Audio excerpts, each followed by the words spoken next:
Thank you for coming. I hope, as we get started here, I'm going to do my best to not walk around, because Dale hates that when he's trying to record me. So I'm going to try to stay put. I'm also going to try to finish in a reasonable amount of time to allow for questions. Please feel free to ask me anything. If we get a little bit ahead of ourselves, because this is a 4-week series, I will sort of telegraph that to you and answer your question anyway, but try to reserve some fodder for future weeks. I think I should probably start off by telling you a little bit about myself. I was not raised in a Christian home. I became a Christian later as a teenager. And to sort of succinctly summarize my situation, it was fairly hostile toward the gospel, toward anything with respect to Christianity. But when I became a Christian, I just sort of got absorbed into the study of Scripture.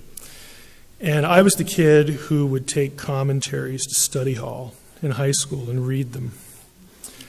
In other words, there was like a suicide watch on me. And I was unusual. But I loved it, and I felt called to do biblical studies full time. And one of the things that I was exposed to and learned pretty quickly was that you could more or less let God defend himself. He doesn't need to be defended, even though we have these impulses, to defend him, to defend the Bible, and, sort of go to bat for God and that sort of thing. And I'm not saying that's wrong, but one of the things I want to get across in the 4 weeks is that one of the best things you can do is just let God be God and let the Bible be what it is. You will be amazed at how disarming that can be to people who would be antagonistic toward it.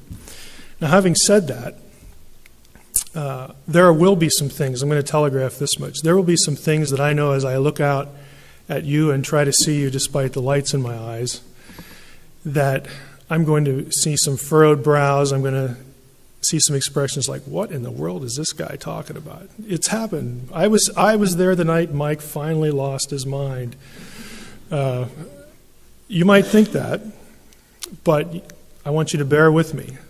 I believe in all the things that I'm assuming that those of you who are here believe in. Yeah, I'm a Semitic scholar. Yeah, I went to really antagonistic universities, University of Wisconsin, perhaps the most liberal institution in the country,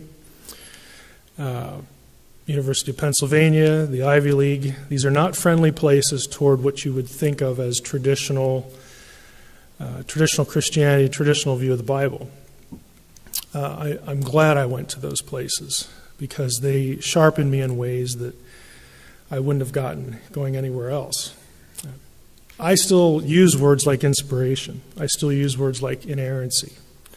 Now, I'll grant you that I might define them in a way that you don't or somebody else wouldn't, but you would be amazed for people who would call themselves evangelical and who are scholars, they just don't like those terms.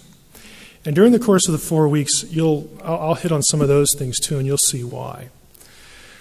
But my goal for tonight is that I want you to get an understanding of how those who spend time in the text, specifically the Hebrew text, how they look at Genesis. Why is it? Okay, how many of you know who Bruce Waltke is? How many of you have heard the name? Okay, maybe a quarter of you. Bruce Waltke is a very famous evangelical Old Testament scholar that recently got into some trouble. In other words, people didn't like what he said about his comments on Genesis, saying things like, essentially, who really cares if evolution turns out to be right? I still believe Scripture. I still believe in inspiration. In the minds of many people, those two things are completely incompatible. Why is it a guy like Waltke, who's a Hebrew scholar, can say that? Why is it if you picked up a study Bible and you read notes on Genesis 1, or you have a little commentary or some Bible handbook or something, you'll see a small grocery listing of views as to how to take Genesis 1. How is it that people who have equal theological commitments can come out with positions that just seem completely incompatible? And frankly, to some degree, they are incompatible, but they're all held sincerely by people who take the Scripture seriously. In other words, they're not trying to be buddies with the unbelieving scientific world. Okay, they're still saying this is the Word of God. Okay, God is the source. We believe in inspiration. We believe that what it says is true and correct. But they don't have any problem necessarily with things like evolution. Why is that? I'm going to show you why that is tonight. So I have a simple goal. I think I'll be able to walk you through that. Usually it's one of those, I run the risk of having the outcome be, well, I came here thinking that was clear, and as usual, it takes a scholar to really mess things up. Okay, I hope that will not be the way you feel tonight. I want you to understand why there is this difference and why it's legitimate. Okay, why you really can have more than one view of what's going on in Genesis 1 and orient your view, base your view on the text. It has nothing to do with science or making scientists happy. It's about the text. So, there are a few things that probably you came here thinking, if I could guess what Mike's going to talk about, it would be these sorts of things. And so I'm going to disabuse you of certain things right away. We'll return briefly to a couple of these, but I would classify certain things that usually get talked about in relationship to how do we understand Genesis 1 as important, but lacking certainty and not central. One of these is, what does bara mean?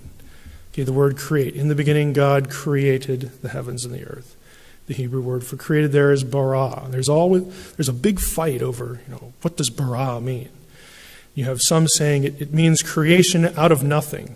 Okay, this is the initial creation event, completely out of nothing. This is when matter is created. And you get somebody on the other side who doesn't really care what bara means. Okay, a Christian, somebody like a Hugh Ross would embrace the Big Bang and be trying to fit that into Genesis and so on and so forth. They don't really care about bara. In fact, they would deny that it means creation out of nothing. Okay, so it's essentially a stalemate. I'll tell you what my thoughts are on that as we go, but that's peripheral. The meaning of yom, which is the Hebrew word for day. There's a big fight that occurs over this word. The days in Genesis 1 are literal 24-hour days. That's what yom means. It means it especially when it's partnered with a number. It has to be 24 hours. There's no other way to look at it. Okay? Those things I just said are not necessarily true. And so they wind up being peripheral to the real issue, because there are people on both sides who will argue meanings for yom on both sides, and all of the views are legitimate. So you don't really get anywhere. Okay, again, we'll return to that in a bit. But what I really want to zero in on, and if you're not catatonic in the next 10 seconds, when I mention English grammar, you'll probably get through the rest of the night. It's about grammar. And you can see it in English. Okay? Clause structure is the key to understanding why Genesis 1 through 3 can be taken a variety of ways. That's the key. And that's the thing nobody looks at unless you're a grammar geek, okay? Unless you're somebody who spends time doing, Hebrew things, working in the Hebrew text. Then you're confronted with it immediately. But in English Bibles, it just depends on the translation. A clause is, we kind of think of it as a sentence, a group of related words containing a subject and verb. Easy. We all know that. It may or may not express a complete thought. Okay, a clause can do either. A verb might be present, or it might be understood. And we've all, especially you homeschoolers who've had to teach your kids English grammar, you know about understood subjects and understood verbs, things that just aren't there in the text, but you kind of know because you know English that they belong there. Same thing happens in Hebrew. There are independent clauses, and these are clauses that contain a subject and a verb and express a complete thought. Okay, store that away in your mind. Independent clauses express a complete thought. They stand alone. They don't need anything else to express the complete thought. Example, Jim studied in his room for his chemistry exam. It's a complete thought. It's not giving you the impression that you're missing any information in order to completely understand it. Okay? It stands alone. It's complete. There are dependent clauses, though, that don't stand alone, don't stand by themselves. You have a subject and a verb, but you don't have a complete thought. If I add one word to what you just saw, when Jim studied in his room for his chemistry exam, what? I mean, it feels like there's something that is supposed to come afterward to complete the idea. Just by adding that one word, it has a sense of incompletion. It has a sense of lacking something else. That, okay, finish the idea. So you have two kinds of clauses.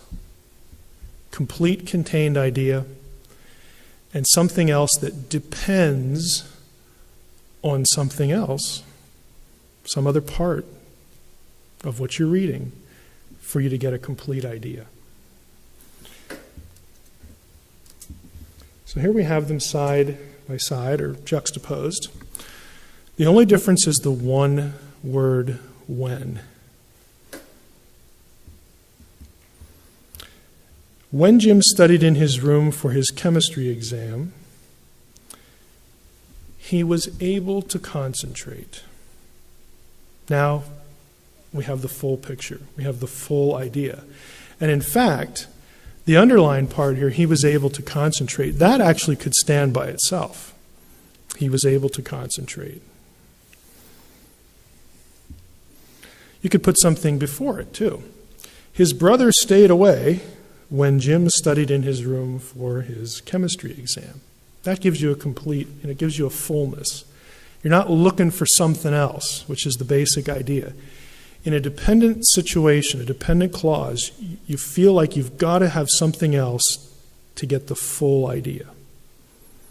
Now, we know this. This is English grammar. We can intuitively feel when we need more information and when we don't. This same situation happens in the first 3 verses of Genesis.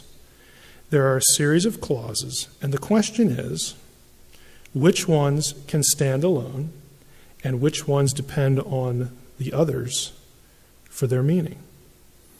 And I'll show you how that works in a second. So again, we have something at the end, something at the beginning that completes the thought. So the question is, independent or dependent?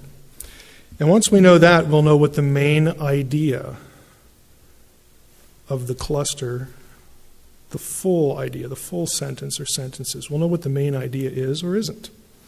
We'll know what describes what and what is described. Here's the first verse of Genesis. Does that sound like a complete idea? In the beginning, God created the heavens and the earth. Sure, it can stand alone. Verse 2 starts, "Now the earth was without form and void, and darkness was upon the face of the deep." Complete or incomplete? How many vote for complete? How many vote for incomplete? Why the feeling of incompleteness? The first word, now. If we start with the word now, or even and, especially if it was and, some translations have and, that just sort of puts it in your and. Well, that means something like came before. Now, I wouldn't say obscures that, because you still get the same feeling that, well, I really wasn't supposed to start here. There's probably something else that came before. Okay? Just a little bit of a feeling there in English.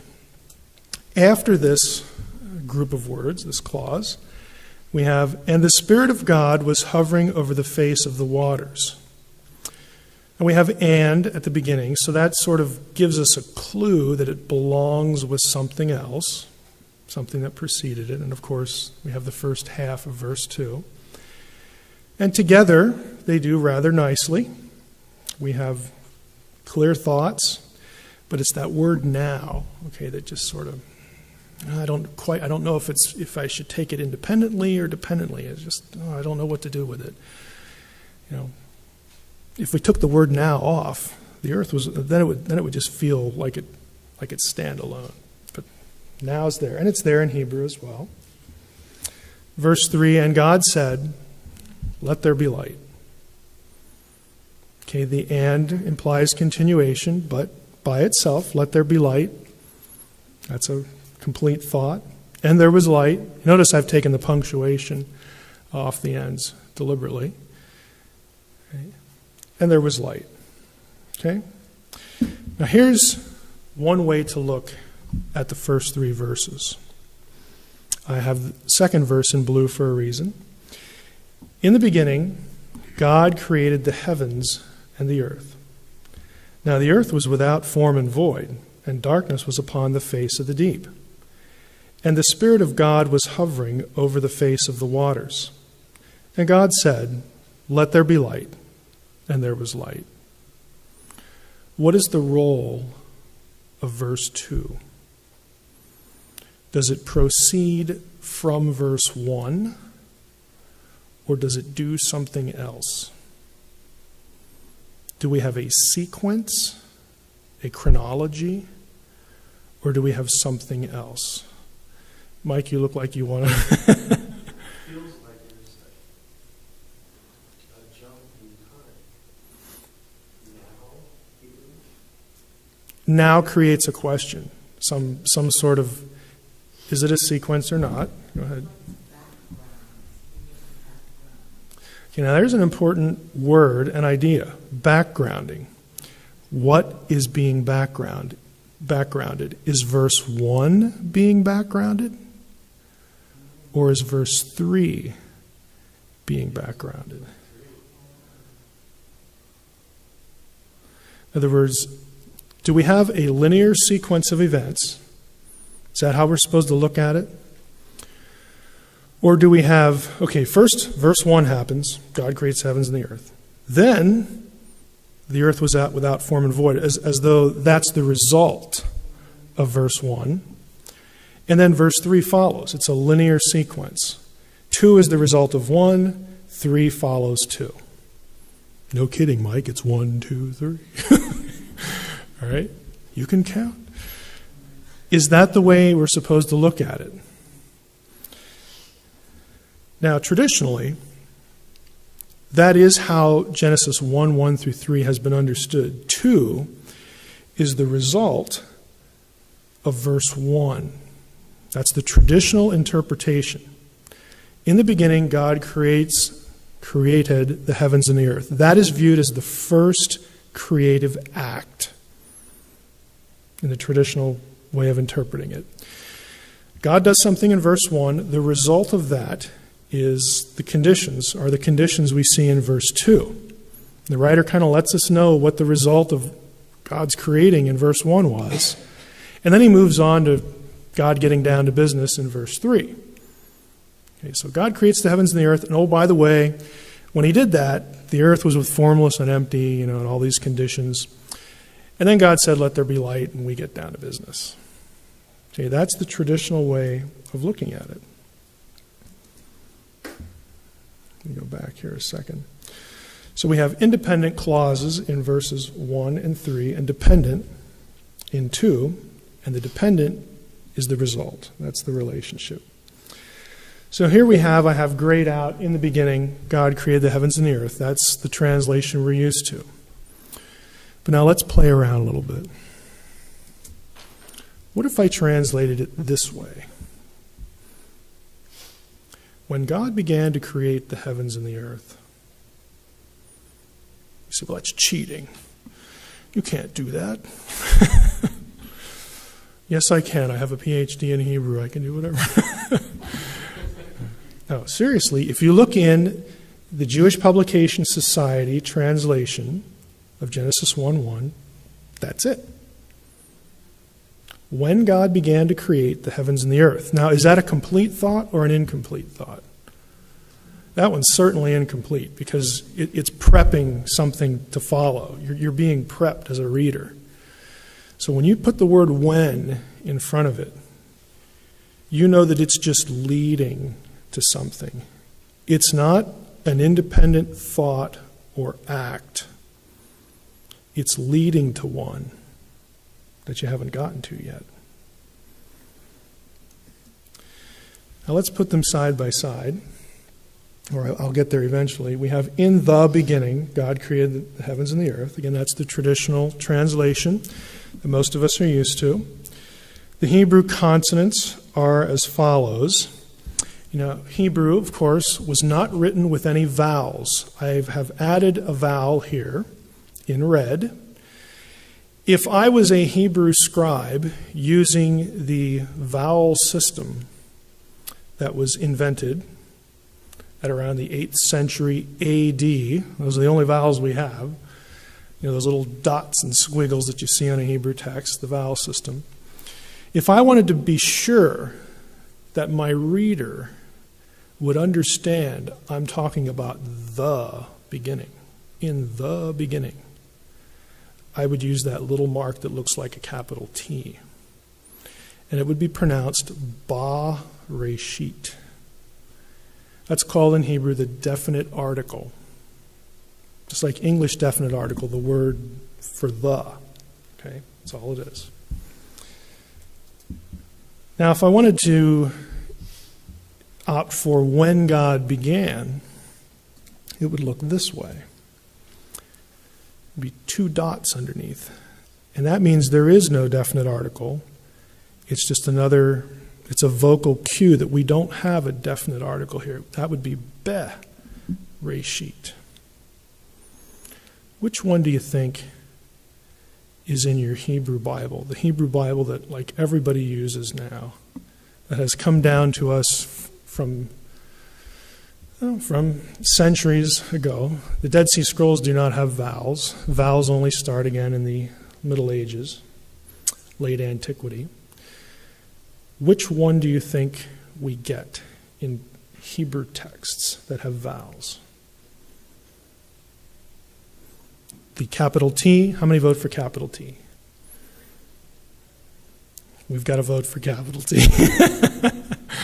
How many vote for the 2 dots? The indefinite one. We've got 4. Oh, 2 dots wins. 4-1. No, let me show you. Let me show you which one we have here. I'm going to go to Biblia Hebraica Stuttgartensia. This is the German Bible Society edition. It's be reshit. The translation, when God began to create, is a completely legitimate translation.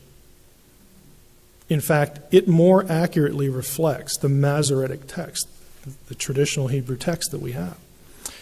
Now, you could just as well say, and trust me, some do, that, well, it didn't have vowels to begin with, so we should put ba reshit in there and be definite in the beginning, first creative act. Sure, you can say that. The only problem is you don't have a single manuscript that does have vowels that has that, like 0.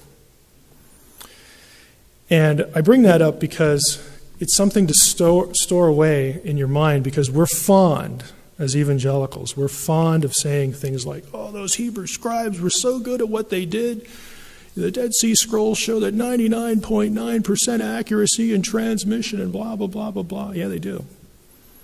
Hebrew scribes didn't lose their brains in the Middle Ages. Okay, they're just as good then as they were at the time of Qumran. So it's cheating to just say, well, I like that other vowel better. And I can have that because it's not original. Yeah, you can. But there is no tradition that supports it. And that's what we have for the Hebrew Bible. We have scribal tradition for the way it's vocalized. So let's go back here. We got 2 possible translations. If we opt for the when translation, Now look, I've changed the colors. Now we have dependent clauses. We don't have a series of independent ideas. We have two full verses of clauses that are leading up to something. And that something is verse 3, and that is the main idea. That's the independent thought. So here, just think about it. Read along with me or in your mind, and just think about how it sounds. When God began to create the heavens and the earth, now the earth was without form and void, and darkness was upon the face of the deep, and the Spirit of God was hovering over the face of the waters. Then God said, "Let there be light," and there was light. It really has a different feel. It sounds like everything in verses 1 and 2 are just prep. They're not really happening. They're the writer describing what conditions, now catch this, the writer is describing conditions that already exist before God actually creates anything, before God actually speaks anything into existence. In other words, you have a situation where verses 1 and 2 lead to verse 3, and they set it up. The first creative act, the first thing God does in Genesis 1 through 3, in this view, is not verse 1. It's verse 3. That's the very first thing that God speaks into existence. For lack of a better term, I couldn't think of anything that's very witty or alliterated. I put Hebrew syntax view, because this is strict Hebrew syntax. Syntax is sentence structure, sentence relationships. If you're going to just go by what the Hebrew says, like a zealot, strictly, obeying the rules of Hebrew grammar, that is what you get. And that's why some English Bibles have that. The new RSV, I wish I would have put this up, the new RSV kind of combines them. It says something like, in the beginning when God created, it merges them together. So it's like, hey, we can please everybody here. It's kind of an interesting tactic, but translators have to, especially with this verse, they're sensitive because we have this verse, like verses like John 3:16. We got this one in our heads. And so to render it really differently, that might, bother some people. The JPS, Jewish Publication Society, didn't really care about that. What's the importance? Again, another way of looking at the information is that the traditional view has a chronological sequence. God's first creative act is in verse 1. He creates everything. Verse 2, that's the result. That's what we get. Verse 3, God says, okay, back to work. Let there be light.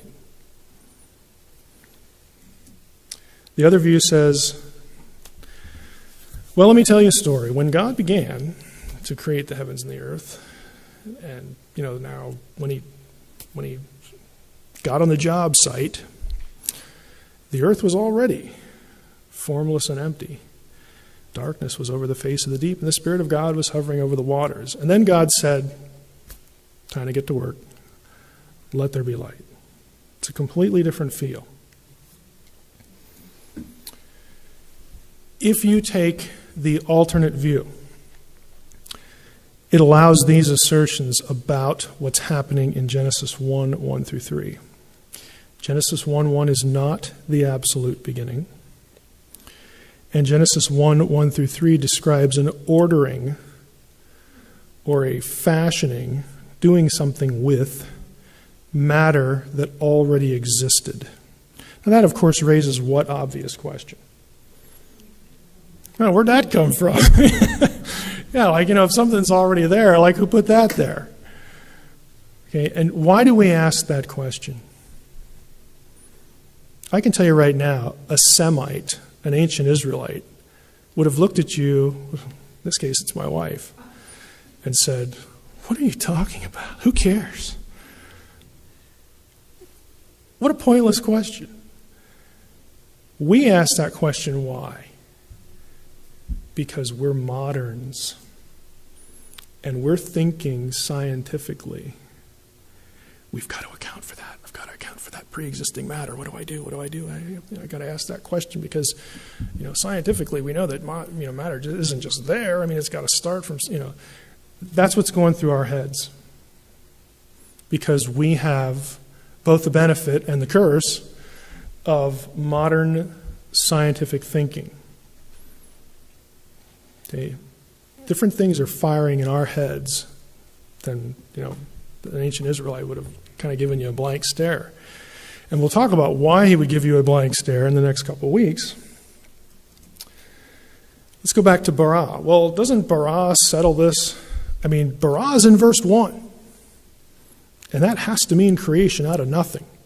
So that solves it. That takes care of the ambiguity. End of story. Sit down, Mike. Okay, end of story. It's all settled with bara. Oh, if only it were that easy. If only it were that easy.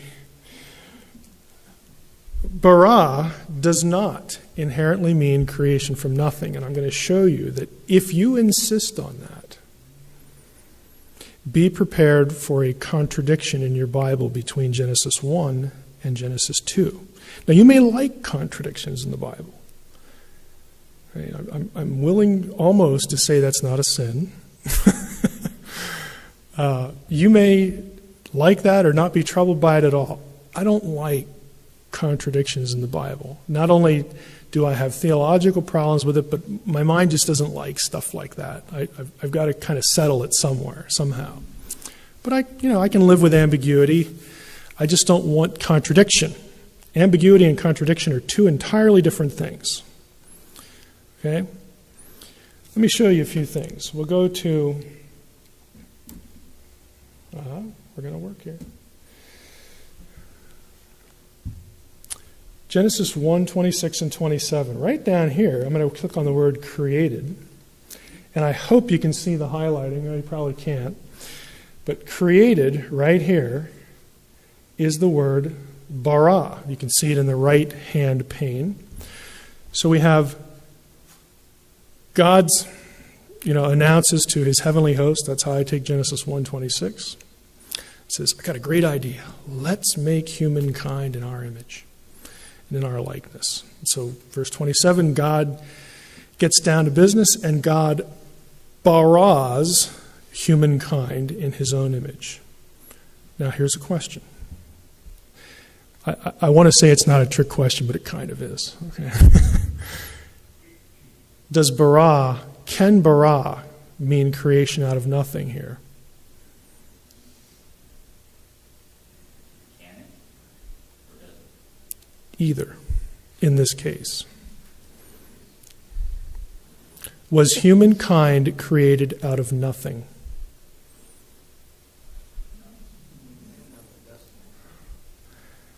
That's correct. Genesis 2:7. Here, I'll answer the question.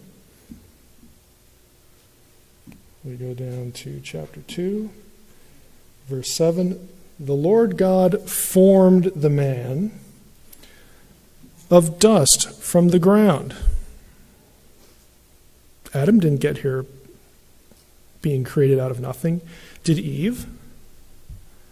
No. In verse 22, Eve is created from a portion of Adam's side. So in both cases, God is using material that was already there, dust, Adam's side, to create humankind.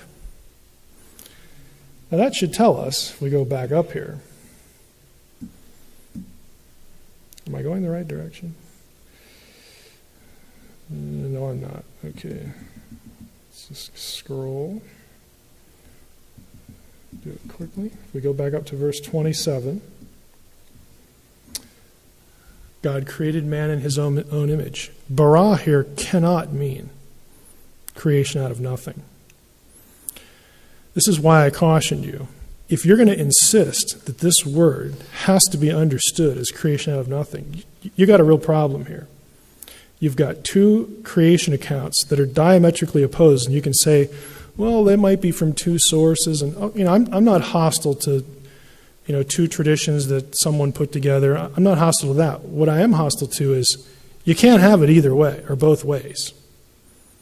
You can't have one that says absolutely God didn't use anything to create humanity, and the other one says he did. Okay, that's clearly contradictory. The solution is very simple. Just admit that bara doesn't have to mean creation out of nothing. Now, it might somewhere. Okay, and of course, our minds go back to Genesis 1:1. Does it mean creation out of nothing there? Well, again, if you take the second view of the clauses, you would say it doesn't mean creation out of nothing there either, because God isn't creating in verse 1. That's set up to verse 3. And you don't have a contradiction there if you take that view, but you do have the idea that God doesn't start doing what he's doing until verse 3. Now, the other verse I had here is Exodus 20, verse 11. If we go back to our interlinear here, in Genesis 2:7, I should just click there probably. Quicker just to do that. In Genesis 2:7, we have the Lord God formed. That's a word, yatsar. In Genesis 1:26, let us make, that's a third word, a third verb, asa, for what God's doing. Humankind, the creation of humankind is actually described with three verbs, bara, yatsar, and asa.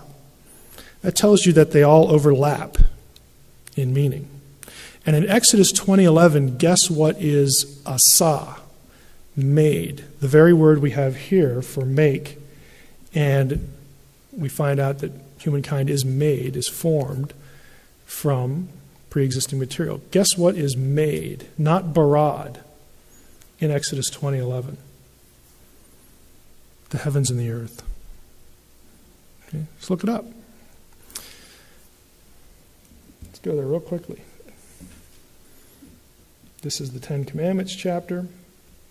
For in 6 days the Lord made, right here, asa. It's not bara. Now I look at this and say, well, that's interesting, big deal, because they're synonyms. It is a big deal if you want to say that bara has to mean a certain thing. Creation out of nothing.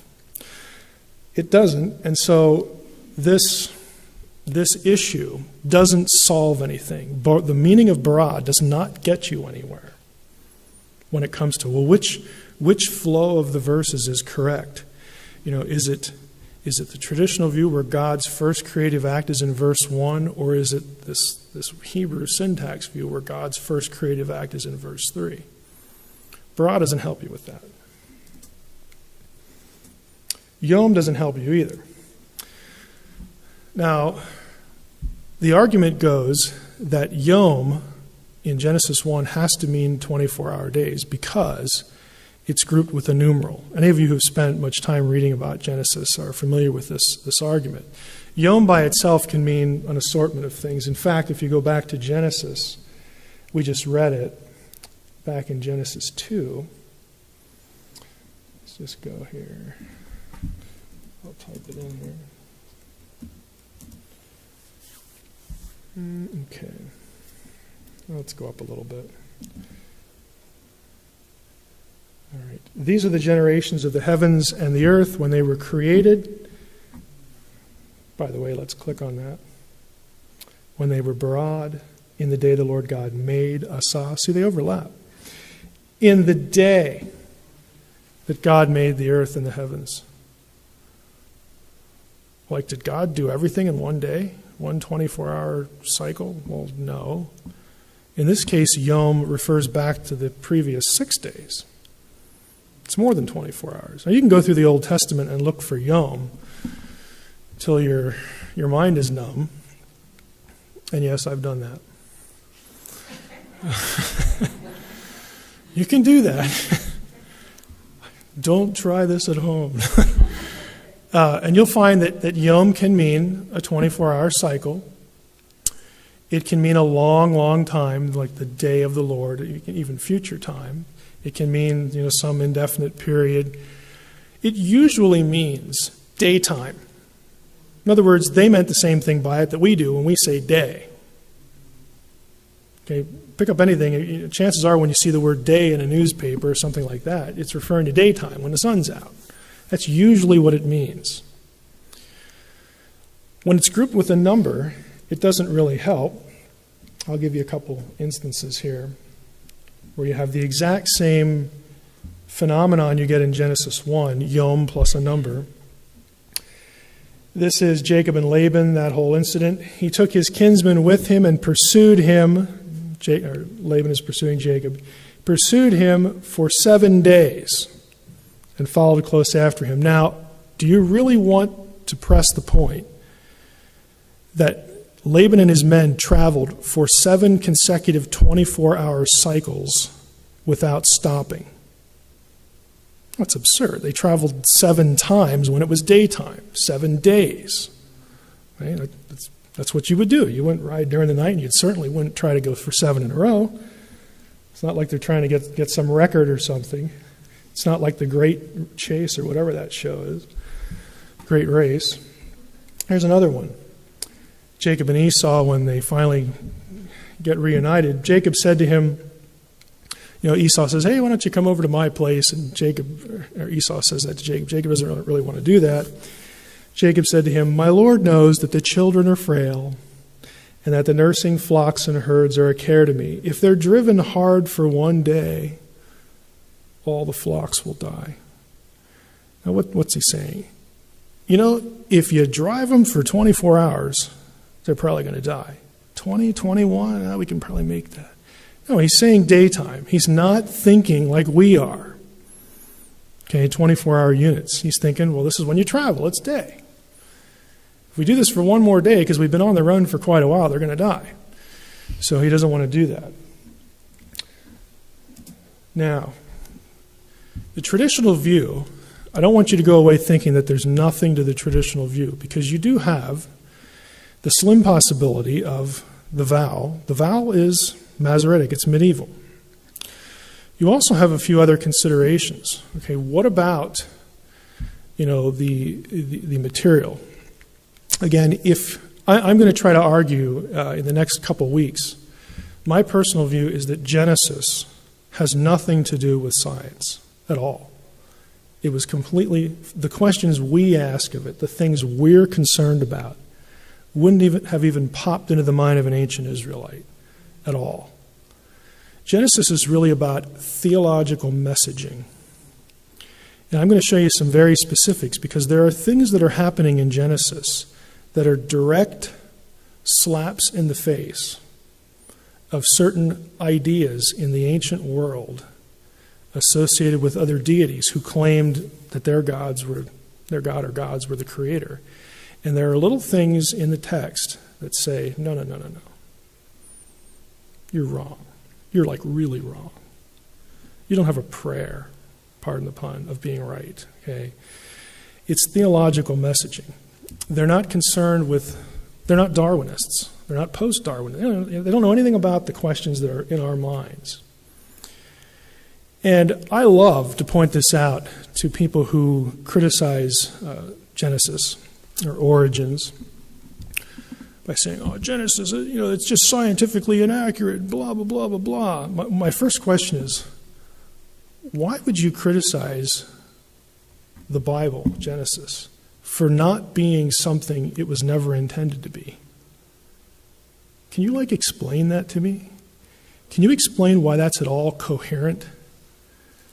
That's like me criticizing my boy for not being a girl. Okay? It was never intended. This is what he is. He's not that, so I'm not going to... You're criticizing the Bible for not being something it isn't, and it wasn't supposed to be. If you can make sense of that argument to me, then we can have a discussion. Because if you can't, then your argument is totally worthless. Let's go at it from some other angle. Let's take it for what it is, because what it's really saying is that there was a creation event. God is responsible, the God of the Bible. Okay, can science disprove that? You can hate it all you want. Okay, but there's no way to empirically defeat it, and I know that, and most atheists who've been around the block get that as well. They're going to argue with you about something else. And it's usually the character of the book. But I actually enjoy that because I want you to justify the stupidity of your assertion. And I don't say that, but that's what I'm after. That's what I want from you. Justify the stupidity of the question you just asked me. And then we can talk. Okay. You're going back to the traditional view, though. If this is something, I realize it took a while. It was really when I learned Hebrew that I learned, oh boy, we got something else going on here. There's one possibility, and that is Isaiah 40:21. This would be the way I think you could possibly defend the traditional view. It says, "Do you not know? Do you not hear? Has it not been told you from the beginning?" Notice the phrase, "from the beginning." Guess what? There's no definite article at beginning, just like in Genesis 1. And you look at the verse, and we sort of intuitively know that Isaiah's talking about Genesis 1, isn't he? Would there be some other beginning in Isaiah's head besides the one in Genesis 1? Well, I can't really think of any other beginning Isaiah would have in mind, so it's possible to argue that despite the syntax, despite the grammar, Isaiah looked at Genesis 1:1 as the beginning. That's possible. You could also say he's looking at Genesis 1:1 and thinking of it the way the Hebrew syntax view would think of it, the whole series of events. There's ambiguity here. So the traditional view, my own view is that it's not supported the most easily, but it is possible. Okay, but you need Isaiah 40 to come along and help you. Now we have a few questions, or a few minutes. I'd be glad to take any questions, but let me just prep by saying the rest of the weeks by saying this. If you look at Genesis, again, the one thing I wanted you to get is to understand why guys like Bruce Waltke, why Hebrew scholars, who cares about the days, who cares about the time sequences, who cares about the long eons and the millions of, this is why they don't care.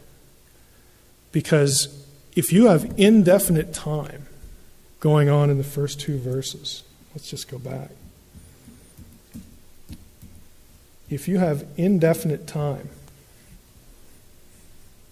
and the creation really only starts in verse 3, and the writer presupposes that, there was stuff there, yeah, we'll give God credit for it, but we have no time sequence before verse 3. You could very easily argue, sure, once creation starts, once verse 3 starts, you got 6 24-hour days, you got a Sabbath day, great. But you got eons of time before that because there was something there already. That's why they don't care. It's very easy to mount that defense and just leave it there. And many Old Testament scholars do. Okay, I wanted you to realize what the thinking is.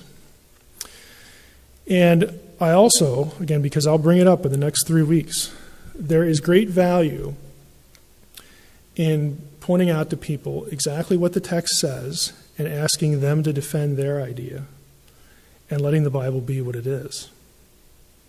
It's about who's God and who's creator.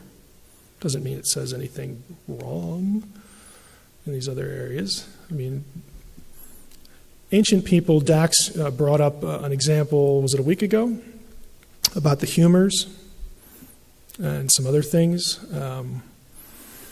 I'll show you a few examples where the one you brought up is the notion that the seat of our emotions and our intellect and our will is our intestines, according to the Bible. Well, no, it's not. In fact, you won't even see it. There is no Hebrew word for brain in the Old Testament. They don't know anything about brain science at all. Okay, they knew by experience that when they were uptight about something or they could feel it. Now, we know that there's a reason for that because this is connected to like everything else because of this thing we call the nervous system. Okay? We know that. They didn't, but they could experience this. There's nothing going off like in their head, bodily signals, like it is in your gut. You all know what I'm talking about. So that's a very natural thing to presume. It's completely pre-scientific. It's a presumption. The issue is, can someone's presumption still be very useful to communicating things that are absolutely true? Even if the presumption is flawed, does it really have anything to do with truth claims? And I'm going to suggest to you that it doesn't. Okay? I'm not going to tip my hand with any illustrations here. But there are things about Genesis that are in that territory. And I think it's very useful, again, for insisting that people, if you want to pick on it, if you want to attack my Bible, you need to begin by letting it be what it is. Don't erect your straw man. Don't tell me what you think it is and then shoot at it when it's not. Okay? Because it's not hard to destroy that. Okay? Do we have any questions? Yes, sir. Concerning verse 2, Mm-hmm. Peter was about Mormon wife. Isn't there a text, I don't remember if it's Jeremiah or Isaiah, that this contradiction that you don't like, that says Yeah. that the earth was not created without form? You're thinking of Isaiah 40, verse 18. It's in that same passage that we were just at. Yeah, it says, let's just go there quick. Let's see. Oh, no, it's 45. I think I got this right. Yes. For thus says the Lord who created the heavens, he is God who formed the earth and made it. There you go again. You have bara and other words, made and formed. They're synonyms. He established it. He did not create it empty. Okay, that's bohu. That's the second of the two things in Genesis 1. Now the earth was tohu vabohu, formless and empty. And here we have the statement, God didn't create it bohu. I actually don't think that's contradictory because of what follows. We may pick that up in another week. But the statement here is he didn't create it with the intention of it remaining uninhabited. So it started out that way because before you have people, it's uninhabited. Okay? Just put our thinking caps on. It has to be empty because there are no people. Okay? That's the way that works. So I don't think there's a contradiction there at all, but that is often referred to. Anybody else? Wow, what a rousing round of questions that was. Yes, Dags. Just a quick, I may even be Walton's view, but I've heard it also talking about where the first verse is a title, and then it's not necessarily, it can still be the dependent clause in the second if you like, but it's not classically necessarily one grammar. That's entirely possible, and let me just explain why that sort of impulse is there. You see in Genesis 2:4, these are the generations of the heaven and earth. If you've read through Genesis, you know that phrase, these are the generations of, occurs like 25 times. I mean, it just occurs all over the place because Genesis is about beginnings. So you have the generations of this guy and that guy and this family and this thing. This phrase moves you through the whole book. It divides the book into generations.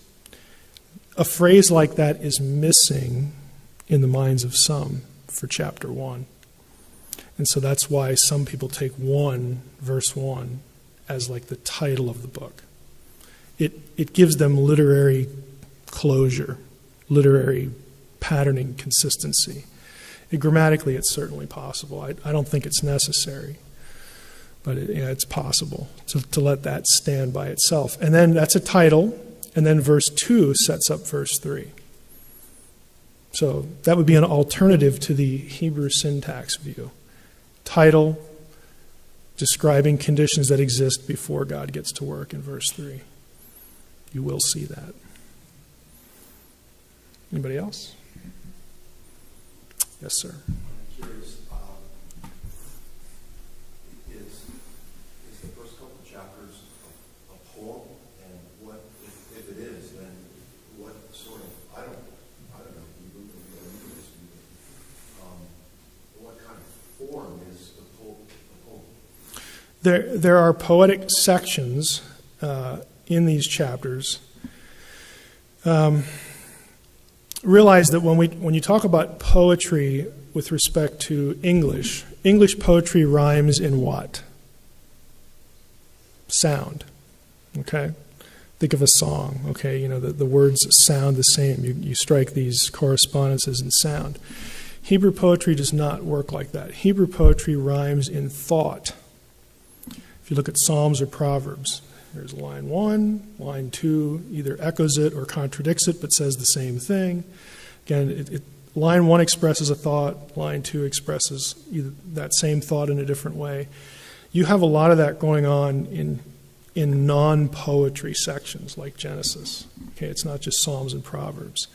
The other thing you have going on is you have really large literary structures. The most famous one in Genesis 1 through 11 is chapter 11, the Tower of Babel incident. In fact, commercial for Bible Study Magazine.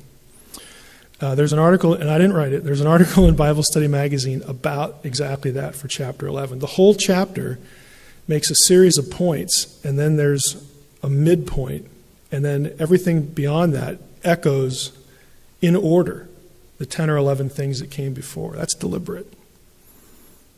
There's a lot of literary artistry that goes into it. And we should not take that and presume that means that they didn't believe the content. See, a lot of people say, well, it's poetry. You can't really get theology out of poetry. Well, thank you for dismissing pretty much 90% of what we know about the ancient Near East and their literature, because that's all it is. I mean, they believe it. They're just expressing what they think in a certain way. It's not that because it's poetry, it isn't real to them. Oh, it's very real to them. It's just not prose. It's not boring narrative. They're doing something a little fancier. You got a lot of that going on in Genesis. Anybody else? Sure. So some of it's prose and some of it's poetry in the first 3. Sure, you'll get some of that. It's not terribly pronounced. I'm trying to think other than Genesis. There's poetry proper, parallelism, and then there are things that we would loosely call literary features, literary techniques. You have that pretty much everywhere, even in prose.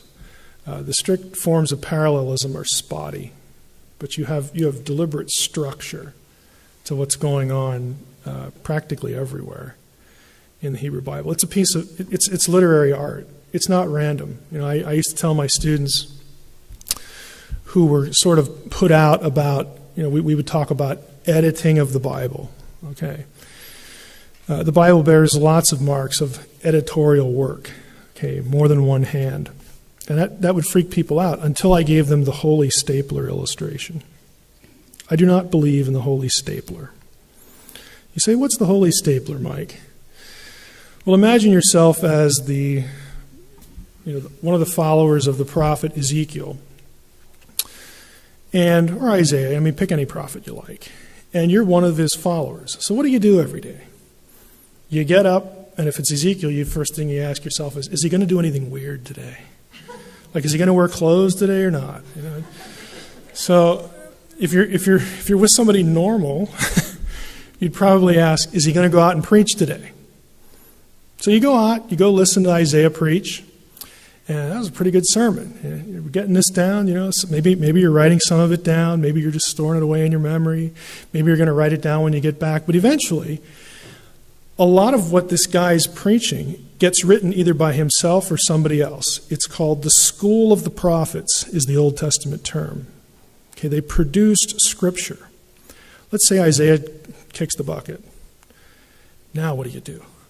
Hey, the master's dead. What do we do? Hey, okay, here's what we do. You get all your stuff together, everything you wrote down, all the sermons and everything, we got to collect it, because we know it's from God. We've got to hand it to posterity. We've got to get it together so it's not lost. So everybody brings their notes. And now what does the leader do now? Okay, put them on a pile right here. Got all the scrolls here or whatever on a pile. He shuffles them, makes sure the sides are even, and says, anybody got a stapler? It's ridiculous. You know what he says? Is anybody here really good at writing? Do we have a good editor here? Because it has to make sense when it's done. We have to fashion it into a book. It's still his stuff. But we've got to make it into a beautiful, coherent, readable thing because we care about it. We're not just going to go ka-chunk, oh, add that to the pile. Put that in the Ark of the Covenant. That ought to go good. You know, that's just not how books are made. It's never how books are made. Okay? That's part of the process of inspiration. If you believe God was in the process, okay, why is that so earth-shattering to have more than one hand? Can't God control more than one person at a time? Of course he can. It's just how books are made. The ancient world is no different. And if this were Old Testament class, we'd look at some examples. But anybody else? I love the Holy Stabler story. Yes, sir. At the beginning of the session, you gave us two ways to translate the first verse of Genesis. Mm-hmm. And they were different words and different meanings. Mm-hmm. Would you say then that one of them is inaccurate? I would say that both are possible, but the when translation is more defensible grammatically. That has more weight when it comes to grammar and syntax. You could still, and people do, you could still translate the text in the quote-unquote traditional way, and then through the art and science of exegesis, make it say something that would be more in line with the second view. I mean, you can still do that. It's not dependent on the translation. But I think the one is more defensible in terms of grammar and syntax. But I would not say the other is. I would not say the other is wrong or impossibly wrong. You know, wrong because it's not possible. Because there is enough. There's enough ambiguity where I personally can't bring myself to say that. I understand when people do, because they're pretty zealous, for the rules of the grammar there. But I think that's a little too categorical, even though I'm with the second one myself. Yes, sir. Why do you think that the traditional view, in the beginning view, was how it was translated in English rather than more grammatically? I think it's just a question of history and time. It's the let's take the King James. The King James is a very good translation. It is by no means perfect. I can say this because I've literally been through every syllable of the translation, comparing it to the Hebrew, because Dale wanted it done. That was one of my jobs a couple of years, and I enjoyed it because I felt like I owed something to the King James. I was sort of raised on that. And it's a very good translation, but you can tell that there are uneven levels of ability in a translator, where some just have an appreciation for this thing going on that others don't. Even within a translation, because the King James was a committee translation. So, and when it came out in the beginning, I don't think it's a cosmological statement situated in the history of science for what was going on at the time. I don't think they're thinking of that. I think they're just doing the best they can. And logically, in their mind, they're thinking, well, what other beginning would there be? And it just makes more sense this way. I'm giving them the benefit of the doubt. But once that's sort of canonized as a translation, it becomes something that you're really hesitant to change. I mean, you can change like 1,000 other things in Genesis, but it's like that one verse. Everybody knows that one. So we don't want to, fiddle with that one. Translators do make, and I hate this word in this context, but they do make compromises like that. So I think it's just the result of familiarity, and in that case, a real desire for consistency. Some of the newer translations, like NRSV, they're sort of losing that predilection to preserve that, getting away from it a little bit. Go ahead. When the Hebrew scripture was translated in Greek, Septuagint, Mm-hmm. are the things that you're talking about? That's a good question. It's really hard to tell what a given translator is thinking, even if, let's go to Genesis 1:1 here. Now, if anybody knows Greek, we have NRK. We do not have a definite article there. So,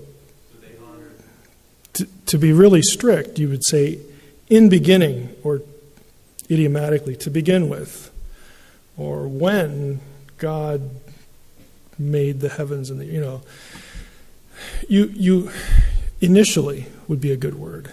Initially God created. But again, that leaves an incomplete thought. It feels like it's leading somewhere as opposed to being definite point in time. And in the case of the Septuagint here, they do not have the article. But sometimes with the Septuagint translator, you don't know if he just doesn't know Hebrew that well. You don't know if he's just like, I just feel like paraphrasing a little bit today, or and it's uneven. Again, it's not done by one person. It's all the way across the board. And there are some things that just are completely unexplainable. I'll give you an example. Isaiah 9:6. And his name shall be called Wonderful, Counselor, Mighty God, Prince of Peace, Everlasting Father. All those names, none of them are in the Septuagint. There it says he shall be called the messenger of the great counsel.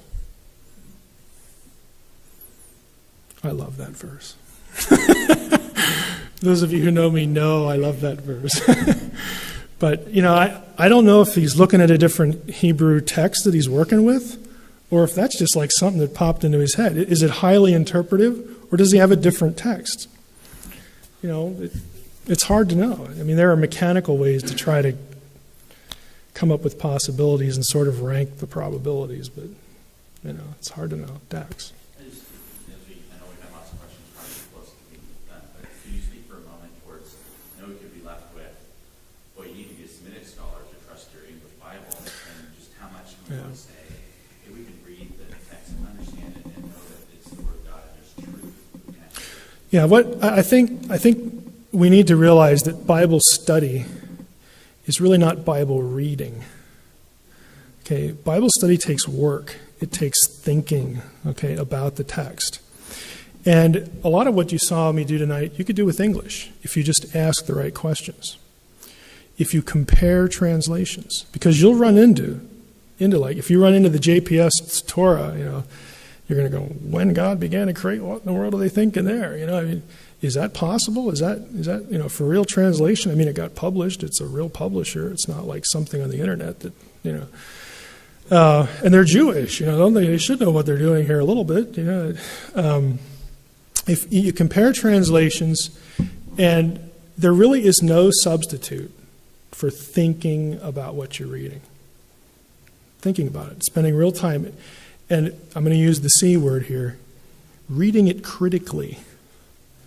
Okay, just because you ask a question about the text doesn't mean that God is offended. You don't need to go repent for that, okay? God expects you to use the brain power that he's given you to think about what he's dispensed, what he providentially has preserved for you to read. It's the Berean thing, going on. I mean, it's not just about reading, it's about thinking, lingering over it and really thinking. And if you have good tools, again, to compare things, you can go a long way if you're just willing to put in the seat time and expose yourself to different sources, different thinkers, different preachers that just get you stimulated, to think. It's a never-ending process. mean, to me, it's an endless fascination. My wife can bear witness to the fact that she pretty much sees the back of my head most of the time when I'm at home. And I'm usually doing something, related to this, because it just becomes, it's just an endless fascination. And all the getting into the languages, it's not all that it does for you, but the set of questions you have become different because you're paying attention to different things. One of the best things, I'll leave with this tip: use an interlinear. Okay, I would recommend learning the alphabet and using the interlinear for one reason only: it slows you down. It forces you to read slowly. We often, because we're English sight readers, we just whip through content. We just whip right through it. And we miss a lot of what's going on there. If you just slow down, it'll do wonders for you. We're going to eventually meander into Genesis 1 again. So if you have your Bible, you could open it to that. We're going to be going to a few Psalms as well. And I'll have the passages behind me as well. So if you don't want to flip through or didn't bring a Bible, it's no problem because you'll be able to see everything here. As the first slide suggests, we're going to talk about Genesis and other creation accounts. Now, when I say other creation accounts, I, of course, mean other creation accounts that existed and were put forth by other civilizations in the ancient world, Israel's neighbors, okay, the Egyptians, the Mesopotamians, Babylonians, that sort of thing. But whether you realize it or not, there are actually creation account passages in the Old Testament that do not sound like Genesis 1. Okay, so you also have other creation accounts in the Bible itself. And so I want to sort of give you, as much as is possible in a limited amount of time, a feel for the ancient worldview that all of these creation cosmologies and cosmogonies had. Basically, those are two terms that refer to how everything got here and who made it and who ordered it, arranged it, all that sort of thing. And of course, Israel's view was that the God of Israel did that very naturally. And of course, the competitive views were some deity or a group of deities in their own pantheons were responsible. So there's competition, there's theological competition. There's a shared worldview. And I think when we see how a lot of the ideas are the same and overlap, when we get to the Israelite stuff, you're going to be able to see much more clearly why a writer is doing what he's doing and saying what he's saying, even though it's going to sound really strange at points. I want to try to give you the backdrop to be able to parse some of the things that are going on in passages, because if you just read them, they're going to sound really strange. But with the context, it'll start clicking in your mind, okay, I know exactly what he's shooting at here. I know why he's saying that, because of this idea and this competing theology next door. So with that said, we need to fix a few obvious things in our mind. Biblical creation accounts were written at different times by different people in different contexts with different goals than, of course, our own. And even with respect to each other, they had agendas. Agenda is not a bad word. They just had purpose in what they were doing. However, again, when it comes to biblical creation stories, even if they don't look the same on the surface, they do have one unified goal, and the goal is theological. It's not about giving us scientific method or scientific jargon or talking. It's about theologically being correct. Who created everything? Who's responsible? Who should get the credit? And who shouldn't? Right? Now, for Mesopotamia, some of you might have been exposed to some of this stuff. It's really quite strange. If you've ever read any sort of maybe a Pacific Northwest Indian account or a Native American creation story, or really anything outside the Bible, you get essentially battling deities, and you get really weird conceptual ideas. You get, divine animals doing this or that to each other and interacting with gods and goddesses and people. To our ear, it's really strange because, again, for the most part, you go to Genesis and it's like God just speaks and there it is. And you have an orderly succession. Part of the reason for this, and Mesopotamia is going to fit into the odd category, is that they're struggling with answering some fundamental questions. How did everything get here? And who put it there? And if we sort of know or state our belief in who put it there, well, how did they get here? Okay, now we ask the same questions, or we get the same questions asked of us. We affirm that God's the creator, and somebody, is going to ask, well, where did God come from? And we talk about self-existence, that he always existed, and so on and so forth. A lot of ancient civilizations didn't really have that idea. Everything had to come from something. But some of them sort of gave up and said, okay, in the very beginning there was a deity or a group of deities. So that's one set of struggles. The other is they don't have any kind of scientific background or vocabulary like we do. But they live in the world. They can see that there's a relationship between living things. And in the ancient world, there was speculation on all this stuff that we see. It's probably made from just a few things. They would be called primal or primeval elements. And when I use the word element, I'm not talking about science, like hydrogen, and nothing like that. They thought if you could reduce everything that we see into the basic things, what would it be? Now, maybe you might remember this from high school history or history of Civ or something like that. Some candidates for how an ancient person would parse this would be what? Everything is made up of... Well, also, if you're into 70s music, you could probably answer this question. Earth, wind, fire, and water is the fourth. Those were usually perceived as the four primal elements. Again, this isn't scientific at all, but everything else is probably made from one of those.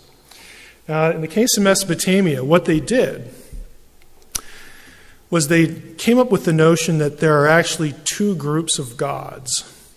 There are the gods who interacted with people. Those are the ones who show up in their stories. The god or goddess did this or that. But before those gods, there were other gods, because the other older gods had to make the ones that we interact with, because they got to come from somewhere. So they actually had two groups. And the oldest group,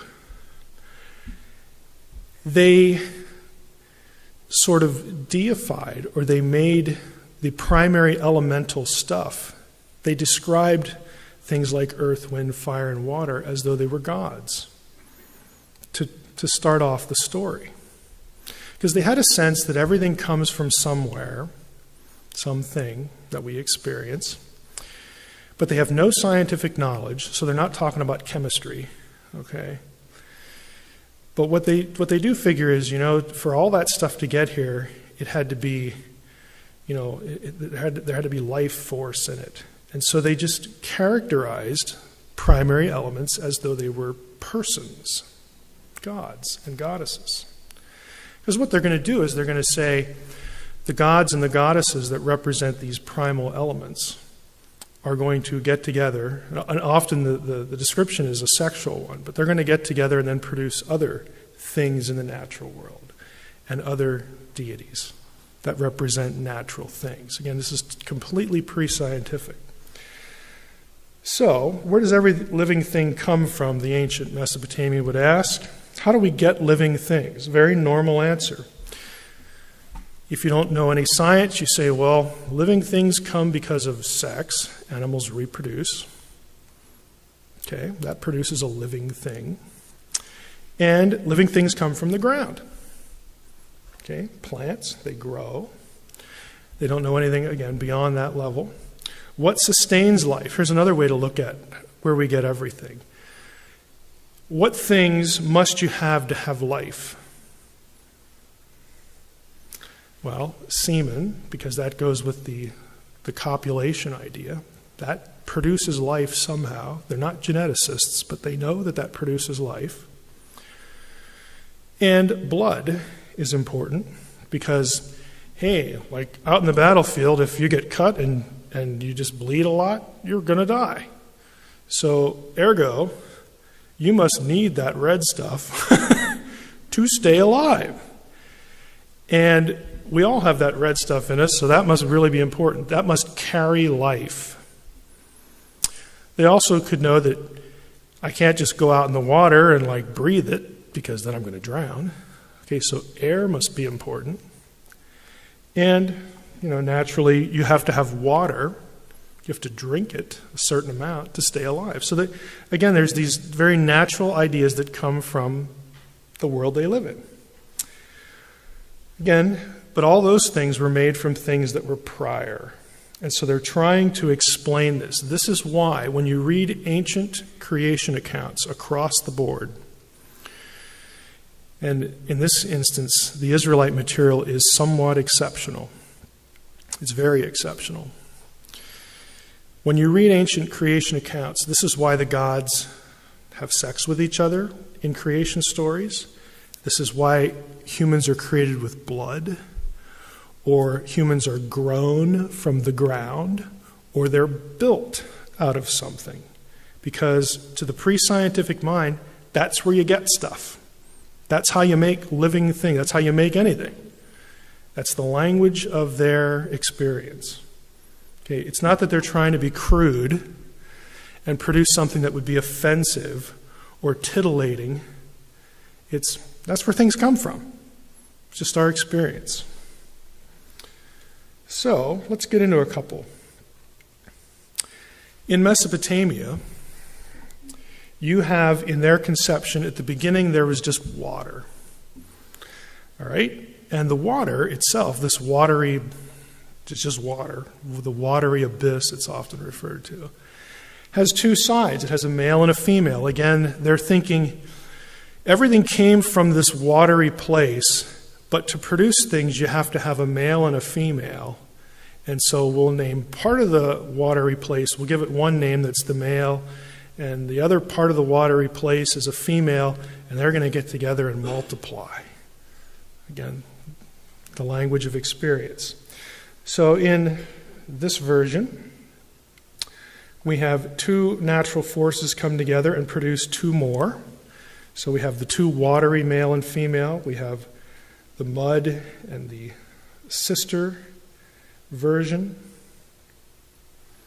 They get together and they produce two more, heaven and earth, the whole heaven and the whole earth.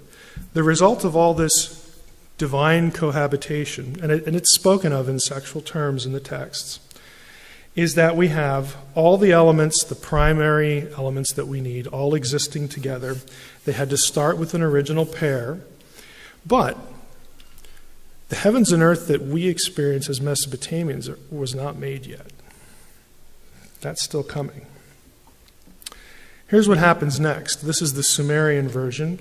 So you have your primeval deities, your elements, existing in this watery abyss, and they get busy. The male side and the female side get together and they produce An, which is the Sumerian word for heaven.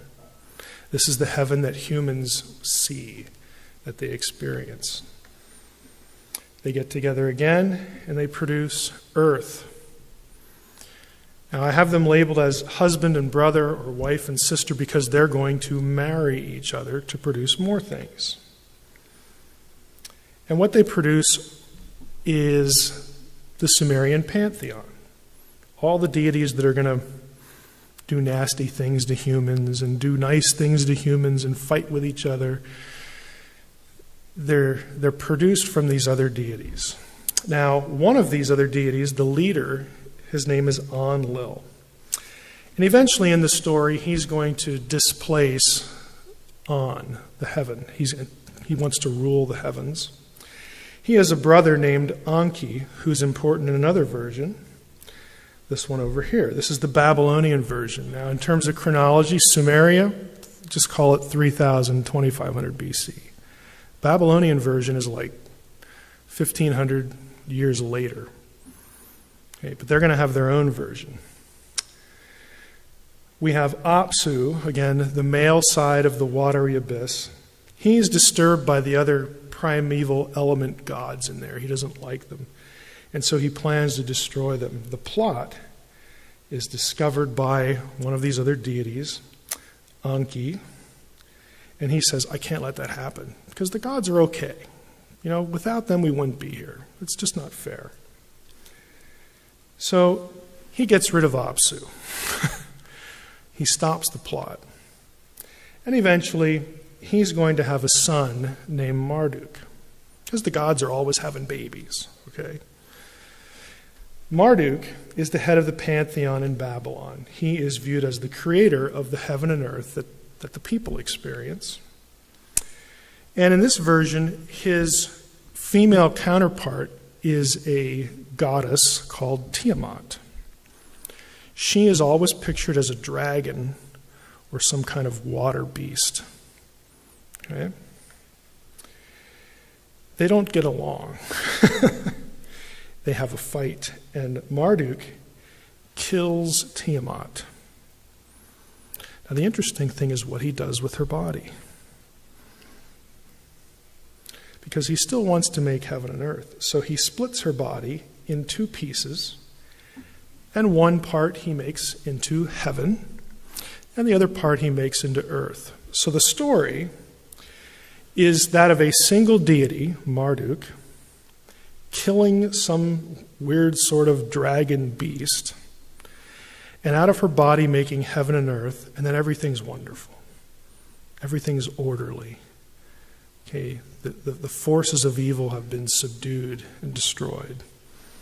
So that's the Babylonian version. Now you'll recall from our talk last week that we said Genesis can be read in such a way that you have pre-existing material that God returns to or gets around to ordering, and that can be the way we understand Genesis. And if you remember from last week, the first creative act then would be in verse 3.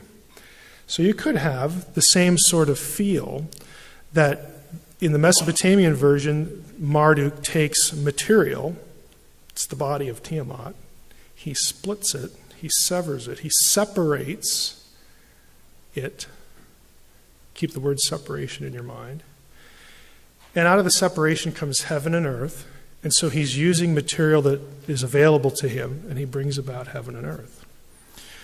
So there's a loose conceptual parallel there. The problem is, how does this really relate to Genesis 1 through 3, other than the big concept? Because you look at it, where's the dragon? I'll give you a second to read it. Can you find the dragon? Anybody who can find this dragon ought to win some kind of geek award, because you've been reading all the stuff that I typically read. Where's the dragon? Yes. Well, yeah, that's cheating. Is the dragon there or not? You say, well, how is the deep the dragon? Because the word deep in Hebrew is tehom, which is the Hebrew equivalent to Tiamat. Now, when Mesopotamian stuff was first deciphered in the late 19th century, Hebrew scholars, Semitic scholars who finally cracked cuneiform to translate it, they came across Tiamat in certain texts, creation texts, splitting the body. And they thought of the Genesis story because of the word and because God separates this from that, and they're thinking, wow, there must be some relationship here, and here we have this word. That's kind of weird, And then you'd read further on in the flood story. Well, there was a flood story. There were several flood stories from Babylon, and people their imagination really started to run wild with this, where you were literally seeing a Babylonian piece of mythology behind Genesis everywhere. It was an overreaction. It became known as pan-Babylonianism. It means we just see Babylonian stuff everywhere in Genesis. But there was this link, okay? So they knew something was going on. Nowadays, people have backed away from this. Even the most rank liberal scholar would not say that Genesis comes from Mesopotamian material. That says too much, because there really is no battle. Yeah, we might have Tiamat there, but there's no battle. Tehom, everywhere else it occurs in the Hebrew Bible, is never used as though it was a person. It's never, in any kind of, creating anything context. There are other Old Testament creation accounts that do have God slaying a dragon. We're going to get to those tonight. But the word Tehom is never in them. Okay? And so they thought, this was a wrong-headed idea. Something's going on here, but it's not this Mesopotamian stuff. It's sort of, it looks like it's there, but it's really not that good. This is more or less my observation on it. If you look at Tehom, now let's just do a little theology here. Let's say that Tehom does represent the forces of chaos. Everywhere else not everywhere else, but many, many places in the Old Testament, you get this idea of the raging sea as being synonymous with disorder and chaos. What if that is what's going on in Genesis? Well, Genesis has it already subdued. The forces of chaos are already subdued. You get this feel that the water's still and the Spirit of God's hovering over the water. And God says, let's get to work. God orders everything. He gets to the end and says, it's all good. It's all very good. But chaos is still there. In other words, God doesn't eliminate it. It's just under control. I don't want to rabbit trail on that too much, but we always wonder why is there evil? Why is there unpredictability in the world? And an Israelite would say, it's because God subdued it, controls it, and lets it exist. It is part of the creation. It's what he wanted. And he sustains it and controls it. Now, if he would remove his hand from it, which some prophecies say he's going to do at some point, then we have problems. So Genesis presents a world that has unpredictability built into it, but God is in control of it. But there is no mythological battle. There is in earlier creation stories stuff that comes prior to this Babylonian feel. And I'm going to skip through a lot of this real quickly. In the 1920s, late 1920s, 1930s, there was a place known as Ugarit. It's in ancient Syria. It was an old city-state. It was destroyed around 1200 BC. And that's really secure because there are literally tablets that come from Ugarit that were taken out of the ovens by archaeologists that say, the enemy's coming to get us, we're all going to die. I mean, they're still in the oven. So it's pretty secure that, we kind of know when they were destroyed. It's kind of like Pompeii in that respect. Just, you got like a snapshot in time. Some of this stuff deals with a lot of this creation language. The people at Ugarit, ancient Syria, which if you remember your biblical geography, if you've got Israel as sort of the perpendicular country that it is, and down here is the Dead Sea, and a little ways up here is Sea of Galilee, and then up here you've got Syria. Okay, Syria is right next door to the northern kingdom of Israel. Syria, Ugarit, was the hub for Baal worship. It's one of the reasons why the prophets just went crazy all the time with Baal, because they lived next door, and it was the ideas were seeping over into Israelite religion. Plus, if you know your biblical history, once Solomon dies and the kingdom splits, what does Jeroboam do? What's one of the first things he does? His people say, well, this was really a great idea, Jeroboam. Okay, we didn't want taxes, and we've seceded from the union now, and there's 10 tribes here, and we're doing our own thing, but you left out one detail, the temples in the other territory. So, what do we do? We're supposed to go down there a few times a year to worship, and we've got all these festivals. Did you overlook that? And so Jeroboam's answer is, yeah, I kind of did overlook that. His solution is, well, we'll just have our own temple up here. We'll just make our own centers of worship, because he didn't want people going down to the south because they might defect. He might lose them. And they start their own system of worship. And it's filled with Baalism, because those are their neighbors. This is where Elijah has the famous confrontation. Choose you today which God you're going to serve. That happens in the north at Carmel. So you've got this context going on, and the literature from this part of the ancient world has several key deities. Baal is the one we all know and don't love. There's another one named Yam, which is the word for sea. Nahar is river. There's Tanun, which is a dragon. Litanu, which is also a sea dragon. In Ugaritic thinking, their creation thinking, again, the sea, Yam, was the force of chaos and had to be defeated. And so in their stories, Baal does all that. Baal destroys the dragon. Baal's the great, God, the sustainer of everything. He supposedly dies and then comes back from the dead, but there's a big debate over that. But he's the guy. In the Hebrew Bible, you will find a number of places where Yahweh, the God of Israel, is described in Baal terminology. Why do they do that?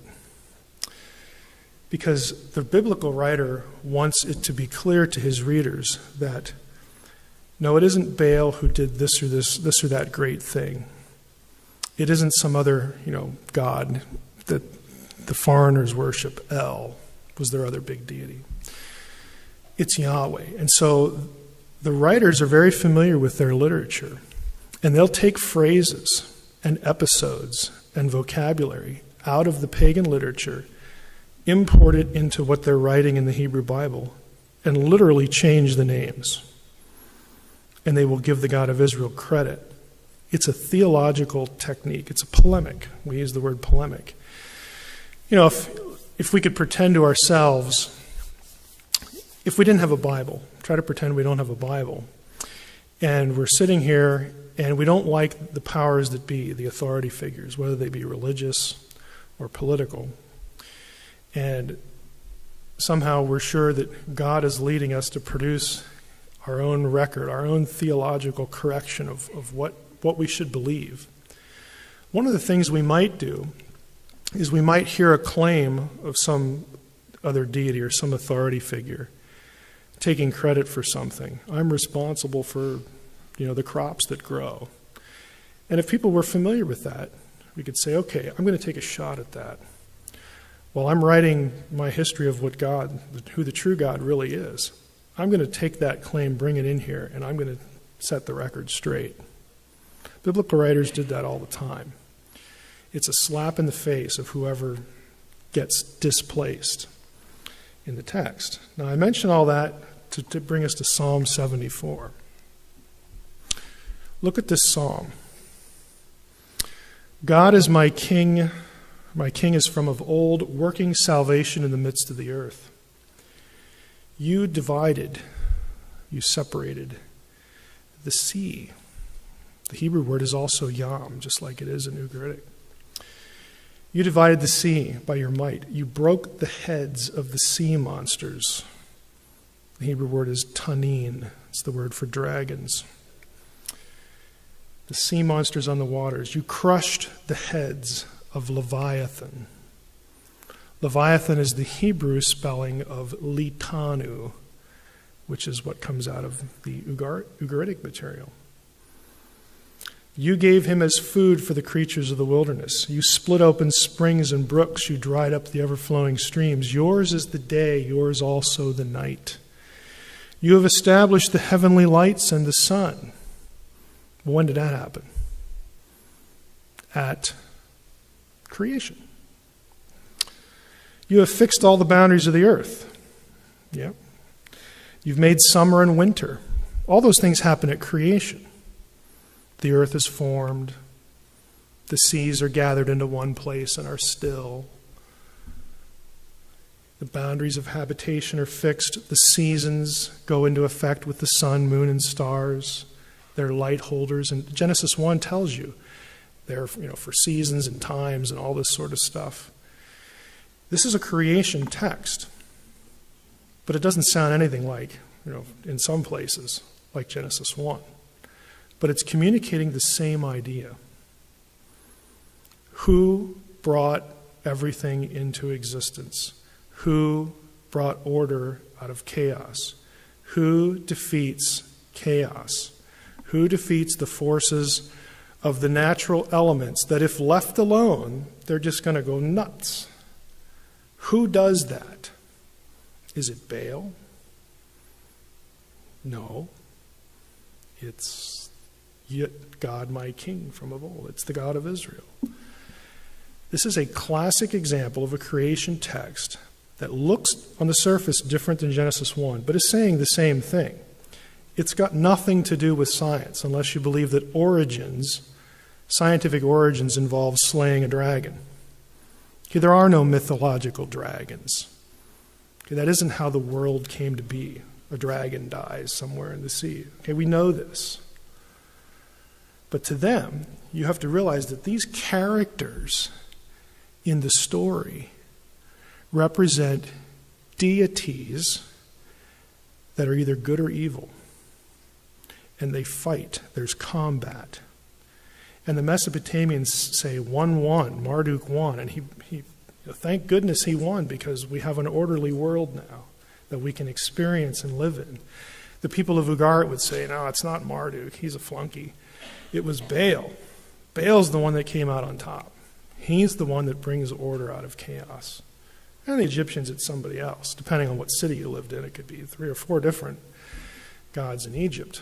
But for the Israelite, when the Israelite writes what we have in our Old Testament, in our creation accounts, he's not thinking, okay, how am I going to present a scientific account of how everything came to be? When I don't know science, nobody who's going to read it will know scientific language, but in the future they will. Isn't the point? His job, again, in the context of inspiration, his job is, we cannot let this bad theology go unaddressed. Okay? It's theological messaging.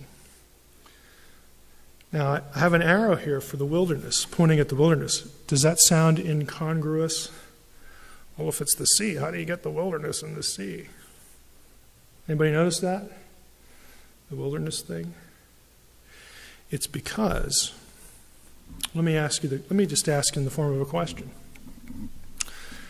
Was there anything else that had to do with water that God acted upon that was perceived as an act of creation that wasn't the original creation? God, water. What was that? Come on. He said, what other place does water get split? The Red Sea. You will find other passages where this creation language is brought up in the description of the deliverance from Egypt. Because in the Israelite mind, that was just as dramatic.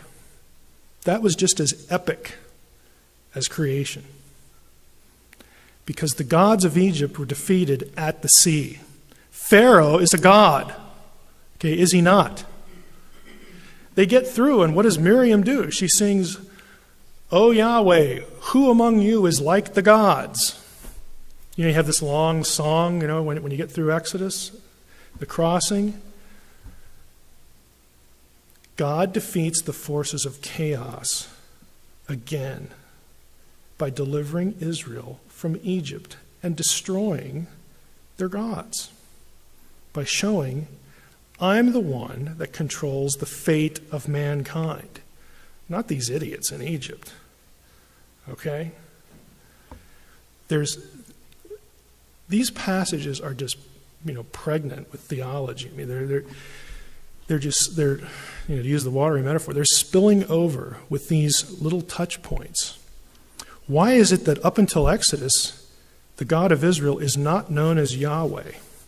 He's known as the God of the fathers. El Shaddai, El this, El that. Okay, God reveals his name at Sinai and says, I'm the God of your fathers. Yeah, that's me. But my name is I am. Which in Hebrew, when the first person speaker is speaking, is yeah.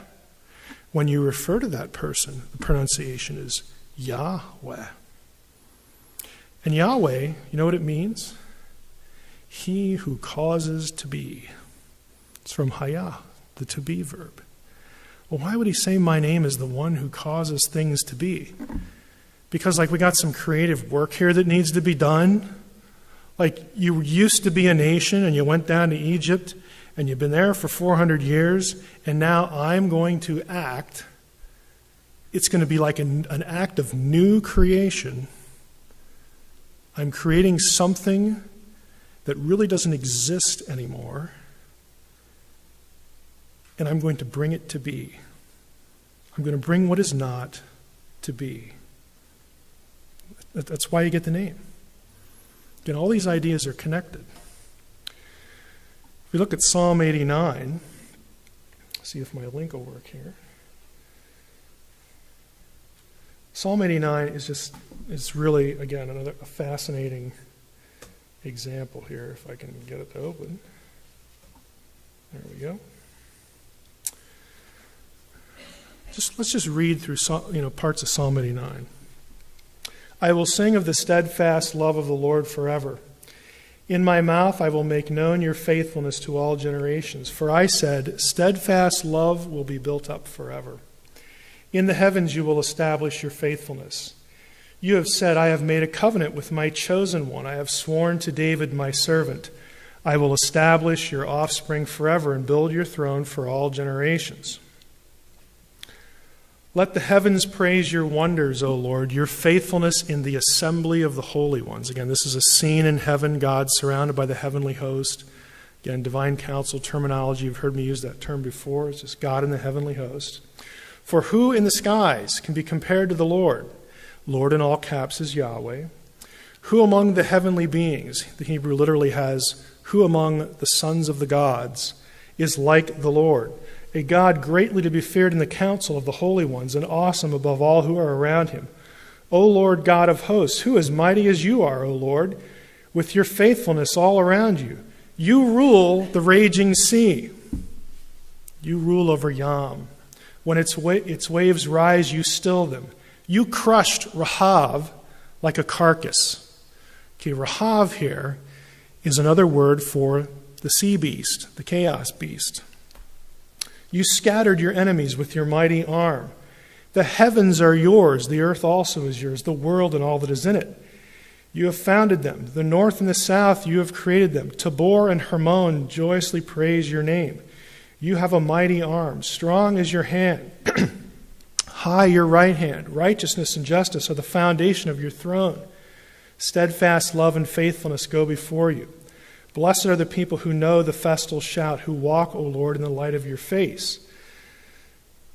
Let's go down here a little ways. We'll skip a few verses for speed. Come on. Of old you spoke in a vision to your godly one and said, I have granted help to one who is mighty. I have exalted one chosen from the people. I have found David my servant. With my holy oil I have anointed him. so that my hand shall be established with him, my arm shall also strengthen him.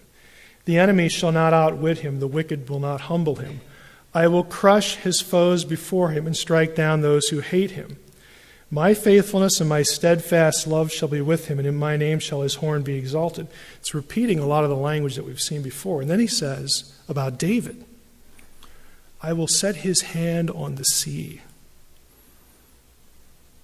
I will put his hand, the right hand of authority, over the sea. This is very obviously messianic because only God can do that. Only God can control the forces of chaos. David can't do that. He's just a guy. But a Davidic king who is also Yahweh can pull that off. I will set his hand on the sea, at his right hand on the Nahar. Remember the other name in the Ugaritic text for the deity, the water deity, Nahar? His right hand on the rivers. He shall cry to me, you are my Father, my God, the rock of my salvation. I will make him the firstborn, the highest of the kings of the earth. You know what the word highest there is? Let's see if we can just click through to our interlinear and actually use that thing. It's Elyon, most high. Elyon in the Semitic world was a title for guess who? Baal. It's one of the titles of Baal that gets applied to Yahweh. God is saying, not only am I the real Most High, but the king, I will set his hand over the seas. He will be the Most High. I will make him the firstborn. Is that a familiar term? Firstborn is a rank of authority. Jesus is called firstborn. You see these connections. Firstborn, Most High, ruling over chaos. This is a Davidic psalm that rehearses the Davidic covenant, the covenant God made with David to have the everlasting dynasty. It's full of this creation imagery that an Israelite would have gone, wow, man, that's going to be great. What a guy. And more than that, he would be thinking, well, I watched David grow up. How's he going to do that? Only God can do that. Either this king is going to be like God on earth, or maybe we'll have God on earth as the king. That's kind of the way it would seem to work. They're Israelites. They don't have the New Testament, but they've got these pieces of the picture going through their heads. Let's go back here. There are New Testament implications to this. Anybody know what happens in Mark 4? Everybody's going to cheat quick. Well, let's go there. We'll save some time.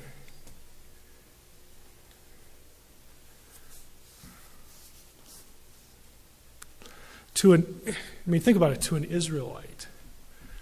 These guys have their Old Testament. They've got the worldview in their brains. They know the stories. They're Semites. They're Israelites. This guy Jesus comes along and he claims to be the Son of God. Son of God, King of Israel. Man, it sounds a lot like Psalm 89. Ooh, boy, that's kind of weird. And he comes to them one day, or one night. On that day when evening had come, he said to them, let's go across to their side. Leaving the boat, they took him with them in the boat, just as he was. And we know the whole story. He goes out onto the rough and raging sea and says, quiet. And it is. And their reaction is like, oh boy. What did we just see? If they're clicking it all up here, they know what that, he's God. And more than that, if John or somebody got up that morning and read Psalm 89 in his devotions, he's thinking, man, his hand shall, I'll put his hand over this. They're clicking. They're just clicking with these little tidbits in the text. This isn't a story placed in here just because Mark's like, man, I'm a few lines short of a column. What do I put in here? No, it's deliberate. It's messaging. We go back. We get Matthew 14. It's, again, somewhat similar. It's walking on the water. The chaos has no effect on me. In fact, I tread on it. Again, mentally up here, the pieces are just floating around in their head. And Jesus will do things, or he'll say things. After 3.5 years of this, it's no wonder that he looks at him and says, haven't I been with you 3.5 years and you don't get this yet? How could you miss this?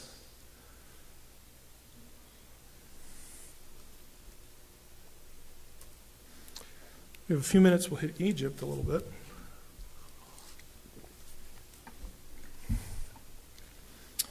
Now, my font. See, we didn't check the font, Dax.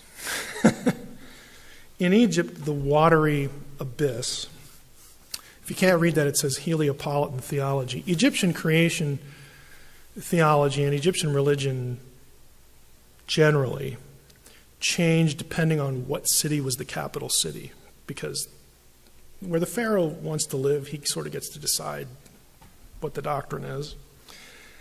But generally, one of the main versions of this is called the Heliopolitan theology. So you have the same idea, except in Egypt, they're not really thinking of the primeval deities as specific elements like water and dirt and all that stuff.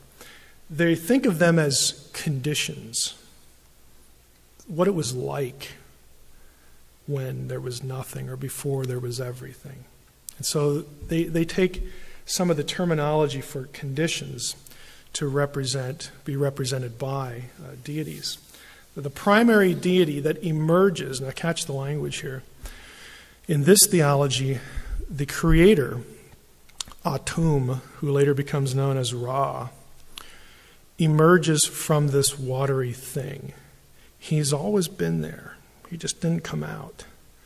So they believed in a pre-existent deity, at least the writers of this theology.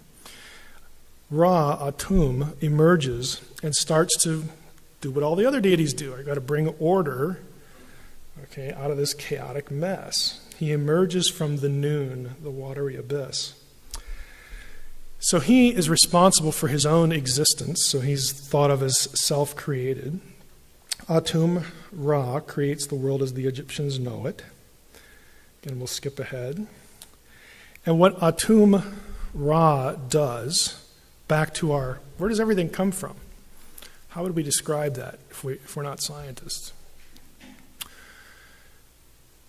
The original pairing that Atum Ra creates, Shu, the dry air, and Tefnut, the moist air, it varies. Some say he did that by spitting. So there you get a watery idea and air. Others say he used his own semen to produce them. Some say it's a combination of both. But again, they're not trying to be titillating. They're not trying to be crude. They're saying, where does stuff come from? You got sex, you got planting, you got building stuff. Again, this is the language of experience. And so it varies with the story. These two deities get together. And they father Earth, whose name is Geb, and Nut, who is sky. And then they get together, and they're real busy. They're going to have 4 kids. Osiris, who will inherit the lordship of Earth from Geb. Isis, she is the sister and the wife of Osiris. We have Nephthys and the bad guy, Seth, and they're also a couple. So to the Egyptian, this is where all, again, the things that we experience in our created world are the result of the creative power of Atum Ra, who was uncreated, and he arose from this watery abyss. And they never, if you'd ask them, well, where'd the watery abyss come from? Their answer would be, well, those were the olden deities that were just kind of there. And they don't interact with people, but out of them Ra came and then brought everything else that we know and interact with. This group was known as the Aeneid, which is the 9.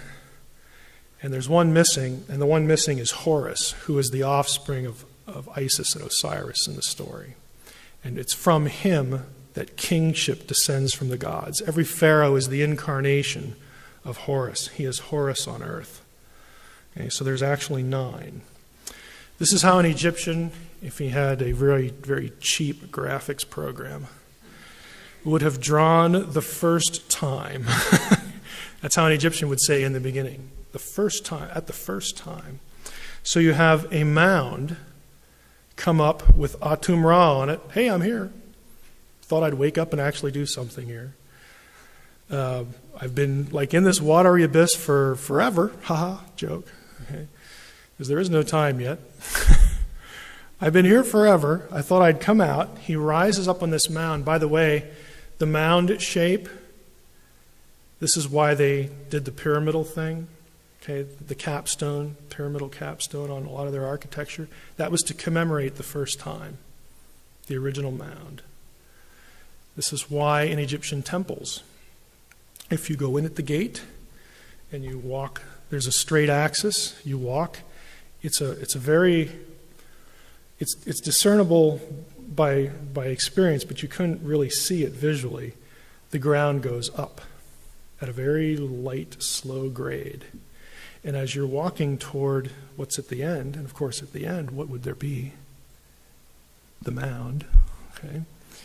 At the end, the buildings are decorated as though it's the watery abyss. Okay, you have little, papyrus plants on the walls, and there's lots of water drawn, and there's the sky up above. And it's a recreation, a recommemoration of the emergence of all that is. That's what happens in the temple. Okay, it's a reenactment. It's also why the god at the end sometimes is put in a little boat, because there's water there. You got to watch out. You don't want to get him wet. Genesis 1:9-10. How many times have we read this? God said, "Let the waters under the heavens be gathered together into one place." How do you do that? If this was like an IQ test, how do you do that? How do you gather all the waters into one place and then call them seas, plural? How do you do that?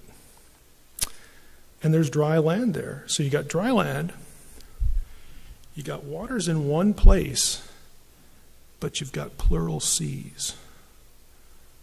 Can anybody draw that for me? Yeah, with a better graphics program. That's what it looks like. The waters are in one place. But depending on your orientation, you could be at a different sea. And the land is in the middle. Now, next week, we're going to see a whole series of verses that describe this in the Old Testament. The edges, where the sky meets the land at the curve and the edge. Old Testament cosmology is a round earth surrounded by water, over which is the sky. And then underneath is what? It's the bad place. Have you ever wondered where we get this idea that hell is like down there? It's from the Old Testament, because that's where Sheol is. That's the Old Testament word for Sheol. Our conception comes right out of, again, the Judeo-Christian worldview. I could show you another text. Egypt, there's one other theology. It's called the Memphite theology. You look at, in Genesis 1, who gets credit for gathering the seas into one place and the land emerging? Okay, it's Yahweh. You don't find that in Babylonian stories. You don't find that at Ugarit. You do find it in Egypt. So the writer writing the Old Testament says, well, okay, I kind of slapped the Ugaritic people around. I dissed Baal sufficiently. And I took a swipe at Marduk, got him. Who's left? Oh, the Egyptians. Well, okay, we need to make sure that in our account that our messaging is clear. Because if we leave the Egyptians go, someone might get the mistaken impression that they're actually right somewhere, but they're not. Even the creation with the spoken word, Genesis 1, God speaks and things come into existence. That occurs only one other place in the ancient world. It's very rare, and that is Egypt. There's a theology, a creation story in Egypt with the god's name is Ta. in that case. Again, capital's Memphis, so we rewrite the story and put our patron god in charge. And in that version, Ptah, when he brings all the Aeneid into existence, so if we have our text open here, we read things like this.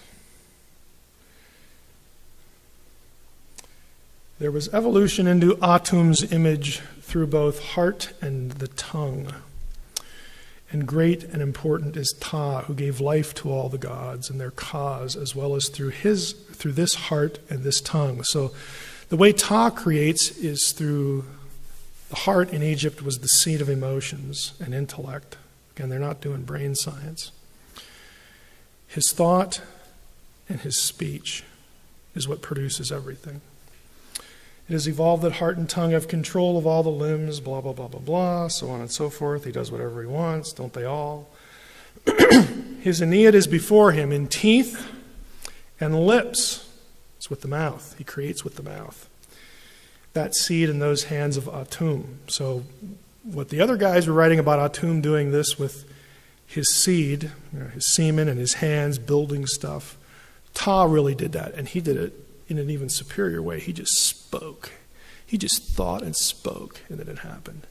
Take that.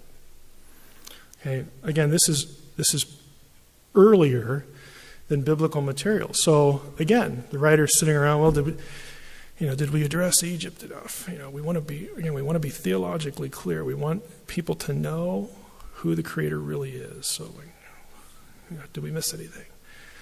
And some scribe, some snotty student shows up and says, "Oh yeah, you missed Ptah." Okay. And God said, "Let there be light," and there was light. I mean, they're trying. I'm being a little trivial, a little flippant, with the examples. But I want you to get the idea of what they're doing. They are intellectually putting a lot of effort into how do we express who the Creator is and make it theologically correct, so that no one can read this and go away thinking that any other deity anywhere had anything to do with this other than Yahweh. So they're shooting. They're going after the competing ideas. And they're hitting their mark. Now to us, we look at this and, half the time, I know what it feels like. You read the Old Testament, it's like, man, that's just bizarre.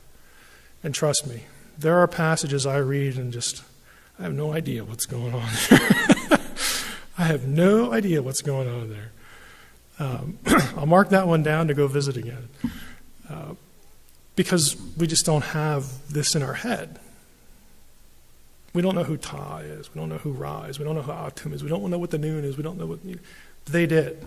Because as a Jew, you interact with Egypt a lot. You certainly interacted with them during the captivity. You interact with them through the rest of your history, either nicely with trade or badly with military conflict. Egypt controlled Palestine for hundreds and hundreds of years in biblical days. You certainly interacted with the Babylonians. You basically spent 70 years there stewing, listening to them tell you that their God defeated yours. Oh, you know those stories. Okay, they remind you. I mean, they know. This is their worldview. So I wanted to try to give you a little exposure to that, because when you read through, and these aren't the only ones, when you read through the Old Testament, strange names, strange place names, you should spend a little time looking those up. You'll be surprised. Again, use a Bible dictionary or Bible handbook and look some of those things up. What happens at those places at other times? Which deity was supposed to control that place? Okay. Why does that deity get that name? Does that name show up anywhere else? Okay. There's all this kind of stuff going on under the surface. And again, with Genesis, with creation, again, just leaving you with the thought, it's about theological messaging. That's what they're going after. Now, we have pretty much ended right on time. So we took 10 or 15 minutes questions last time. You may fire away. Ask me. Yes, Bradley, go ahead. So if I say something like, God was produced instead of the Big Bang, I might not be saying that every assertion of contemporary cosmology theory is 100% correct, and also God started it. It might just be, like you said, a polemic that God is the ultimate cause of the Big Bang, and didn't just come from. Yeah, that is the. I mean, I'm not going to suggest that, because even scientists will bicker. I mean, Stephen Hawking now, he rejects the Big Bang. So it is the way it's expressed in the scientific community can, on a conceptual, theological, and polemic level, be essentially saying the same sort of thing, the same idea. Because as soon as you take, let's say you're a Big Bang cosmologist, and you say, well, this is the way we as 21st century people express this, the moment when everything came into being. Again, try to dismiss from your head for a moment, well, where'd the stuff come from that caused the Big Bang? You try to put that aside. Okay, if you're just expressing things in terms of a Big Bang, and then you're a theistic evolutionist or some other label, and you accept the Big Bang and you say, look, that's the way we say it today. God's the one who did that. It sort of has the same purpose to it, the same strategy. Maybe we should put it that way. Sure. So then when we look at something like Psalms 4, should we not read it as recording an actual spiritual battle that happened, but more as borrowing the theological language to make a theological... Right. On one level, it's all a spiritual battle because there's a spiritual being who controls chaos and subdues it and minds it. Did God actually have to, put up his dukes and punch out, an actual dragon somewhere in the spiritual world? I don't think that's the point at all. I think what they're grappling with is they know by experience in life that things just happen. And I think the reason the sea is picked is because as terrestrial human beings, you can't do anything in that. I mean, you're helpless. You are completely at its mercy. And even if you're on a boat, I mean, there's this great fear. There's a reason why the sea is always, is the candidate for the uncontrollable thing, because you can't control it in any way. So I think that's really the point, that we know that the natural world we live in is unpredictable and uncontrollable, but we know it got here. And so we're combining the belief that our God can control it and that it was produced. So we're combining the two ideas into that. But I don't think that you have a situation where God's actually in mortal combat, with another entity. Dax. So I understand kind of the summarizing that you're saying is theological messaging and the sunset of theological. The question kind of is that the question gets raised quite a bit, right here quite a bit. Well, that's fine, and we can accept that. But where the Bible speaks to science, it's true, or where the Bible makes true statements to. For example, birds were created, it seems like, by the Genesis account before livestock. Mm-hmm, mm-hmm. So is that, are you getting at that too, or kind of what would you say to those kind of statements? You mean the things that are created sort of like in reverse order that you would expect scientifically? Because it doesn't follow what evolution would say. Yeah, I would say you're correct in that it doesn't really follow what anybody says, because everybody's trying to make a scientific commentary out of it. Even if you're an evolutionist, you're a theistic evolutionist, you're a traditional 24-hour-a-day creationist. Everyone's trying to create a scientific narrative. And you can do some of that. Again, rationally, you can do some of that. But there are always these places that it doesn't work. Genesis 1, I think it's verse 21, that the ground produced cattle. Really? I mean, an evolutionist can't justify that, or can they? What does that mean, ground produced? I mean, they can imagine their way to it. if they're really creative, I think overly creative. A creationist can't do that. I mean, you have these thorny things. The other question is, who gets to be the literalist? I interpret the Bible literally.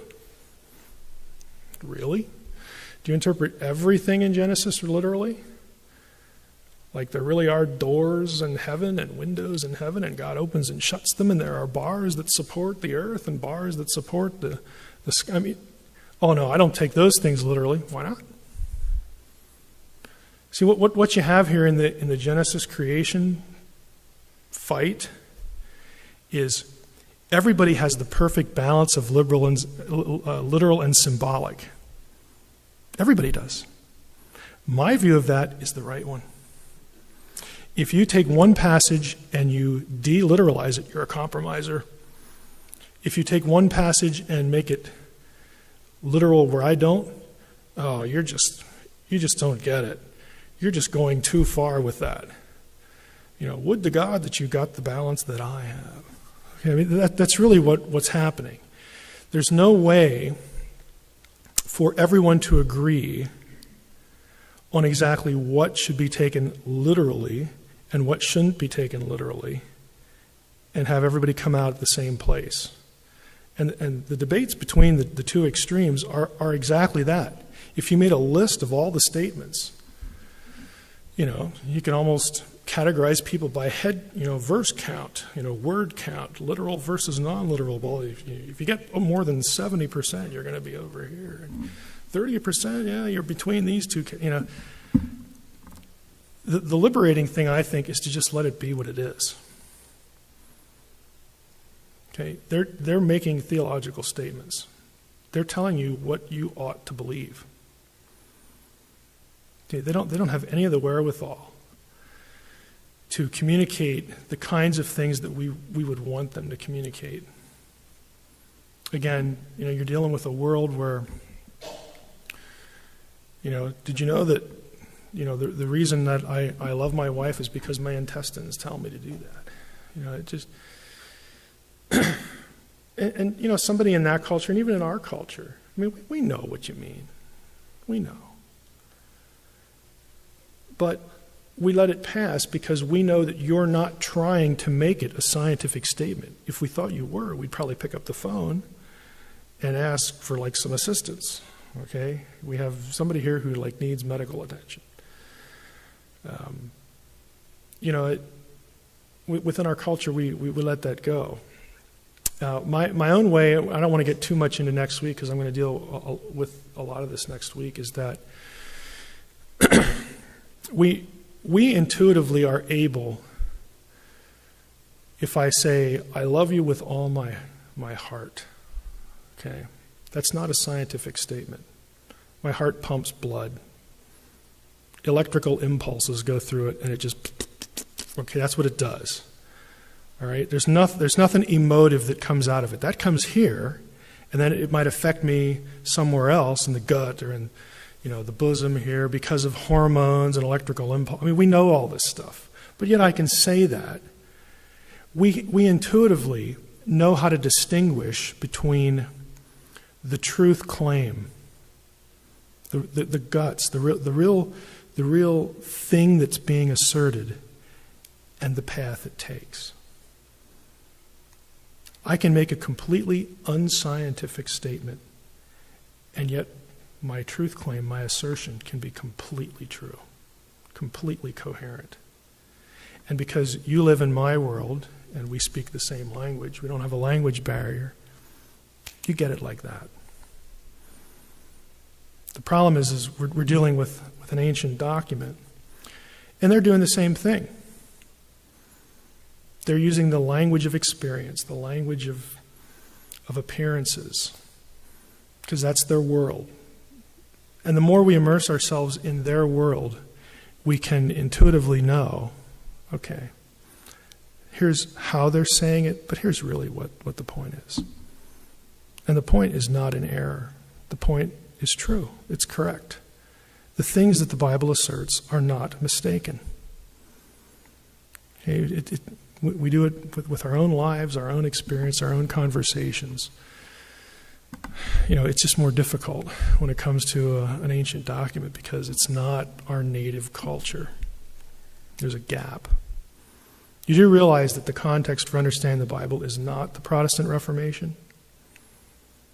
It's not the Roman Catholic Church. It's not 20th century or 21st century evangelicalism. The context for the Old Testament is the context that produced it, which we don't have anymore. We have vestiges of it. We have memories of it.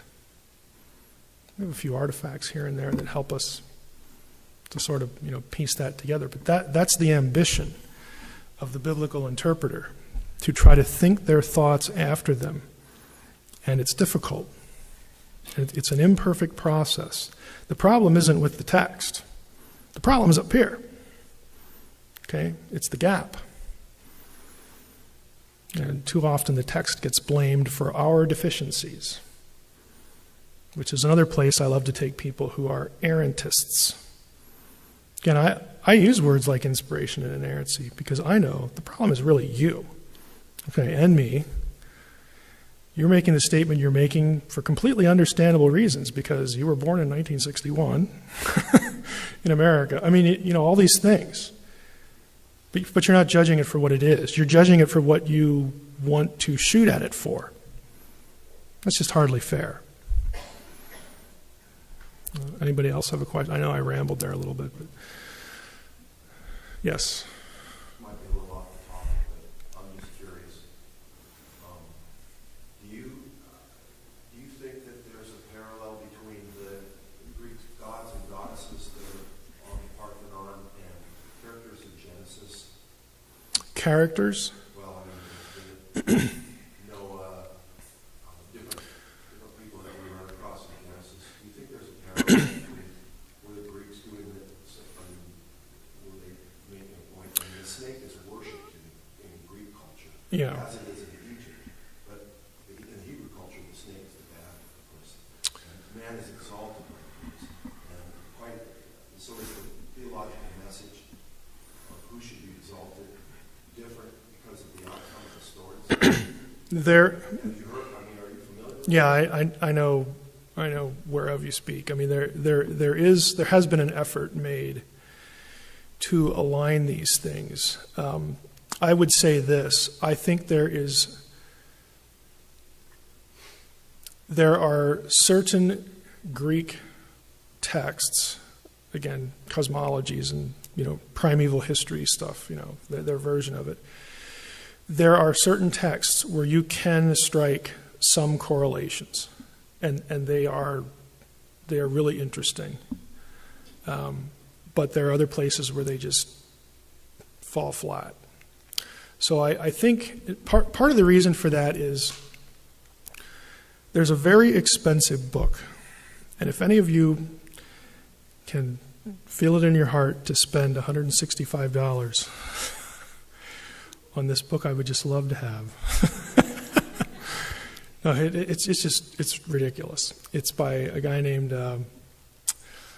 West is his last name. It's called The East Face of the Helicon. And it's a scholarly work, and it shows how all the Greek mythologies are backdropped by ancient Near Eastern stuff. They just bleed into it. So there's a lot to that. I think it would be overstating the case to say that you could align that material with most of the biblical characters, like let's say in Genesis 1 to 11. You don't have that many characters anyway, but there is something to it, but it's not. It's an issue of detail, and frequency, coverage, I guess might be a better way to put it. You get some really striking things out of the text that the New Testament also picks up on. If you ever want to do an interesting study, do a Greek word study on the word Tartarus, Tartarus.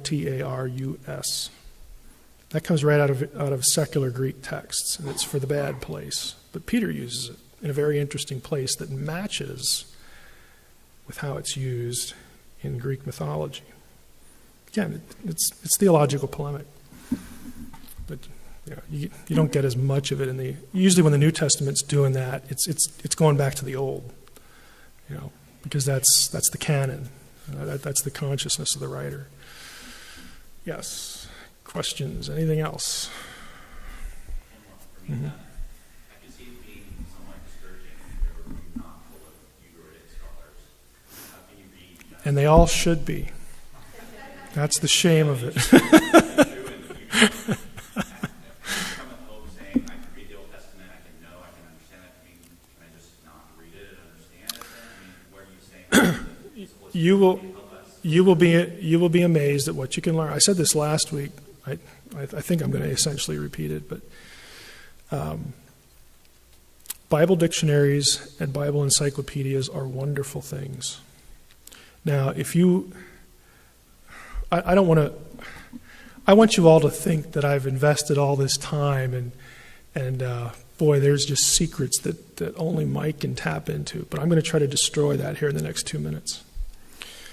If you learned transliteration, Greek and Hebrew, what the English characters are for the Hebrew and Greek characters, and you bought things like Anchor Bible Dictionary and especially Dictionary of Deity and Demons in the Bible, which is the only reference source I've ever had that I could just read cover to cover. I've read most of it. It's just, that's like devotional reading. Okay, it's just wonderful. But there are key sources like that are designed for people who just know English and transliteration. And they'll take you into all sorts of stuff. So use reference material. Now, the other thing that I recommended is start looking for vocabulary and phrasing touch points between passages. The scholarly term for that is intertextuality. You can impress someone or bore someone with that later. Intertextuality. And that's the idea that biblical writers read the stuff that came before them, and they're drawing connections. Like, wow, who'd have thought of that? They do it all the time because they assume, a biblical writer assumes that you know that stuff really well. So they only need to drop a phrase or a word or 2 or 3 words in one cluster. And they think you're tracking.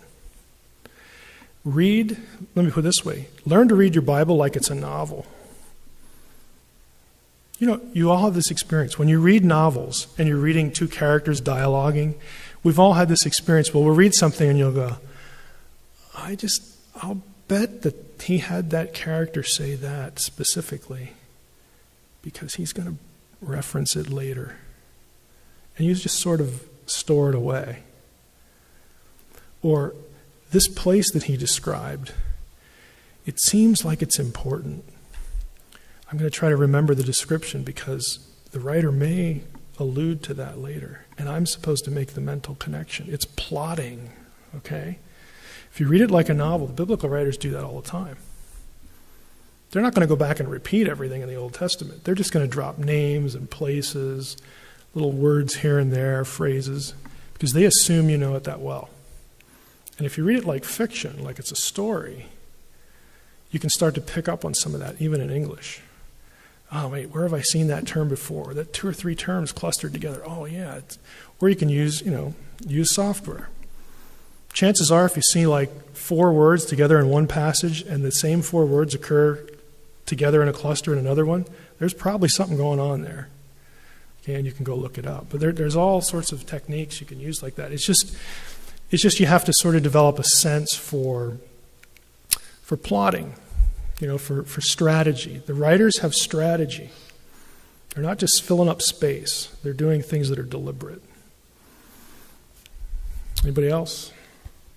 Tonight we're going to be talking a little bit more about creation cosmology in Genesis and elsewhere in the Old Testament because it goes hand in glove with Genesis, and really talking about creation worldview. And I'll be honest with you, in this one, I'm going to be, in a good way, a little chippier, because I want you to get a feel for the importance of really sort of thinking clearly about what it is you believe and then making a decision to really stand there, even if it gets uncomfortable. And I know, again, because I've done presentations on these topics before, that not all of you are going to agree with my take on things, and I want you to know that's fine. After enough years of teaching, you get used to people looking at you like you got two heads anyway. So that's okay. It's kind of what makes it interesting for the person on this end of the conversation. And, don't feel like you can't, ask me something that would telegraph that. Yes, ask what you want. I mean, that's why I'm here. But I want you to know that. But I also want to challenge you, because a lot of times we, as evangelicals, as Christians, whatever label you want to stick on yourself, we say we believe X, Y, Z. And sometimes my question is, if I was in a classroom, I would say, well, do you really? We believe the Bible is the literal Word of God. Do you really? Where does your literalism end, and where does somebody else's begin? And that always factors into something like this topic for Genesis. And I'm going to show you tonight, I'm going to be a flaming, uncompromising, blind literalist tonight. And I'm going to challenge you to be as literal as I am. You're probably wondering, where is he angling toward? You'll find out. I also have a little gadget tonight. I couldn't wait to get here because I just got this week, so I'm going to try not to mess it up. But, look at that. It worked once. How should we interpret the Bible? Let's use this as our starting point. I've taken some of this information from the source at the bottom there, L. Wells Dictionary. We like to say that we believe in literal interpretation or grammatical historical exegesis, which is defined by L. Well like this: each biblical document, each part of a biblical document must be studied in its context. I mean, we've all heard that before. Keep things in context, let Scripture interpret Scripture. Very normal. Both its immediate literary context and the wider situation in which it appeared. This calls for an understanding of the following elements. We should study the original languages, right? We should pay attention to the type of literature that our particular passage is in and part of, and in literary terms, what sort of genre or literature context it is. For instance, you have parables, you have psalms, you have poetry and non-poetry, you've got prophecy and proverbs. They're not all the same. I mean, it just depends what the literary context is. And we're taught to pay attention to the historical circumstances, the geographical circumstances, and lastly, the life setting. Now, does any of that seem objectionable? Seems pretty normal to me. When we say we practice this kind of interpretation, we are supposedly saying, and I'm going to ask how serious we are about it, that we need to contextualize the Bible in its original context as best we can, and then go from there. Now, what that means is this. And this, to me, these are obvious things. I think they'll be obvious to you, but they might feel a little uncomfortable. If you're going to affirm grammatical, historical interpretation, then you can't affirm certain things.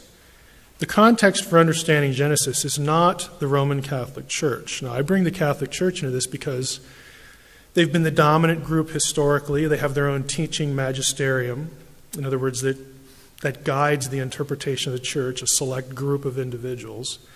And in a broad Christian audience, they are in large part what we think of as church tradition, whether we like Catholicism or not, whether we agree with its doctrines or not. They've molded tradition. But that isn't the context for the Bible or for Genesis. Neither is the Protestant Reformation. Luther and Calvin were wonderful men used by God. They are not the context for Genesis. They are quite far removed from Genesis. Okay, so we can refer to them, see what they said, but their decisions on things should not be considered binding in any way because they're just divorced from the context. Now, they might have insight into the context. That's why you read these guys. But the problem with the Catholic Church, Protestant Reformation, and everything else I'm going to put up here is that because of historical circumstances, they lacked a lot of information that we are fortunate enough, really burdened with today. All this stuff we think about, comparative material like Egyptian sites and archaeology and language and Mesopotamia and the surrounding nations of Canaan, all these languages, and they give us insight into cultural customs and religion and history. They had zero. They had none of that, because it wasn't deciphered until the late 1800s. Some of it wasn't even discovered until the 20th century. They had nothing like that. They're just winging it. Okay? And that's through no problem with their own scholarship. It's just their context. It's quite different. 20th and 21st century evangelicalism is also not the context for Genesis. We're even further removed. Okay? We have opinions, because our thinking about Genesis has been historically conditioned by the things we have to deal with. Things like, I'll put this next one up, post-Darwinistic Christianity. The church has had to deal with Darwin. Okay? Mid-19th century, we have Darwin and his influence going on in the 20th century. Of course, it's still a dominant idea in the scientific community, and other areas as well. But the fact that we have to fight with Darwinism, or that we want to fight with Darwinism, or we feel we ought to fight with Darwinism, has nothing to do with the context of Genesis. The writer of Genesis he'd never heard of Darwin. I mean, that's kind of dumb to say that because, he lives in the 1800s. Of course they never heard of Darwin. They'd never come across his ideas. So they're not... What's in Genesis is not a response to Darwin. Darwin wasn't around. It's not the context for Genesis. The context for understanding Genesis is the historical, religious, literary, and quote-unquote scientific context, as much as you could use that term. It was the context in which it was written. That is its context. None of these other ones. Some more things. A little less obvious, but do you realize God did not create a new culture for Israel that was foreign to the rest of the world at the time? When God comes to Moses or whichever other biblical figure and says, most of the time God doesn't say, "Hey, write this down." Okay, that's actually very rare in the Old Testament when you have any sort of, "Hey, you, start writing." But when God moves people to record something that God knows, and maybe they knew, would wind up in a collection that was considered sacred, the Bible, God doesn't say to himself first, "Boy, I'd really like to tell them about how I made everything. But how do I do that?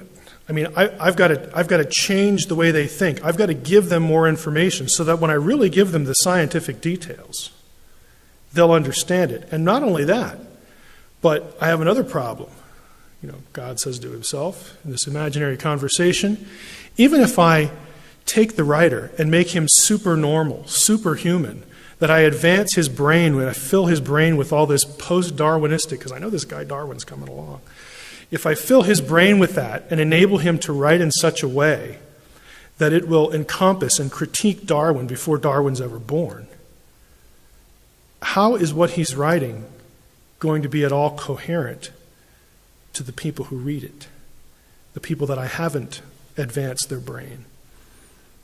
Okay, now that might seem like a trite description, but it's important. God doesn't change the writer and the original audience. He doesn't advance them scientifically to be able to produce a document that would have advanced scientific knowledge and description in it. He doesn't bother. Frankly, I'm of the opinion that if God came back today, if we didn't have a Bible and God said, "Hey, it's 21st century, I need to start taking these humans and having them write some things down." They're pretty good writers now, lots of different languages. So let's have him write some things down. I need a really smart guy to talk about creation. Hey, well, let's grab Stephen Hawking over there and have a conversation. It's still a waste of God's time. Because if God really told him all the details, it would be beyond Stephen Hawking's comprehension. Now, he might comprehend a little bit more than, the producers of the Old Testament, but God is still so far in advance of Stephen Hawking, whether Stephen Hawking likes to admit that or not, that it would really be a waste of God's time. God is perfectly capable of telling us exactly, with great precision, how everything worked at the beginning, how it was done. He's capable of communicating that. The conversation would be lost on us because our brains are just too puny. It's just, we're human, he's not. God also does not bother to change Israel's worldview. Okay, I don't need to give you a scientific advantage, but I do need to correct some things about your culture that I really don't like, that don't seem really fair or pardon the expression, kosher. I really need to change a few things, and then I'll give you the Torah. And those things that could be potentially objectionable down the line, eons and millennia from now, will be weeded out. Things like in the Old Testament law, that women could not inherit property. Okay, that's in there. They're not, because that's a patriarchal culture. That's what the world of the Old Testament is. It's a patriarchal culture. God doesn't change the culture, clean it up first, and then say, now we can talk. He comes to people as they are, knowing what they know or what they don't know, and says, let's get something down here that you can understand. Not only you can understand, but that the people who read what you're going to produce, they'll understand it too. Because it's communicated in their language, in their worldview. They'll get it. Because I, as God, am choosing to come to this place at this time in history, to these people. That's God's decision. And now I'm going to start revealing who I am. God doesn't bother to clean up anybody's act. And that if we just realize that, there are a lot of things in the Old Testament that unbelievers object to, that you can really file under, why are you being critical of a document where, the Old Testament doesn't necessarily approve of a lot of these things. They just are, because that was their culture. They just are. So why, get apoplectic over it? God's revelation to Israel needed to be culturally decipherable. They had to get it. They had to understand it. It also had to be culturally consistent. In other words, God couldn't fill the Old Testament with things that were foreign to the culture to whom he was communicating, or else they would go, what? What's up with that? I don't understand any of it. This is supposed to be revelation from God. Well, doesn't God know who I am? I don't get this stuff. No, in their original context, they get it. Because he, again, is choosing the time, the place, the circumstance, the people to communicate something to. Now, how many of these things do you believe? Let me just give you a list without commentary here or much commentary. Yes, I know the terms are subject to definition, but work with me, people, okay? Inspiration and inerrancy. People want to quibble about what do you mean, what do you don't mean. Just take the terms, okay? Would you affirm them or not? Would you affirm the idea that God communicated through people just as where they were? In other words, God acts in time. See, we're very fond of talking about how God acts in time with people when it makes us, when it's in the context of God loving us and saving us and providing atonement. It's the same thing when God decides to give us revelation. He's acting in time, specific place. Do you believe that general revelation, which is nature, creation, and special revelation, the Bible, are equally true? Do you believe that there's only one source for everything that is true? Now consider the alternative. No, I think there are two sources for everything that's true, or 10. Really? Okay, well, I wonder if those sources ever disagree, and I wonder why there would be more than one. Can any of them ever be more true than any of the other ones? I mean, you start to get into these kind of weird debates. This was actually a debate in church history, the difference between Eastern Orthodox and now Catholicism, the East and West Church. One of their fundamental disagreements was, did the Spirit proceed from the Father or the Father and the Son? And you think, well, who cares? Well, they cared. And 1,500 years later, they're still caring, okay? I mean, this was a split in Christianity because the one side said there is only one source of truth, and that is God the Father. Not two, one. The other side said, well, let's throw Jesus in there too. I mean, he's God, isn't he? Well, yeah, he's God, but everything begins with the Father. The Father was deemed hierarchically supreme to the Son. And they fought over that. And they split. And now that's why we have Eastern Orthodoxy. There are other reasons, and the West. But do you believe fundamentally that everything that's really true is equally true? If you think about that, how can something be more true than true? That means that the thing that's less true might have a little bit of error in it. Okay? And you don't want to go there. Do you believe that divine accommodation is necessary? In other words, do you believe that God had to make, God had to sort of lower himself to be able to communicate to human beings, that we're beneath his level of his capacity, and he has to stoop a little bit to make things known to us? Do you believe that there's total objectivity in science is a myth? Okay, think about that one. Total objectivity in science is a myth. Do you believe that? Or are scientists the only completely objective individuals on the planet?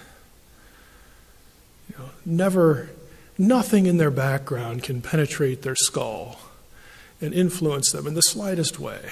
They're completely objective. I would say that they're not human if they want to claim that. Do you believe that current evolutionary theory has serious problems? In other words, do you believe that there's actually still debate, even within the evolutionary community, about evolution? There is. You don't have to read very far to find that out. Do you believe that you are under no obligation to make the Bible palatable to science? Now, I'm going to tell you where I'm at. I believe all of those things. Every one of them. And if you think about the list, they sort of create ramifications for each other in certain ways. You don't have to give me an answer, but I want you to think about it. Do you believe some or all of these things? Now, since I do believe all of these things, I think that it is a myth that scientists can claim to be totally objective. It's about gathering data, but all data is filtered through something that we call presuppositions, we call our experience, we call our outlook, we call our worldview. It's just part of being human. We're not robots. We are influenced by things. Given all that, I would say there is no need to bend science to the Bible, because I think what is true in the natural world is equally true to what's in the Bible. Okay? I don't think they're two different truths. I think if it's true, it's equally true, and it comes from the same place. Okay, so I don't see the necessity of bending one to the other. And the flip side is, I don't see any need to bend the Bible to science either. You say, how in the world does that work? How does that work? I said this last week, by just letting the Bible be what it is. Nothing more, nothing less, even if it hurts. Right? Even if that leaves you with the feeling that, I want it to do something for me here in this argument. But to do that, I need to make it something that it's not, but it'll feel good. I'll win that. I'll win the point. I'll win the argument. I'm going to challenge you to resist that. And let me illustrate it for you. 6-year-old girl.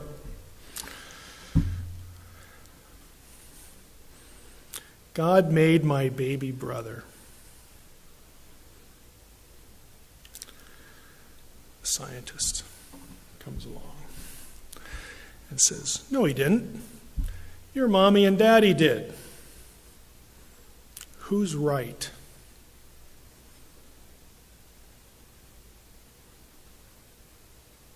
Who is right? Now I am going to ask for hands. Who's right? How many says the 6-year-old girl?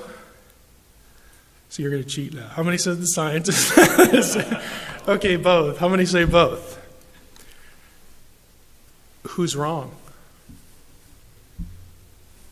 Well, the scientist where he says, no, he didn't. Is he wrong? Is the scientist wrong to say that God didn't make your baby brother?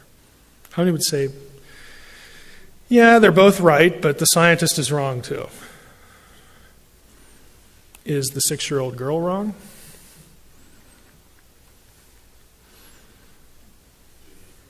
They're both kind of half-truths. They're both right, and they're both wrong. But why can we look at that and up here parse that successfully?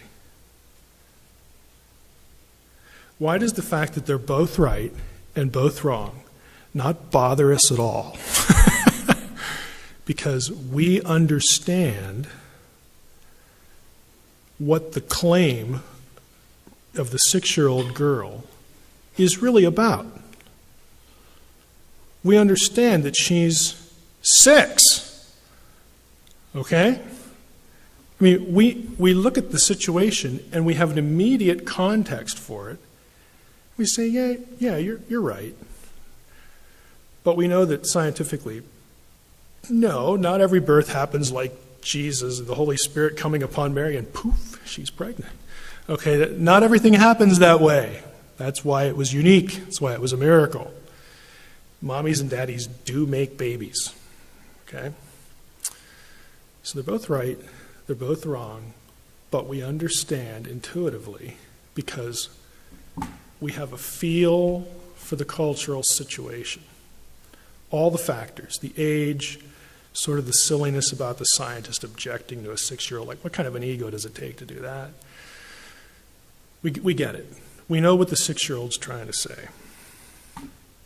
So here are my propositions. We're going to come back to the 6-year-old, the scientist. They're going to go at it again tonight. Someone's framework for reality may be flawed by imprecision, like the 6-year-olds, due to lack of understanding, but their truth claim can still be quite correct. See, ultimately, God is responsible for all life, isn't he?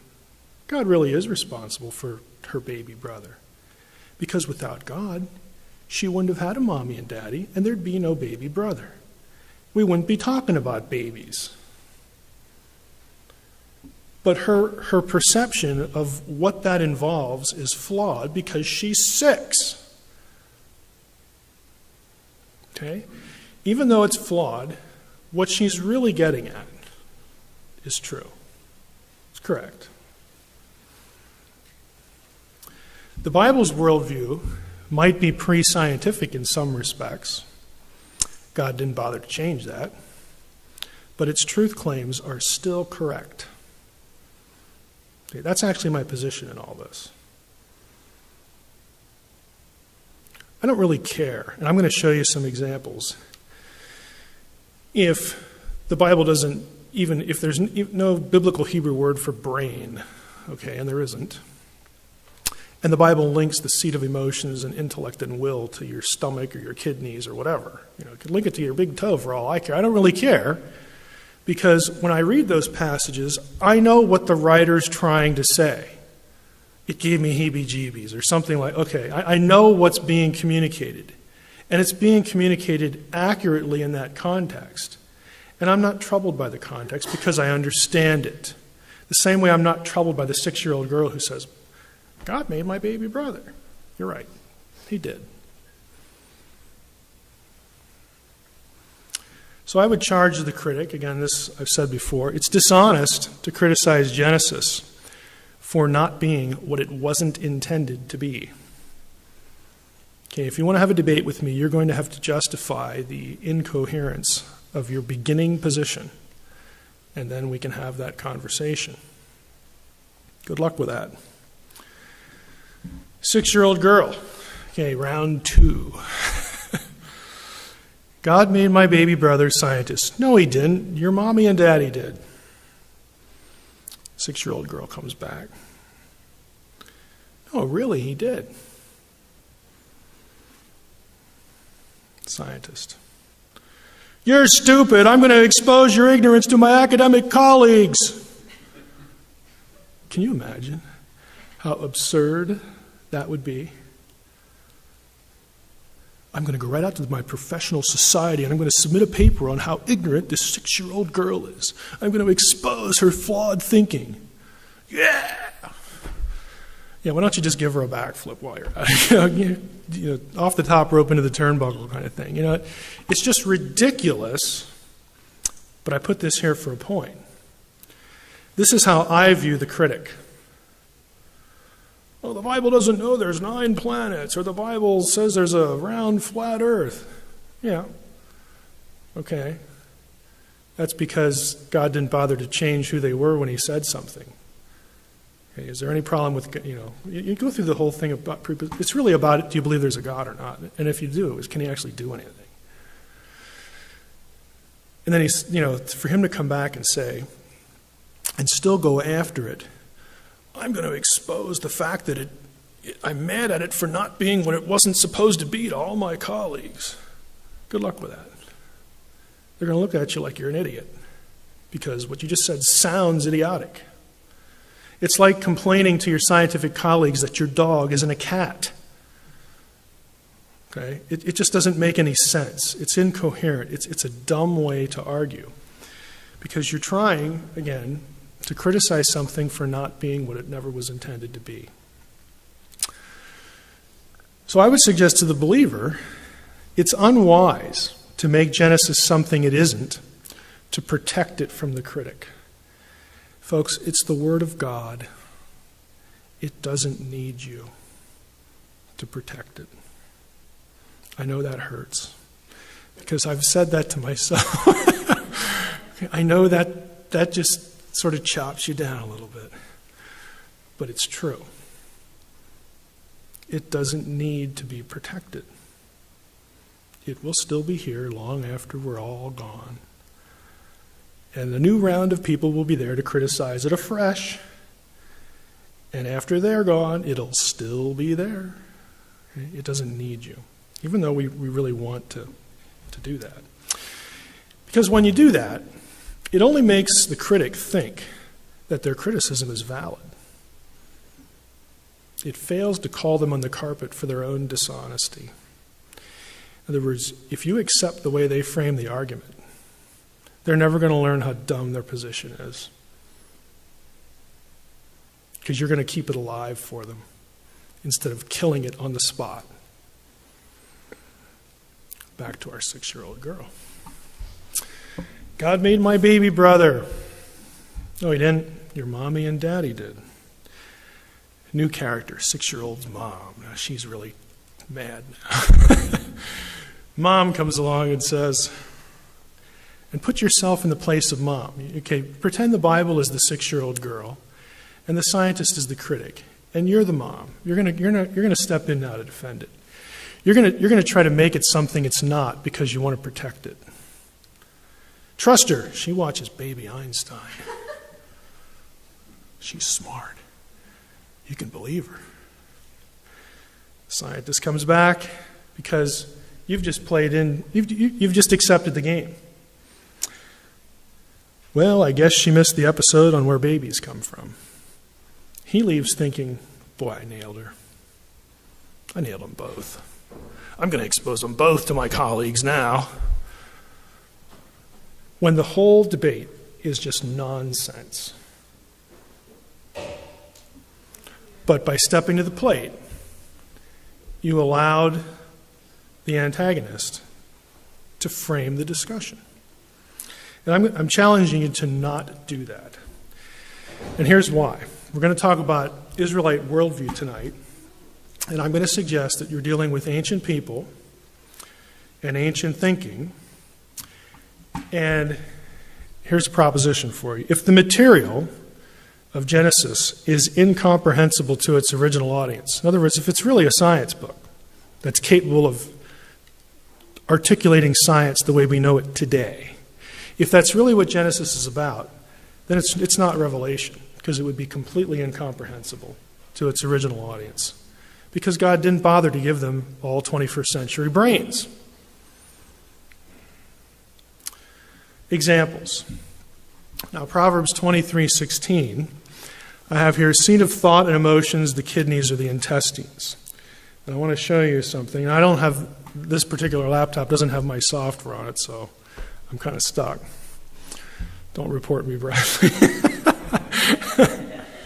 I needed an interlinear, so I'm not using Biblia. All right? If it has an interlinear, please let me know. Proverbs 23:16 here. Let's scroll a little bit. It's a little awkward here.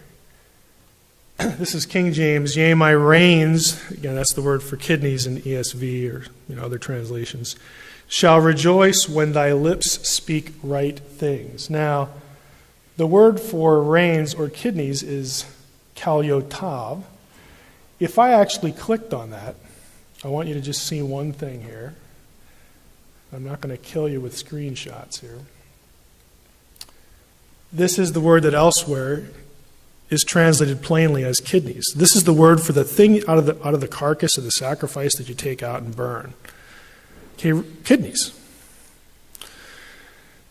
It's the same word. So, again, there are lots of verses like this. You could just do a search on it. Is it scientific to say that your kidneys are the seat and thought of emotions? Well, no, it's not. And I've said before, again, that there's no word for brain in Hebrew, the Hebrew Bible. They don't have any idea what the brain does. It's pre-scientific. Here's another one. This one's kind of odd, you might think, but it's really interesting. I won't go there. I'll just rehearse the passage for you since you're not familiar with it. Human persons existing within one parent. Now, I believe that human life, personhood, begins at conception or fertilization. Okay, when the daddy part hits the mommy part and we have fertilization, that is the beginning of a person, a human being. Prior to that moment, no persons can exist in just one person, and especially they can't exist in the male. But that's precisely what Hebrews 7 says. This is the passage where it talks about Levi paying tithes to Melchizedek while still being in the loins of his father. I'm sorry, but scientifically speaking, Levi, the person, the individual, was not in the loins of his father. Okay, unless you want to believe, and there's even problems with this, Eastern thinking that there's just so many souls out there and they're floating around waiting for bodies. The problem with that is, in the Hebrew mind, a person is what?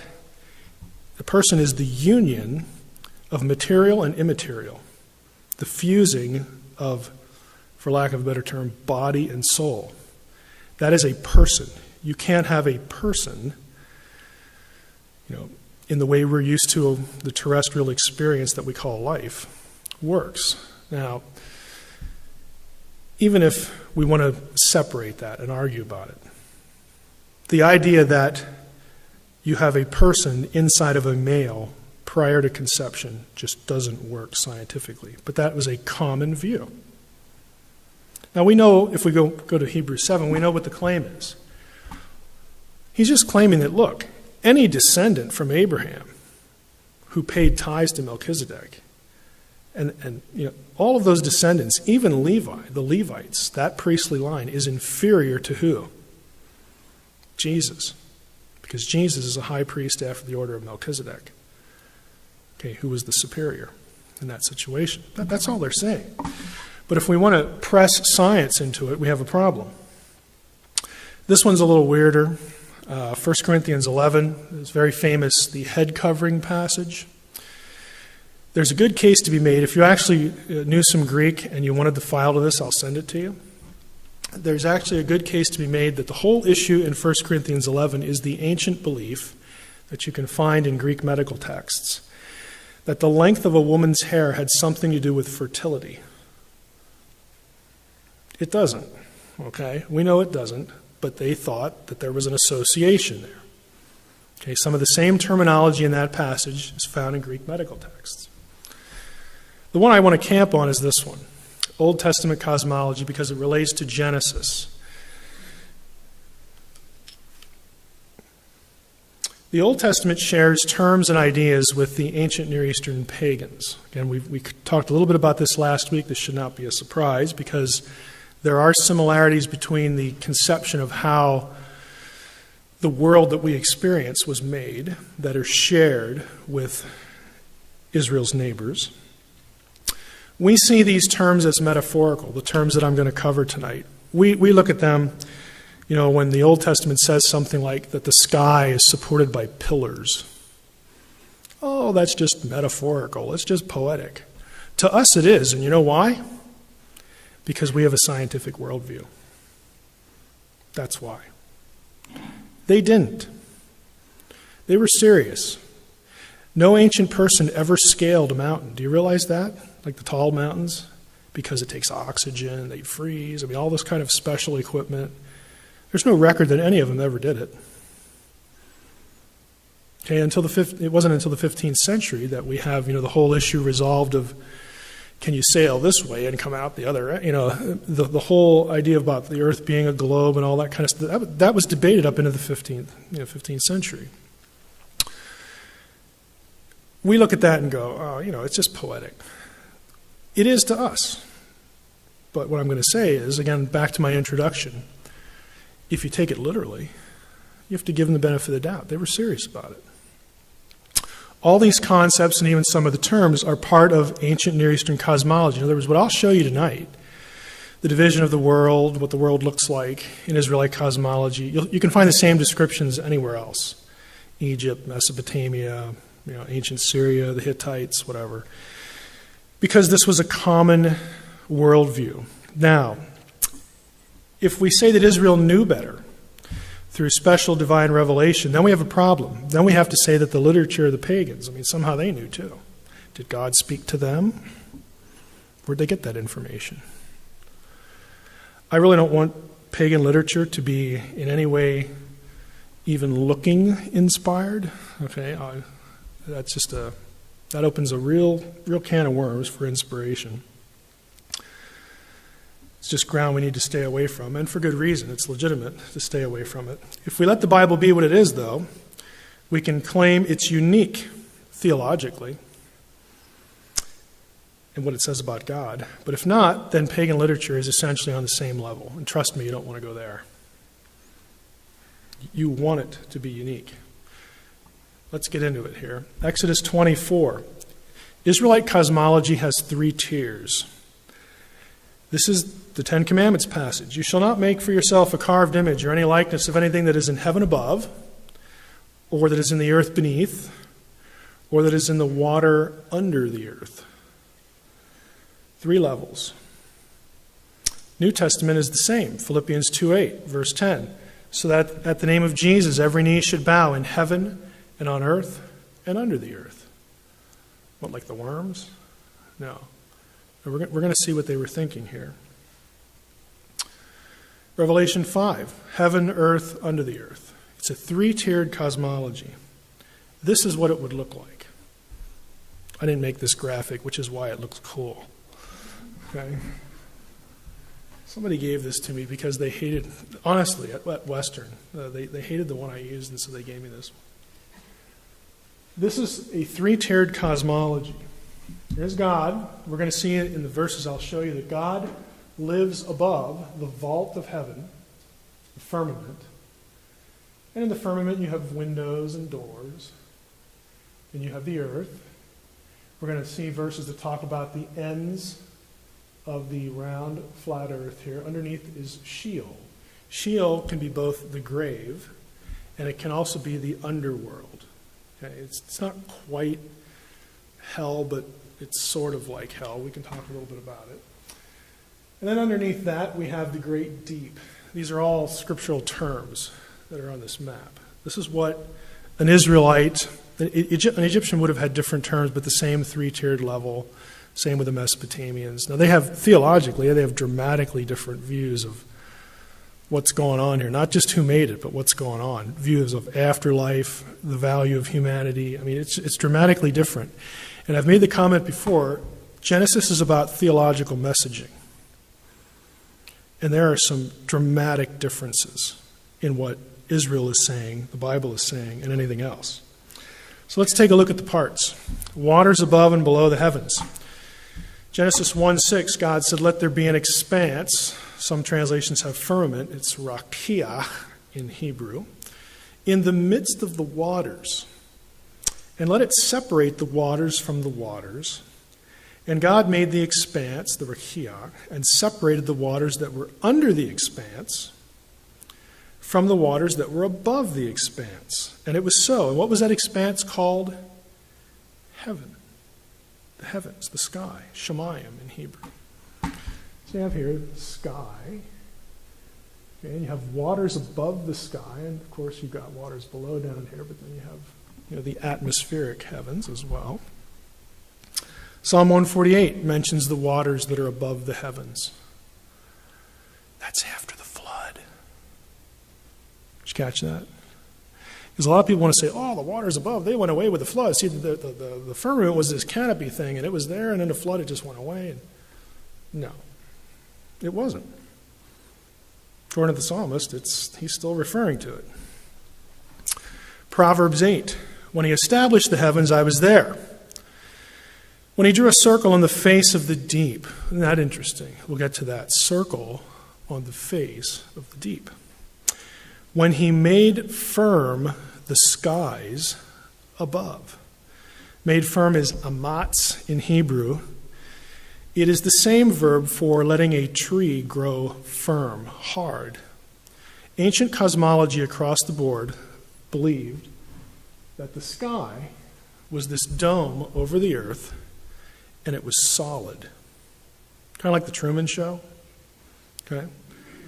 They believed that the stars were affixed to it. Some of the stars never moved, but other ones did.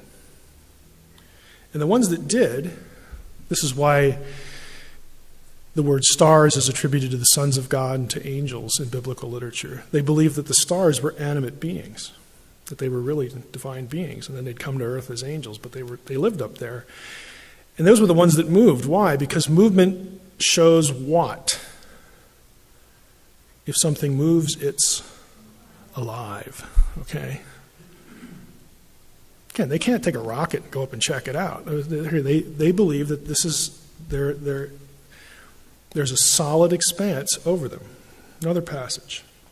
Job 37, verse 18. "Can you, like him," speaking of Job, drawing the dramatically poor comparison of God and Job. Of course, we know who's going to win there, but "Can you, like him, spread out the skies hard," kazakh, hard as cast metal, mutzak, as a metal mirror. Mutzak is the same word used in the casting of the laver, the tabernacle where they would wash. It's solid. It's also the same terminology used for flint rock. Again, these passages point to the belief that there's a dome, the sky's a dome, and it's solid. And God lives above it. We live below it. Job 22. Did I skip one? No, I didn't. "But you say, what does God know? Can he judge through the deep darkness? Thick clouds veil him so that he does not see, and he walks on the vault of heaven." That's where God lives. It's his address. And before we think, oh, that's quaint, how cute. We think that, don't we? If a little child would ask you, where does God live? Up there.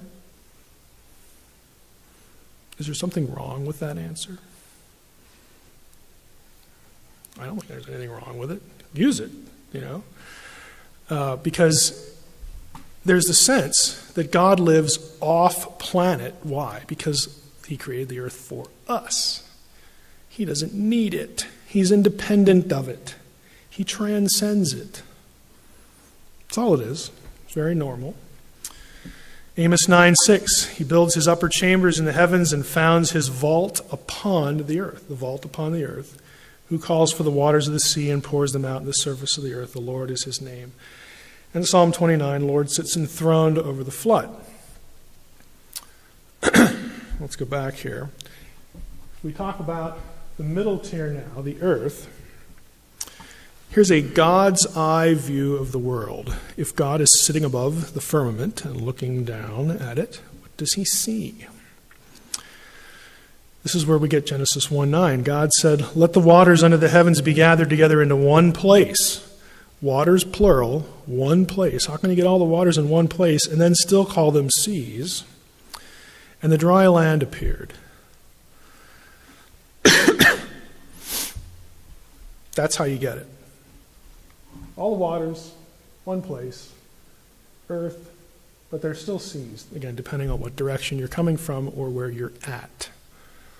Because if you're over here, you're going to call this something sea, and you can't really see what's going on over here. So if you live on the other side, that's another sea. But you got all the seas together. Proverbs 8, when he established the heavens, I was there when he drew a circle on the face of the deep. Circular. He made firm the skies above, so on and so forth. Here's an interesting one. He has inscribed a circle on the face of the waters at the boundary between light and darkness. What's the boundary between light and darkness? Think about it. You all know the answer to this. What's the boundary? Think literally. What's the boundary between light and darkness? Does it get dark here? Does it get light here? Where's the boundary? The horizon. That's the boundary between light and darkness. If this is your view of the world, your horizon is right here. That's where the firmament ends and it meets. It's stopping the waters from going any further. And it goes all the way around, the whole thing. Because if you're on a circular earth, everywhere you look, there's a horizon. The place where light and dark meet. Again, I told you I'm going to be a flaming literalist tonight. I'm going to say that I'm going to take them absolutely at their word. Vault of the heavens, pillars and mountains. The pillars of heaven tremble and are astounded at his rebuke. Oh, that's just metaphor and poetry. Yeah, to us it is. If you ask them, it's like, well, there's that big mountain thing. I mean, that's holding up the sky. Duh. If you don't believe it, go find. I mean, how are you going to find out any different? Obviously we can, but the means to do that isn't with them.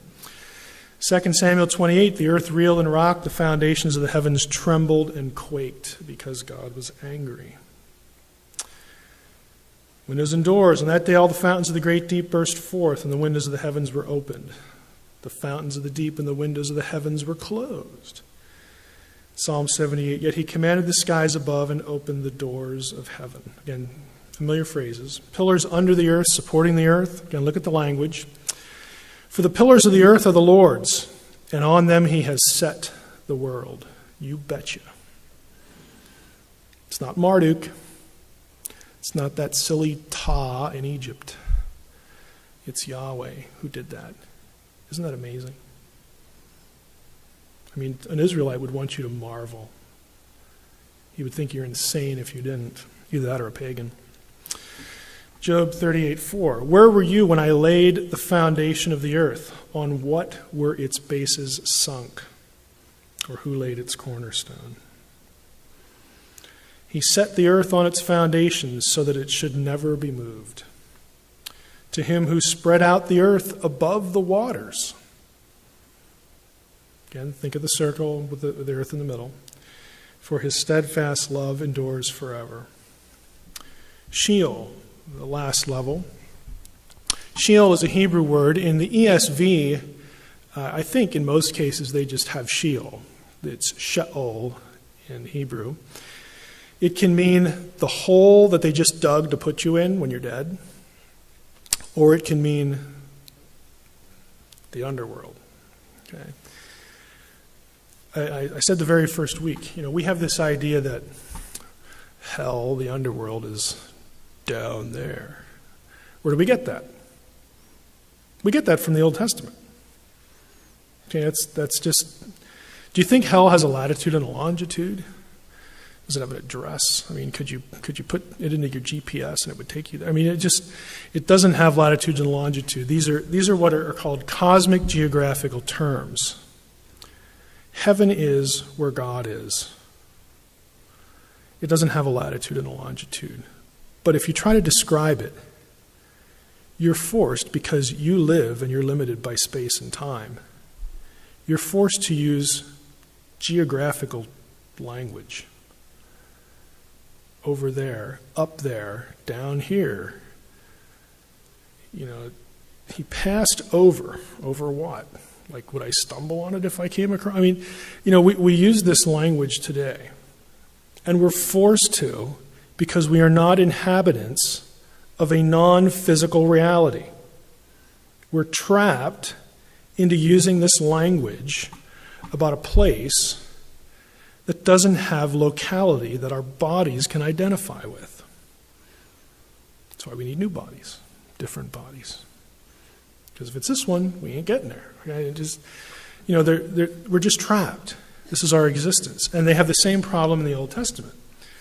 Job 26:5, the dead, the word is Rephaim, tremble under the waters. The Rephaim were not so nice inhabitants of the underworld. Tremble under the waters. Sheol is under the waters. Sheol is naked before God, and Abaddon has no covering. Abaddon is another word. Again, that word comes up in Revelation for the destroyer, the pit. Okay. Sheol beneath is stirred up to meet you when you come. It rouses the shades, the Rephaim, to greet you, all who were leaders of the earth. It raises from their thrones all who were kings of the nations. Everyone righteous or wicked goes to Sheol. Everybody dies. Psalm 89, what man can live and never see death? Who can deliver his soul from the power of Sheol? Answer, nobody. Okay. Now the righteous went to Sheol. The hope of the righteous in the Old Testament was that they get to leave at some point to be with the Lord. Jacob goes there. I shall go down to Sheol to my son mourning. Hezekiah goes there. I'm consigned to the gates of Sheol for the rest of my years. See, when you went to Sheol, you were still alive. You were dead, but you're alive. Kind of like we think today, when people die, they're still, we use the same language because that's the language of Scripture. You still exist beyond your physical death. You're still alive, but you're there, some direction. Okay? Hezekiah is saying the same thing. David, certainly, I think he's going to be in heaven, but he goes to Sheol. Cords of Sheol entangled me, snares of death. Are you going to praise? Anybody going to praise you in Sheol? The cords of Sheol entangled me. The wicked also go there. They spend their days in prosperity, and in peace they go down to Sheol. Job's kind of ticked about that. They say to God, depart from us. We don't desire the knowledge of your ways. What's the Almighty, and why should we serve him? What profit do we get if we pray to him? They're obviously unbelievers, but they go to Sheol too. Everybody goes to Sheol. The hope is that you get out. Now, that is a very brief overview of Old Testament cosmology. And I'm coming back to this slide, but I think I'd kind of like to go back to Well, some of us won't have the context for it. Let's just end here. There is a passage, if any of you bring it up in Q&A, I have more slides about it, but I'm going to end here, that relates to cosmology that might have popped in your head as far as a question, dealing with the Earth's shape as it will. But the message I want you to take away again is Genesis is about theological messaging. Just like with our illustration, we spent a long time leading up to the cosmology slides, the conversation between the 6-year-old and the scientist. When you accept the way that the critic frames the debate, you're not going to get very far.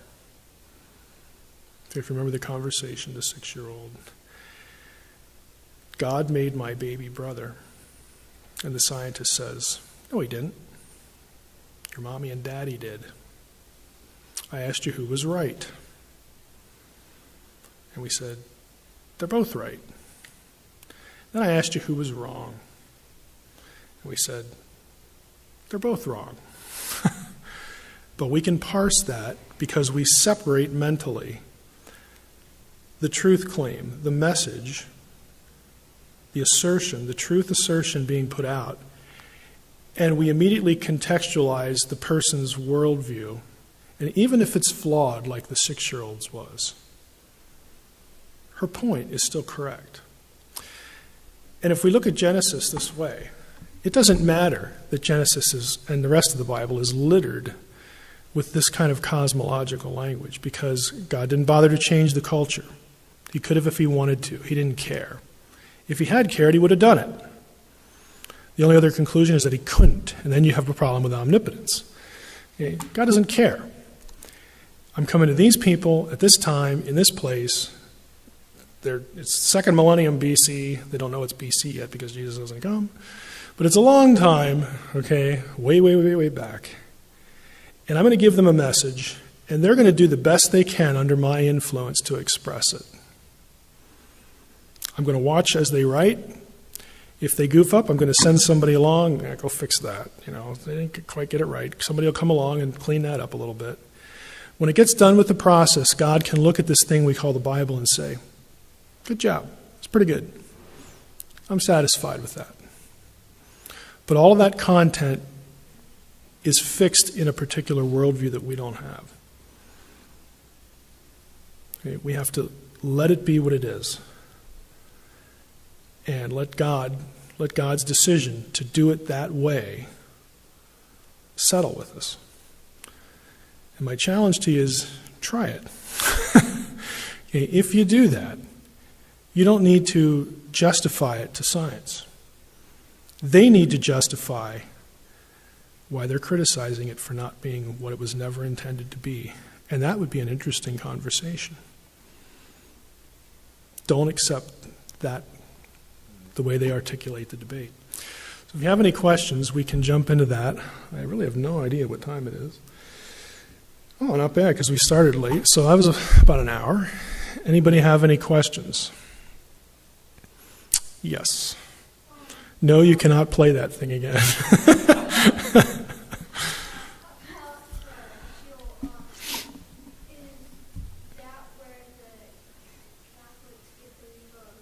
Purgatory? Yeah, the idea of temporary purgation or punishment, it is where it comes from, this sort of holding tank, holding place. Now, the difference is you're not going to see, Catholicism gets the basic idea from this, but what you're not going to see in the Old Testament is the idea that when you're in Sheol, you are being punished a certain amount, and then when you cross the line, you're out. Okay, that's Catholic doctrine, but you won't find that in the Old Testament. The idea was everybody goes to Sheol. We put you in the ground. Again, think of what we do today. We bury the dead, and we have this conception today because of the New Testament that if they're a believer, they're already with the Lord, and if they're not, they're in hell. The Old Testament doesn't quite articulate it that firmly. Their idea was we bury them, They're in the ground. We know because we watched them put you there, put that person there. But now somehow, if we go back here to the picture, Sheol was conceived as being connected to the ground. Eventually, that person that we put in the ground winds up going down there. And if they were righteous, the hope was, like the psalmist says, someday I will see, the Lord, or I will walk with him, or like Job, I will see my Redeemer face to face. They didn't really know when that was going to happen. But if you were righteous, if you believed in the God of Israel, that was your faith. You believed that I am not going to stay here. I am going to be with the Lord because I walk with God. I put my faith in the God of Israel. So the Old Testament lacks things like timing and real full description that you actually get in the New Testament. But the ideas, the places are the same. There are differences, but they're not dramatic. But Catholicism adds to it to get the idea of earning merit through purgation. You don't have that in the Old Testament. Yes? How does Jesus' parable with Lazarus and the rich man apply to this? Is that something separate from the Old Testament? I would not use the word separate. I would use the word more detailed. What you see is when you have the Old Testament, at a given point, the Old Testament period ends. And then naturally, people within Judaism are doing what we do. They're writing about their Bible, like producing commentaries and things like that. And a lot of that literature speculates on, like, what's the place like? What goes on down there? And eventually you get fuller descriptions. You get more details. You get persons on either side. Like there's the side that, in Sheol that, Abraham can sort of look at where it is. He's safe, but he can look down, look over into this place. And in that particular instance, there's a very clear idea of fiery punishment. There's only one. You don't really get fiery punishment in the Old Testament. What you do get, though, is Sheol was a fearful place because of who was there. And there are some sinister characters there. It's described as watery. There's one passage that talks about, it mentions flame, but the question is whether it's like a burning place or not. But there are demonic, bad entities there. It's a fearful place to be. So it's definitely cast as the place that God isn't and that the bad things are. But you don't get the full descriptions of punishment. You get that on into the intertestamental period, and then the New Testament is very consistent with that. So you actually have, I'm going to use the double D word, doctrinal development, okay, for the doctrine of the afterlife. And before that scares you, all doctrines develop. Okay, I challenge you to find a doctrine, a biblical doctrine, that isn't different in some way between the testaments. They're never exactly the same. They progress. We believe in something called progressive revelation. You say, well, those books in the middle, those intertestamental books, they're not part of Revelation. No, they're not. But the writers on either side, especially the New Testament writers, they're reading these.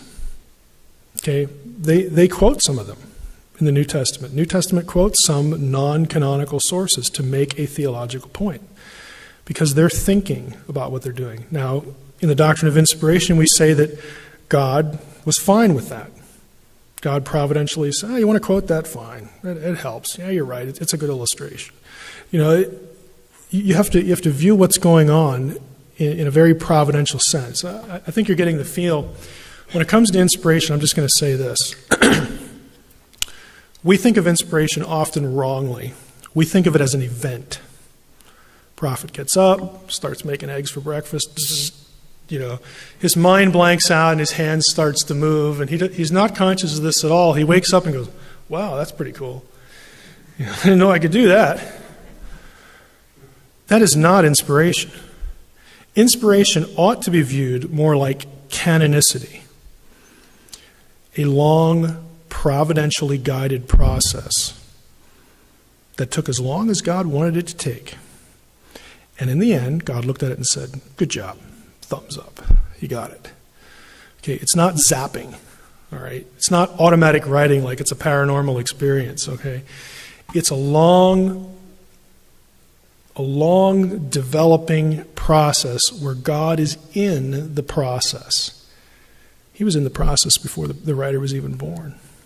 He's preparing the environment into which that writer will be born. He's preparing the parents. He's preparing the education. He's preparing everything about that guy or that collection of guys ahead of time. He sees all that because at the end of the trail, God wants to look at it and say, you got it. Now from this point on, just start copying it. No changes. We're done. Just copy the thing now. And then again, that sets up its own set of circumstances. We have to get away from this cartoonish idea of inspiration. And doctrinal development is one of those. God says, yeah, there's an afterlife. I'm going to tell you a little bit about it. Come on, psalmist, cough it up, start writing. He writes down, again, what he understands of it. God says, okay, that'll do. Good enough for now. Time goes on. We're out of the Old Testament period. You got a lot of Jewish writers speculating on things. New Testament period comes along. Peter wants to write something about the underworld or the afterlife. And he happened to read 5 years ago this book by Philo over here. And God says, that was a pretty good book by Philo. I mean, I didn't really tell him to write it, but it was a good book. Why don't you remember that page? And when you remember that page, put that in. That's a good line. And Peter puts it in. Good job. That'll be clear. Because the whole idea is communication. It's not producing some paranormal artifact. The idea is communication. People under God's hand doing the task, producing something to be preserved for posterity. That's all it is. It's a very, you understand when I say that, it's a very human thing. But God is in the process. I don't know why we need God to zap people. I just don't get it. I say that and I know people living today need zaps. Because they know, honestly, they feel like they're not walking with God unless they get zapped. I'm not going to name any names. But you know what I'm talking about. Okay. God can't be real unless I'm zapped. Well, actually, he can. If you think a little bigger, he can. I went, sorry for that rabbit trail, but any other questions? That's a hobby horse of mine. I think you can tell, but yes. Mark, it seems like Romans 1:20. Oh, is that a good one? Takes us as believers kind of off the hook, kind of like what you're talking about, and puts the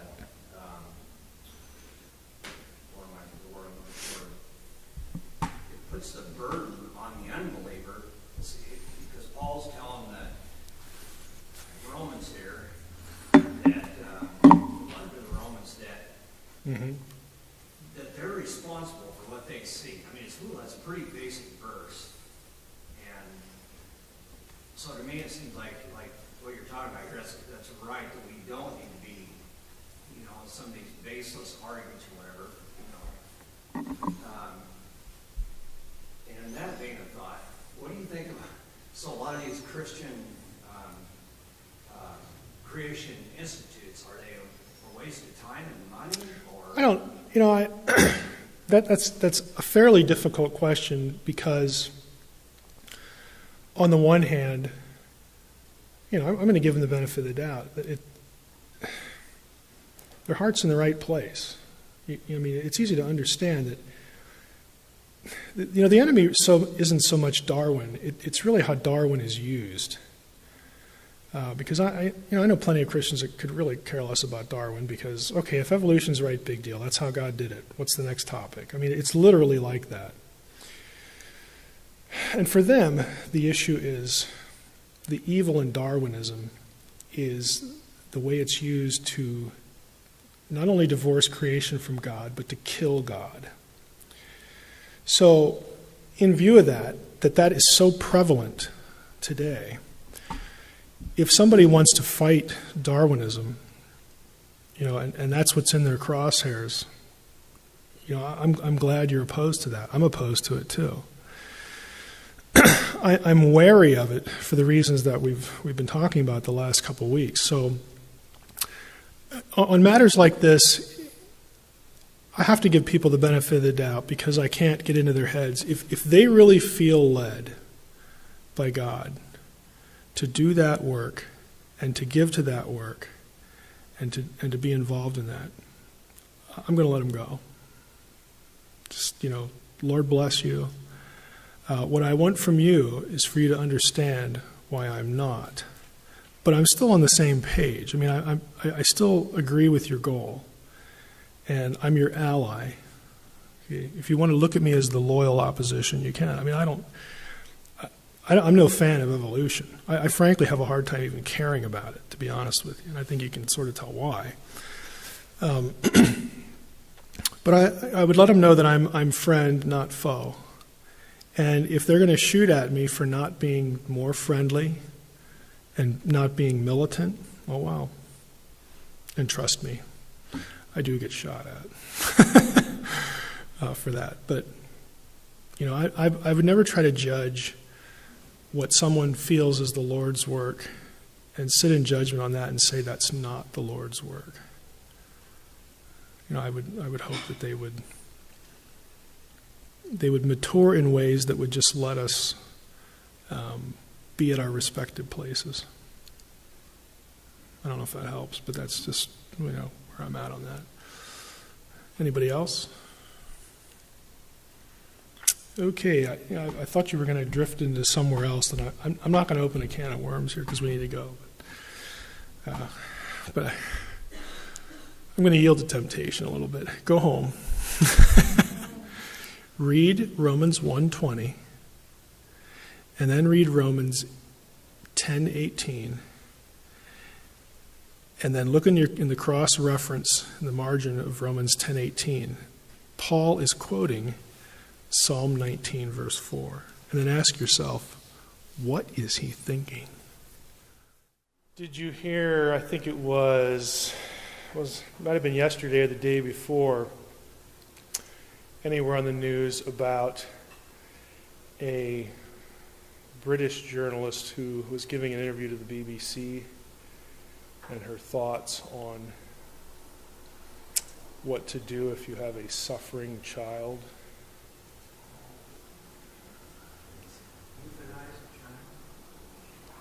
Yeah, and she was completely serious about how the compassionate thing to do would be.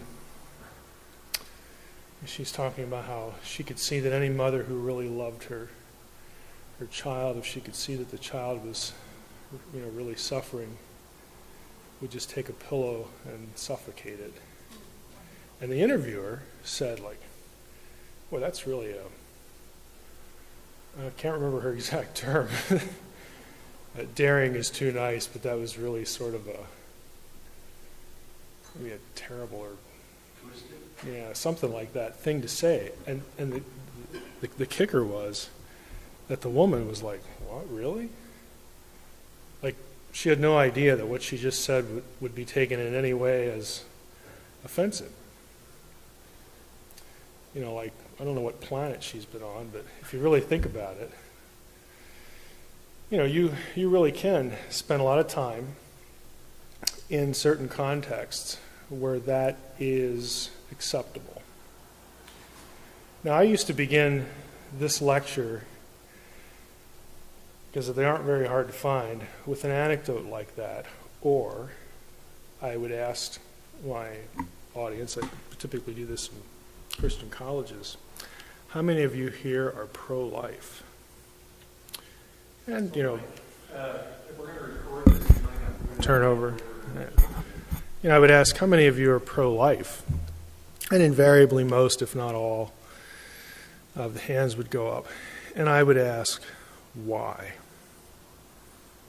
Why are you pro-life? Why do we hear the story about the lady on the BBC and just feel like, ugh? Why is that visceral? Why is that offensive? Typically, someone is going to come up with the image of God, that human life is sacred, because you always get the illustration, well, if it was your dog, okay, no matter how much you loved your dog, if you knew your dog was suffering or some other animal like a racehorse or something, you would have no trouble saying that the compassionate thing to do, the right thing to do, would be to end that animal's life, end the dog's life, put the racehorse down. And everybody would pretty much agree with that. So it begs the question, well, why is that any different than this? And again, we go back mentally to this sanctity of human life thing.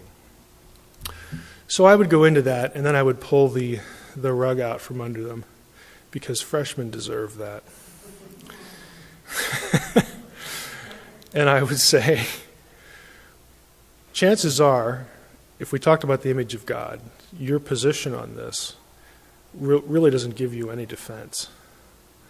And I would go into why. And I'm going to actually jump into that tonight, because I do believe, and I'm very pro-life, but I do believe that the way that a lot of Christians articulate their understanding of what the image of God is, that it actually undermines a sanctity of life ethic.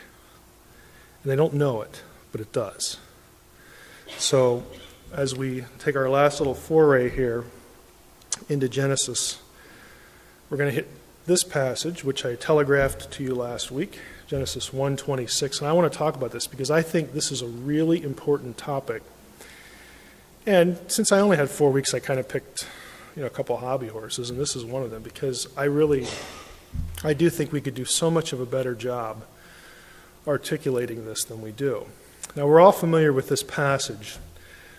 God said, let us make man or mankind in our image and our likeness.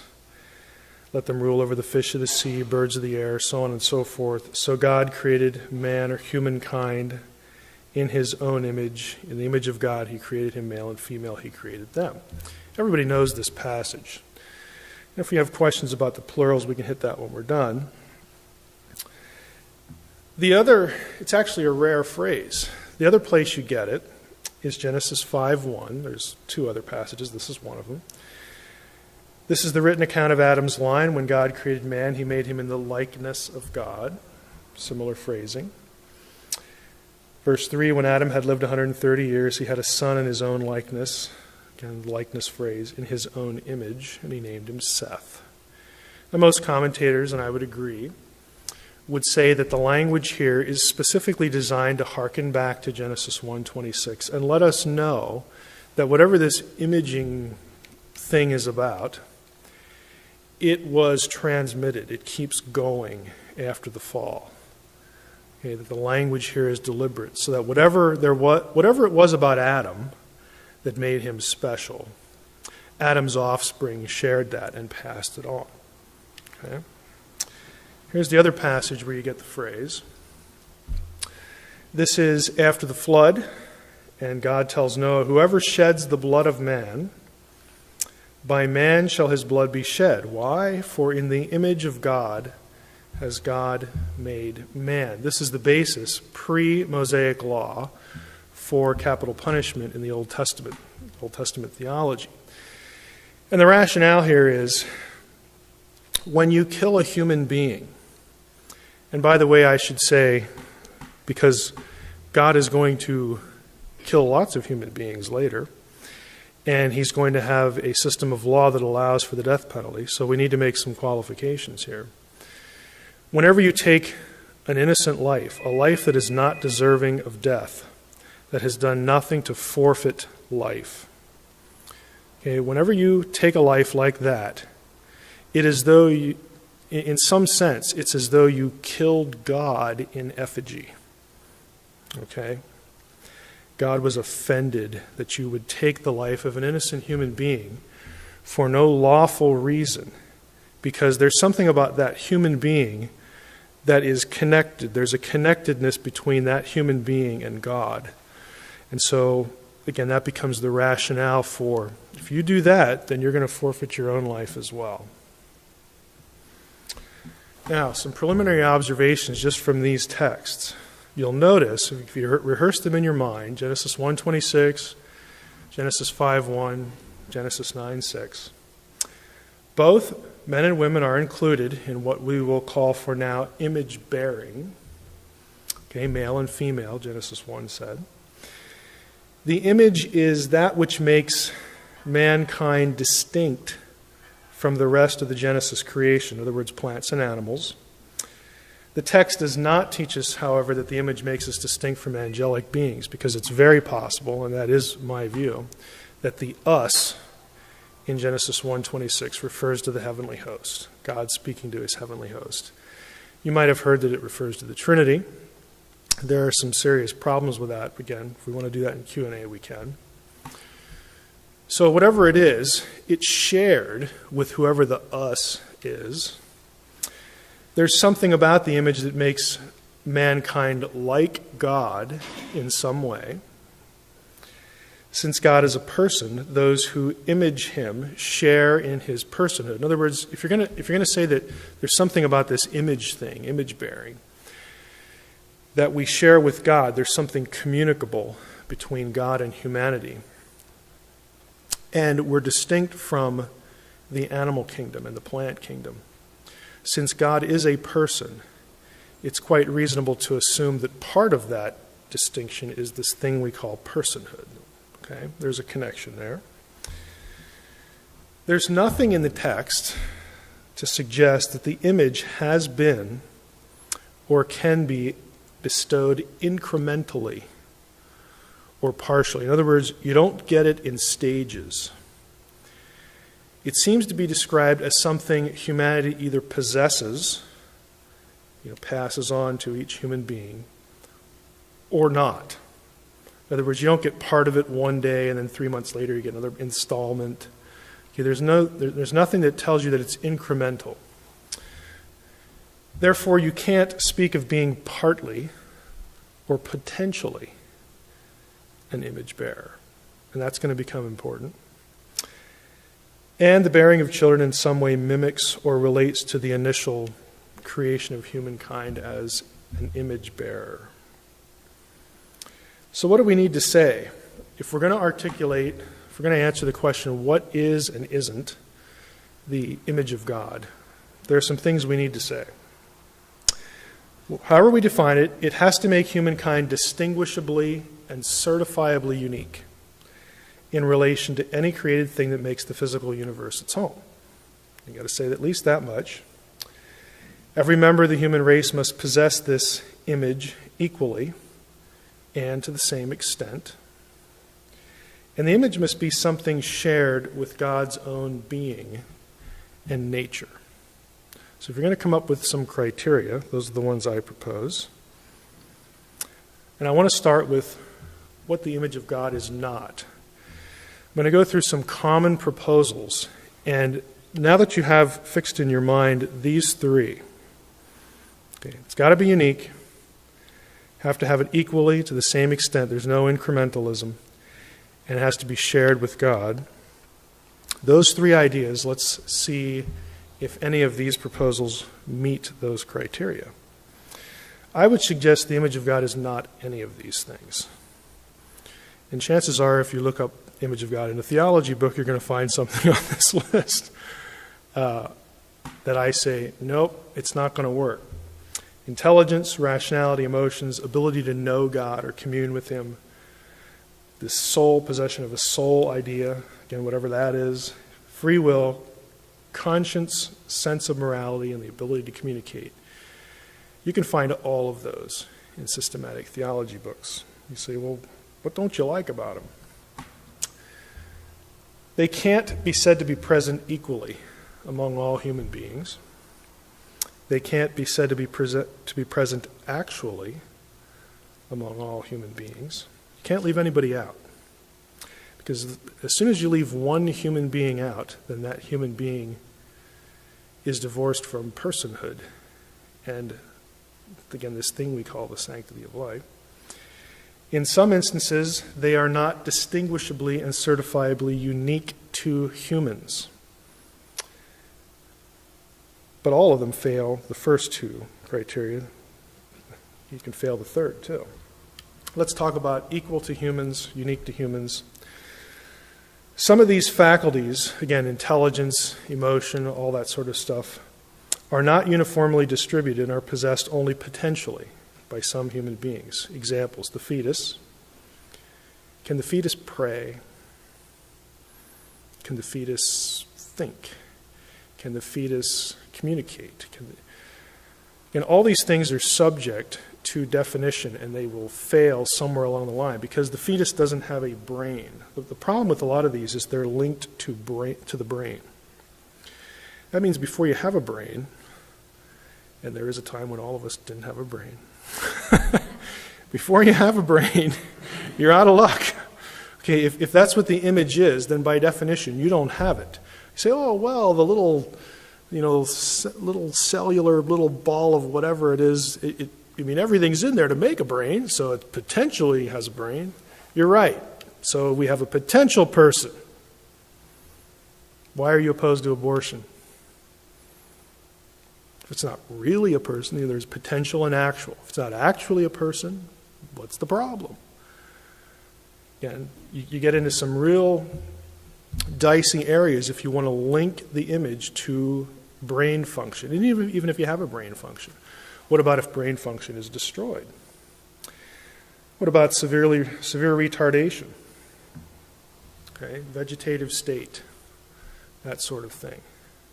If you're going to link it to that organ, and by the way, you're saying that the image, therefore, is obtained chronologically, okay, as you grow, which means there's a time before that point that you don't have it, and then afterwards you do. Okay, again, that's ethically pretty tenuous.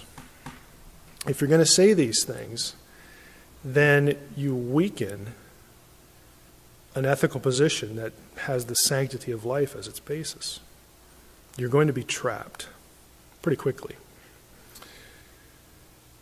Free will, conscience, sense of morality, the ability to communicate. None can be said to be held in actuality to humanity.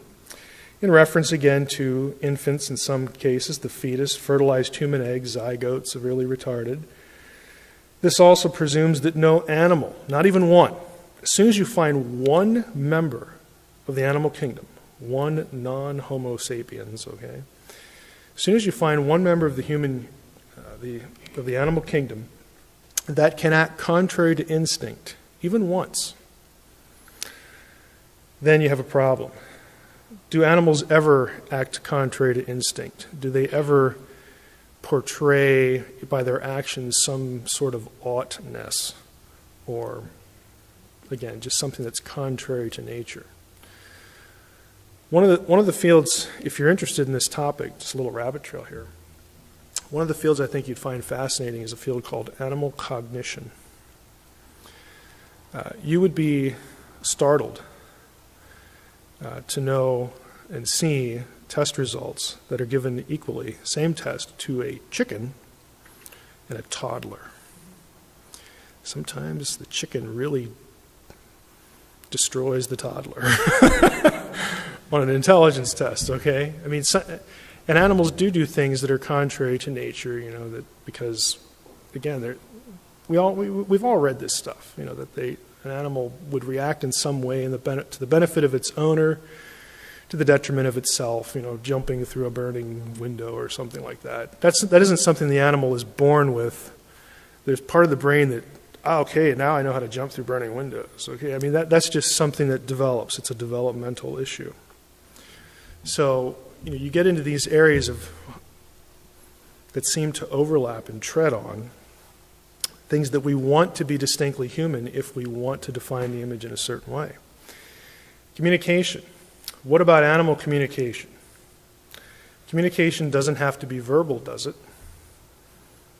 Certainly not. There are more than one type. There is more than one type of communication. There are a good number of examples where higher order animals can and have communicated with humans. It's the old teaching Coco the gorilla sign language. And it's not just memory work, even though that would be learning, which requires intelligence. But it's something that goes beyond just learning facts. If you've never read anything about training chimps or anything to use sign language, there are a number of them that have taken what they're taught and they form independent sentences with them. As soon as they do that once, that's intelligence. Okay, that's an independent mind creation of, this information I'm given because I'm using it for a new purpose, to tell my owner to clean my cage now. Okay? I mean, there are just things like this. It's a fascinating field. We also sort of assume that communication has to occur across species for it to be real. Like your dog would have to talk to you to be really intelligent. You can't talk to your dog either. Why not within a species? Why doesn't that count? I mean, who made up that rule? A little bit more on intelligence. What if some of these other issues, if the image is intelligence, is there an intelligence threshold? Do smarter people have more of the image? What about emotional intelligence? If we're going to define it that way, if you have a higher EQ instead of an IQ, is that connected to the image in some way? And again, you can't measure these things at all when it comes to the little cellular dot that's growing inside of a woman that we want to call a person, okay, a full human being, not a partial human being or a potential human being. Because if you're going to go there, then again, back to my questions, why do these dastardly ethical statements, why would they offend you? Artificial intelligence. It's subject to definition, but do we really want the image of God and human personhood subject to definition? Because definitions can change.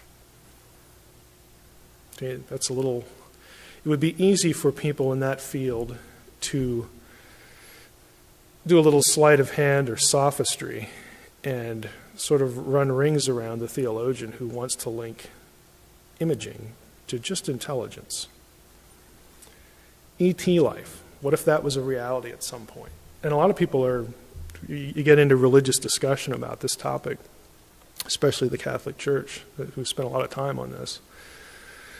One of their big fears, or one of their big things they think they need to confront or deal with or have an answer for is, if you have an intelligent extraterrestrial, then that must mean that they share the image and are in need of redemption. That's a lot of theological extrapolation, which to me doesn't make a whole lot of sense. But if you're going to define the image in a shareable way with a non-human life form, that's the real issue. Then you got a problem. Because then you're no longer unique. Soul. In part, the question depends on the origin of the soul, which we're never told about in Scripture. Where does a soul come from? Your options are biology. Let's just do a little theology, little systematic theology rabbit trail here. You have three options in systematic theology. One is called traducianism, which says that the man and woman, when they copulate and conceive a child, they create the soul of that child through the biological act. In other words, your kid doesn't just get the genetic information that you'd think that you'd associate with biology. He also gets a soul from you, the two parents. That's one view. The other view is called creationism, which has nothing to do with creationism as far as Genesis goes. But that's the idea that, no, the mom and dad just create the body, the material substance of the child, and God creates the soul. In other words, after God looks down and sees, yep, we got a conception over here on aisle 5, we need a soul to go in there. So God does that, sort of literally like pops it in there. That's view number 2. View number 3 was sort of a rare view in historical theology held by Origen, who's one of my favorite apostolic fathers or patristic fathers, because he has all sorts of weird ideas. He's just entertaining. Origen thought that God, before creation, created a specific limited number, a finite number of souls ahead of time, kind of like a soul bank, so that when humans conceived, then God didn't have to create them then. He would just like match them up. Okay, you go over there, that's not your body. Your body's over here. And he just literally distributes. God is the great soul distributor.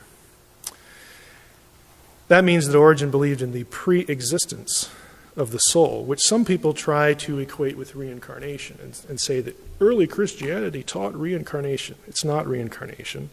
We don't have transmigration of souls. We have pre-existence of souls in Origen's view. So please do not diss Origen by saying that he believed in reincarnation. Humans, what we do know from the text, are animated by the breath of God. Okay, at least Adam was. And he's referred to as a living soul, the nefesh chaya. Chaya there, that Hebrew term refers to the living part. It's really a living organism, a living animal that has a nefesh, that has this thing that gets translated soul. Well, the problem is that animals are also called nefesh chaya, living souls, okay, living nefeshes. Exact same phrase used here in Genesis 1, 20 and 21 and a bunch of other places. God said, "Let the waters bring forth swarms of living creatures. Okay, let the birds fly above the earth," so on and so forth. Every living creature, again, nefesh chaya, used down a little bit way, about halfway. So if we're going to take this language when it's used of humans and say, aha, what's unique about the human is he has a nefesh, they have a soul. No, that doesn't work either because animals do too. Same phrase. It's kind of a dead end. Equal among humans, unique to humans. Again, what about the soul? What if it's going back to that intelligence issue or some of the other faculties of the brain? What about emotions? Maybe the possession of volitional will. Maybe that's the image. All these things, again, that we associate with our minds, with our brains. If we sort of go down that rabbit trail, we have a problem too, because nefesh, the word soul, and ruach, the word for spirit, are both used, to summarize in the slide, they are both used for the faculties of the mind, the will, and the emotions. They're interchangeable.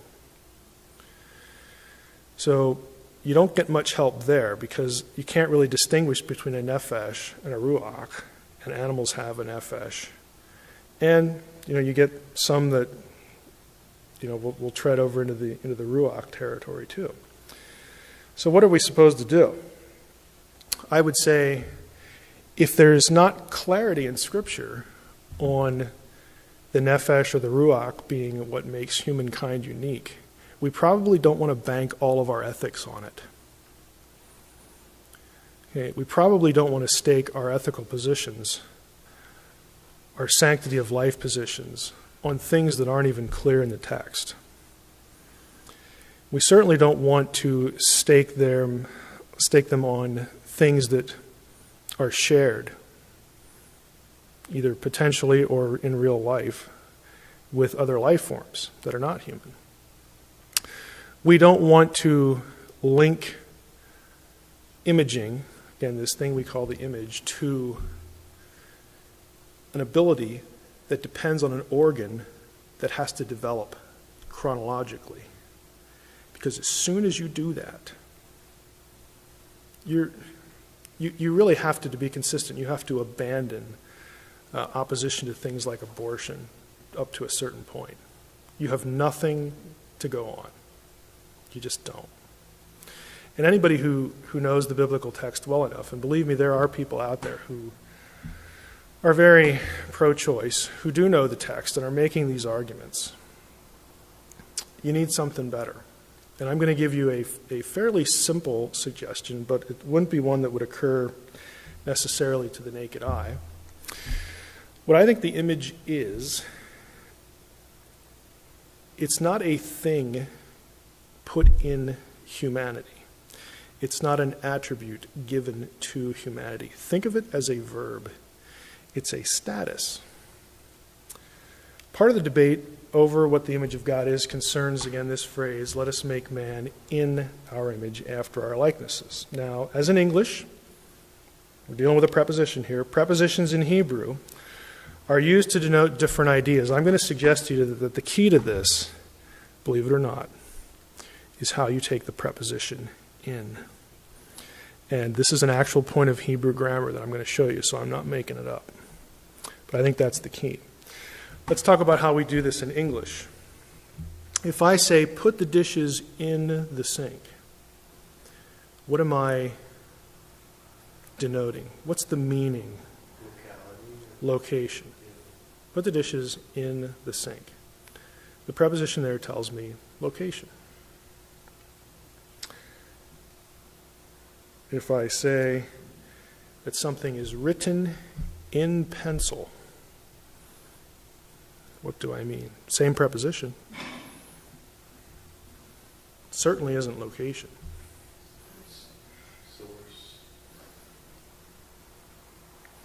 Source or instrumentality. I didn't adjust my fonts here, my pitch size. See, there you go. He broke the vase in pieces. Denotes what? Result. Here's what to say in reply. Denotes purpose or process. I work in accounting. Means what? If I say I work in accounting, what am I saying? You may be referring to different things. One would be the type of work you do. Mm-hmm. One other might be the location. Mm-hmm. I work in accounting. Yes, it could. It could be the location. And the second one is the more important alternative, the type of work. Basically, if I said I worked in education or I work in medicine, it's function or capacity. That's my job. It's what I do. It's a verb. Okay?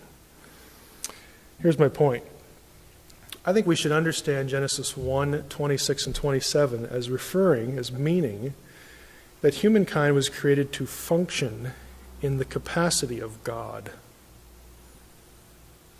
Let us make humankind as our image. All of this points to viewing the image in a functional sense. We are created to image God, to be Him as though He were here. Okay, we are His representatives. It's a status given to us. It's a function that we need to fulfill. I think if we take that tack, we go to the New Testament, we get some interesting results, or at least we get some interesting cross-fertilization of ideas. Paul says, we all with unveiled face, beholding the glory of the Lord, are being transformed into the same image from one degree of glory to another, for this comes from the Lord who is the Spirit. As we image God, we become more like Him. We are transformed from what we are into what we should be, what His intention is. In their case, the God of this world has blinded the minds of the unbelievers to keep them from seeing the light of the gospel of the glory of Christ, who is the image of God. Elsewhere, we have this idea of Christ as the, quote, express image. If you've seen me, you've seen the Father. He's the best imager that there ever was. He is the imager par excellence. He is the template for our own imaging. He is what we ought to be. an imager of God. For those whom he foreknew, he also predestined to be conformed to the image of his Son, to be more like him, conformed to be like him, to become him, not in an ontological sense, but in a functional, in a works sense, in a sanctification sense. Be conformed to the image of his Son. I'm going to stop there and talk. I just want to say a few more things about this. I think the advantage to this particular view, if I can summarize it, is every person, whether through the providence of God, the sovereignty of God, again, it gets into theodicy, why is there evil? But every human being is born an imager of God. He is born, she is born with that status. It can never be taken away. It is not bestowed incrementally. It is not obtained in stages. It just is. Okay, if you are human, you are an imager of God. You are God's representative on this planet, and nothing else is. This is his domain. It's our domain because he gave it to us to be shepherd kings over it. We are him as though he were physically here. Now, in a fallen world, again under the sovereignty of God, some human beings will never get to do that. They will never get to live out their own role as imagers of God. Okay, they could die prematurely in the womb, they could be aborted, they could be born severely retarded, they will not be able to use the faculties that God has given in principle to humanity, the way that we are biologically made by him. Some human beings never get to do that. But that doesn't diminish the fact that they are and were imagers, period. So, whatever happens to be conceived at the moment of conception in the womb, it can only be human, genetically. If it's multiplying cells, it's alive, scientifically, and theologically, it is an imager. It just is. It doesn't have to develop to the point of being an imager of God. It just is. And I think we are on more of a solid foundation with our ethics if we take that view as opposed to any other view that links it to an organ or chronology. We're able to. Sometimes I run through that and I leave people about halfway through.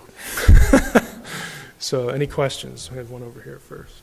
With that view, also, that the image of God is complete, it doesn't develop in stages, or it's never incomplete, would also speak well to the issue of it's not ever ethical to abort a fetus, a baby. That's the result of rape. No, I would agree. Let me give you my little. I can't call it a pilgrimage because I didn't go that far. But after I got married and my wife got pregnant for the first time, we had a discussion.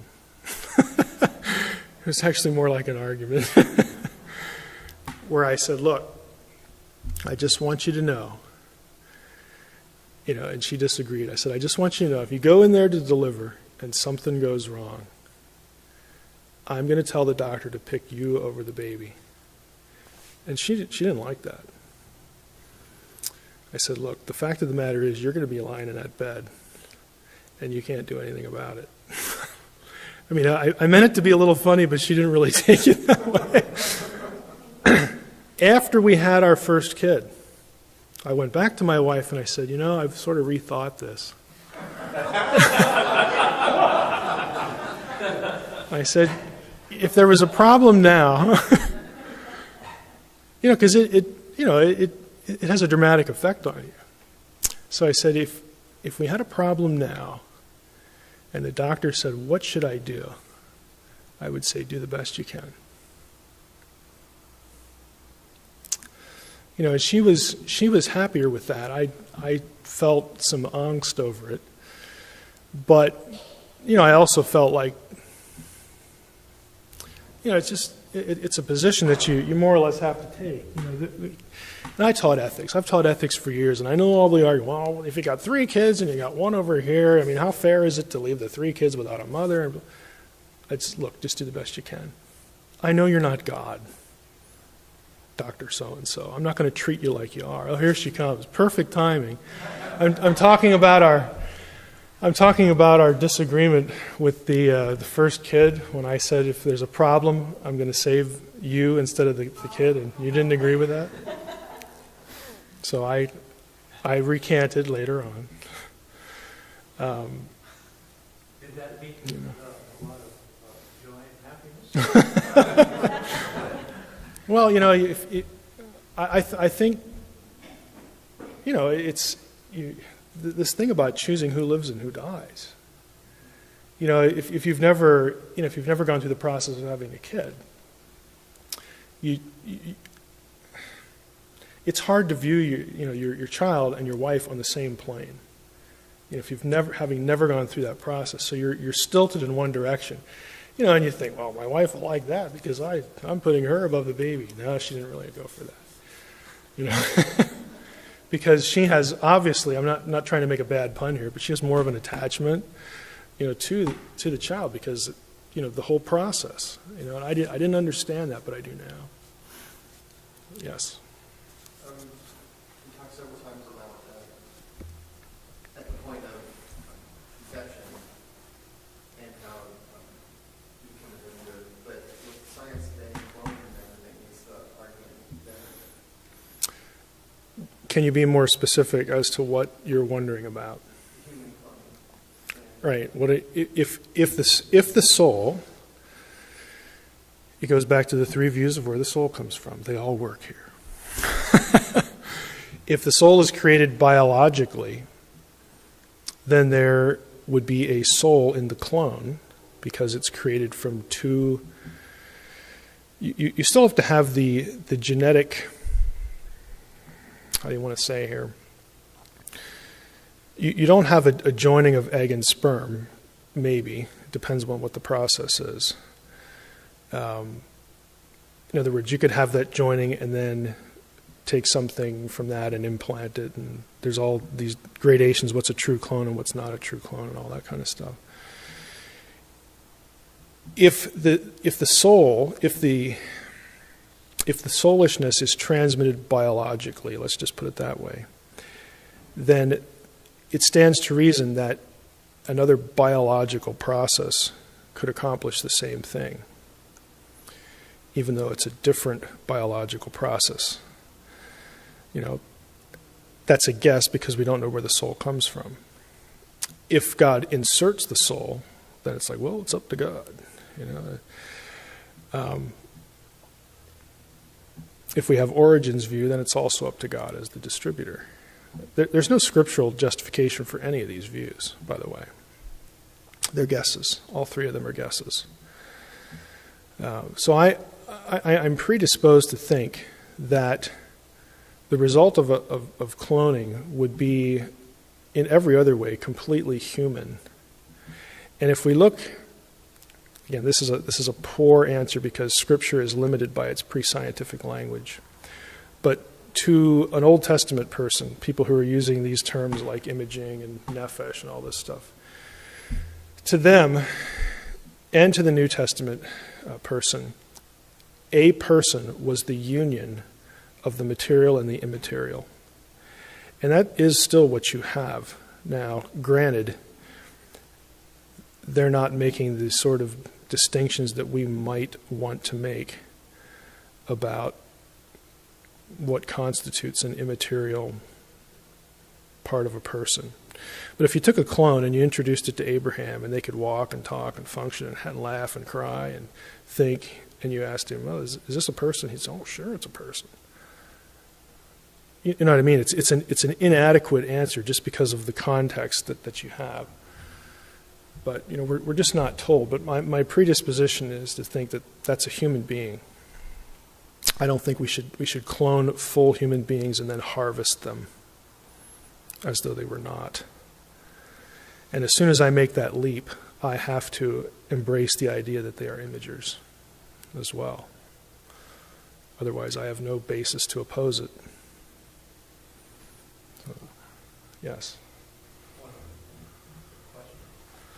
I'm very much pro-life. I think it's biblical. Mary was with child, not with a massive issue, whatever. I have an ethical dilemma. So when it comes to something like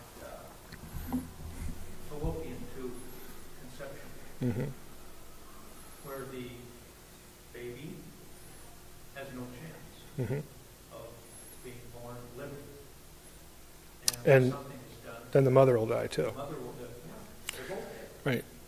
So I have an ethical dilemma that I can't fully answer.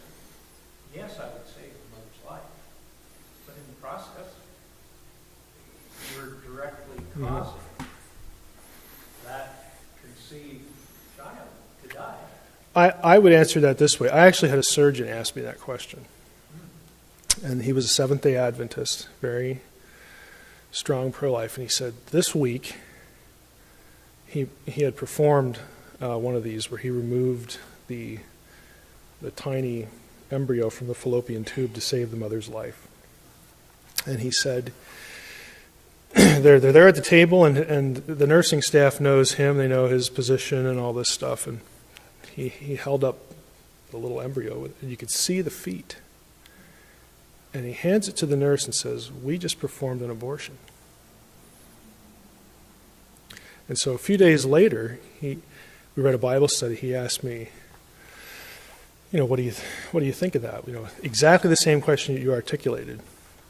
And my position is that when you're in a situation where your choice is 2 deaths or 1, you pick 1.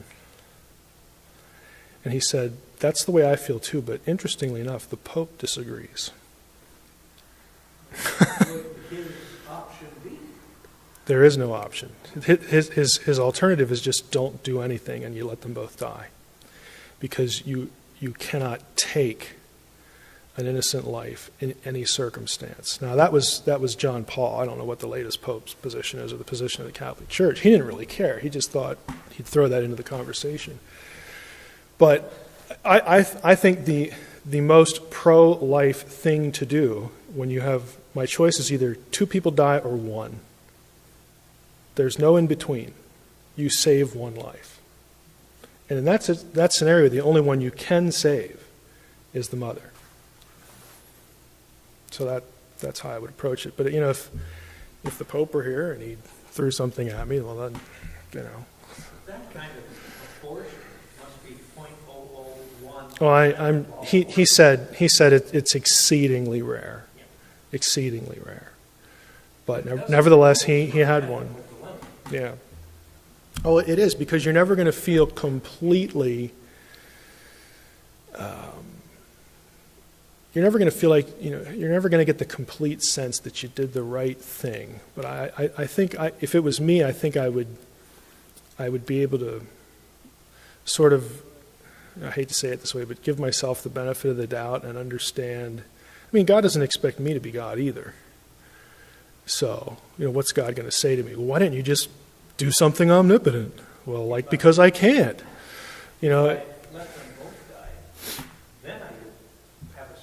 It was in the power of your hand to save a life.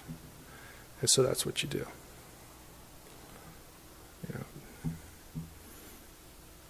I wanted to leave time for questions tonight, too. If you have anything that you want to just throw out there, feel free. We should say something about the plurals, since I brought it up. If we go back to, let's just go here. here. It's very common to view the plurality language here as the Trinity.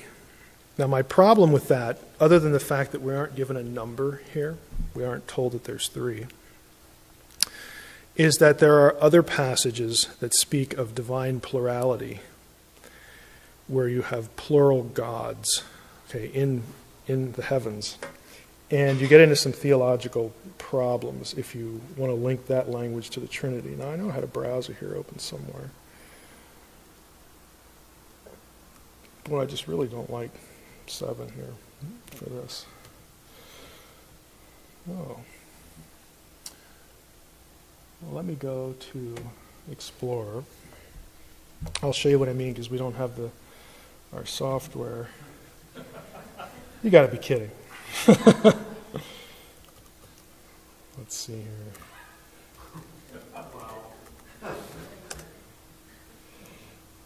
Okay, let's look up Psalm 82.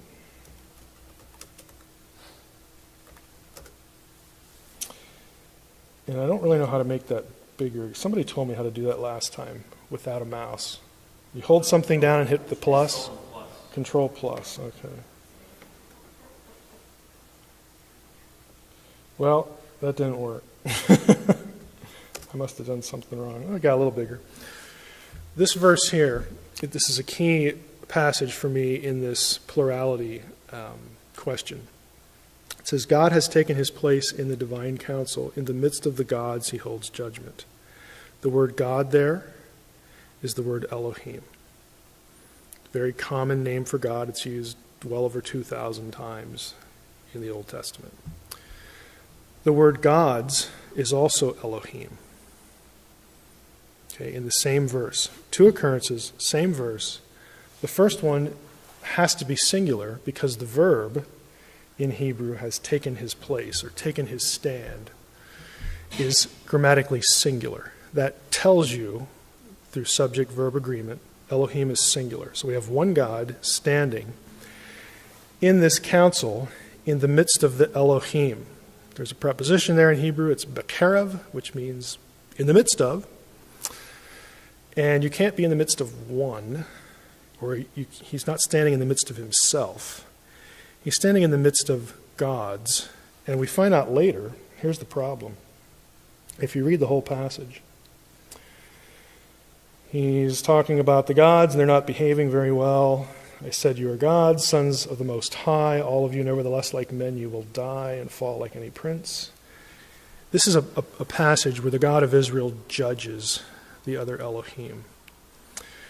There are other divine plurality passages in the Old Testament that refer to gods in council. Psalm 89.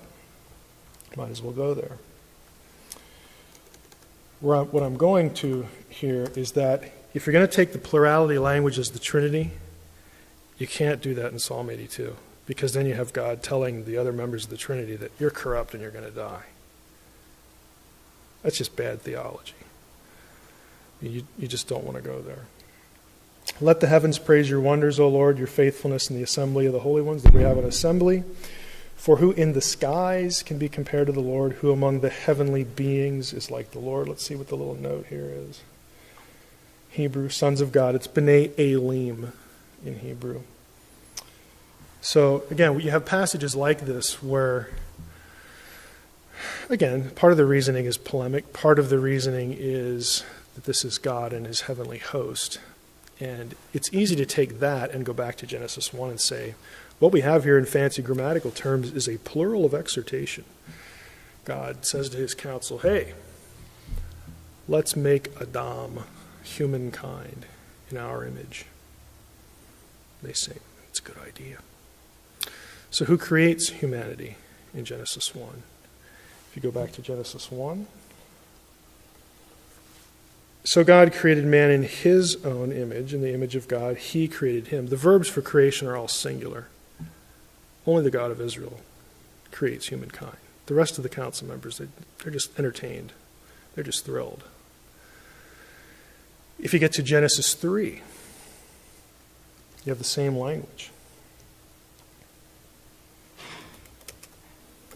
I think it's around, well, one of them is in 22. Let's just go to verse 7. Oh, let's go up a little bit. Okay. For God knows, Elohim knows, that when you eat of it, your eyes will be open and you will be like Elohim, knowing good and evil. If you go down to verse 22,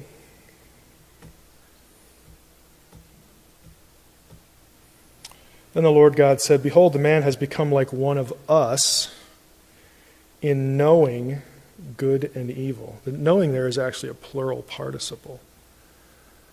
Okay.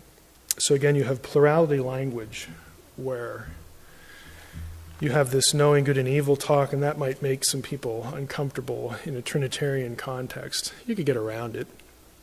But I think the real issue is taking divine plurality language from Genesis 1 elsewhere gets you into trouble. But if you do it the other way, you don't really have a problem. The only real problem is, what do you mean they're gods in the Old Testament? That they're real. Because God judges them. He's not judging Mickey Mouse, okay, who isn't real. Okay. God is consistently compared to the other gods. Old Testament's full of this language. To some people that sounds like you can't have monotheism there. I don't want to get too far afield. The issue is, what's an Elohim? Do you realize there are 5 things in the Hebrew Bible called Elohim? It's good for trivia.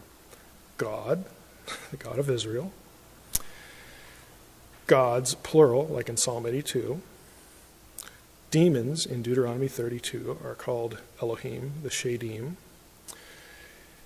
Angels, depending on how you take Genesis 32 and what event that refers back to. And lastly, 1 Samuel 28, the spirit of human dead, Samuel. You know the Witch of Endor story? Okay, the witch, the medium is better. The mistress of the Ov in Hebrew. The departed spirits looks and says, whoa, I see Elohim coming up out of the earth. That's what the Hebrew text says. And Saul says, what does he look like? She describes him and he goes, oh, that's Samuel. Then they have their little conversation and Samuel kicks his butt again from the grave. I mean, it just, you know it's Samuel because of what follows. But Samuel is called an Elohim. He's dead. We're used to thinking of the term Elohim and connecting it to a set of attributes. Omnipotence, omniscience. What are some other omni words? Omnipresence, all that kind of stuff. Because in English, when we say God, that's what we mean, especially for Christians. Elohim doesn't actually mean that.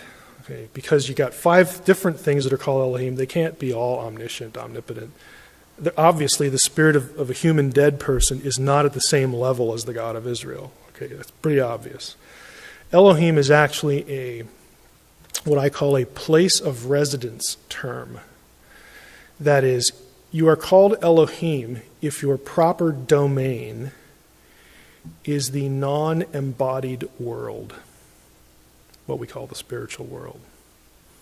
If by nature you are not embodied, you are an Elohim. Angels, demons, gods, God of Israel, spirit of human dead, because we don't have a body now. Okay, we're on the other side. Some in that realm can come over to this realm and become embodied. We know the Old Testament stories about that, God included. And some from our side can go to the other side and see what goes on there. The prophets are classic examples. Elohim means you live over there, not here. You're from over there, not here. Over there, there's rank and power and a certain set of attributes. There's hierarchy. So Yahweh is an Elohim, but no other Elohim are Yahweh. That's what an Israelite believed. But, we're modern 20th century Americans, 21st century Americans, and our native language is English. And so when we see Psalm 82 translated like the Hebrew text says, it kind of freaks us out because, whoa, how do we deal with that? Monotheism is actually a 17th century term. It wasn't used before that as far as English lit scholars tell us. If you want to use it, fine. We know what we're talking about. The God of Israel is unique. That's the point. There is only one uncreated being. There is only one being with that set of attributes, and it's him. That's the theological point that has to be made and maintained. You want to stick a label on it, go ahead, whatever label makes you happy. But the point here is divine plurality language identified with the Trinity in the Old Testament will get you into some problems. So I do not take that position. I'll take my set of problems over that set of problems. So. We still see in the New Testament that Christ was the creator. Mm-hmm. Colossians 1. Mm-hmm. All things were created by him and for him. So we certainly must agree with that. Oh, I think it's easy to show a Godhead in the Old Testament. You just have to know what you're looking for. Okay, the first class that we did, the first 4-week thing, I spent 2 weeks on that, going through the Old Testament, the way the Old Testament expresses the Godhead idea. It's a little harder for Trinitarian. There's one passage that sort of, in my mind, really looks Trinitarian to me. I'm not going to get into it, but I'm sure there are others. I just need to invest the time looking for it. But as in the Old Testament, you have the God who is Spirit. We call him the Father, God the Father. And then so humans could parse God, and for their own protection, there's a second Yahweh in the Old Testament, and that one is embodied or comes in some other physicalized, manifest form.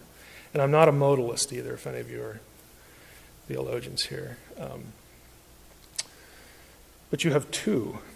So the second Yahweh is but isn't the Father. Jesus is God, but he's not the Father. He is but isn't God. It just depends on the language that you use. He's not the Father, he's the Son, but he's still God. Okay? We're used to saying this. It's very, creedal in the history of Christianity. That's actually what you have with the Spirit. The Spirit is but isn't Jesus. Do a search in the New Testament sometime for phrases like the Spirit of Christ, or where Spirit is interchanged with Jesus. It's really interesting. There are three, and they're one, and sometimes they're two. It's like playing mind games. It's hard for us to wrap our minds around this. In the Old Testament, you got two running around. Sometimes they're in the same scene, and they're the same, but they're not. And it's the same thing post-resurrection. And some would even say pre-resurrection, where you have Jesus and the Spirit, that the Spirit is but isn't Jesus. He is Jesus, but he's not. Same essence, but it's the same issue. And then when you put them all together, you got three. So I think it doesn't take too much work to get there and have it really be rooted in the text.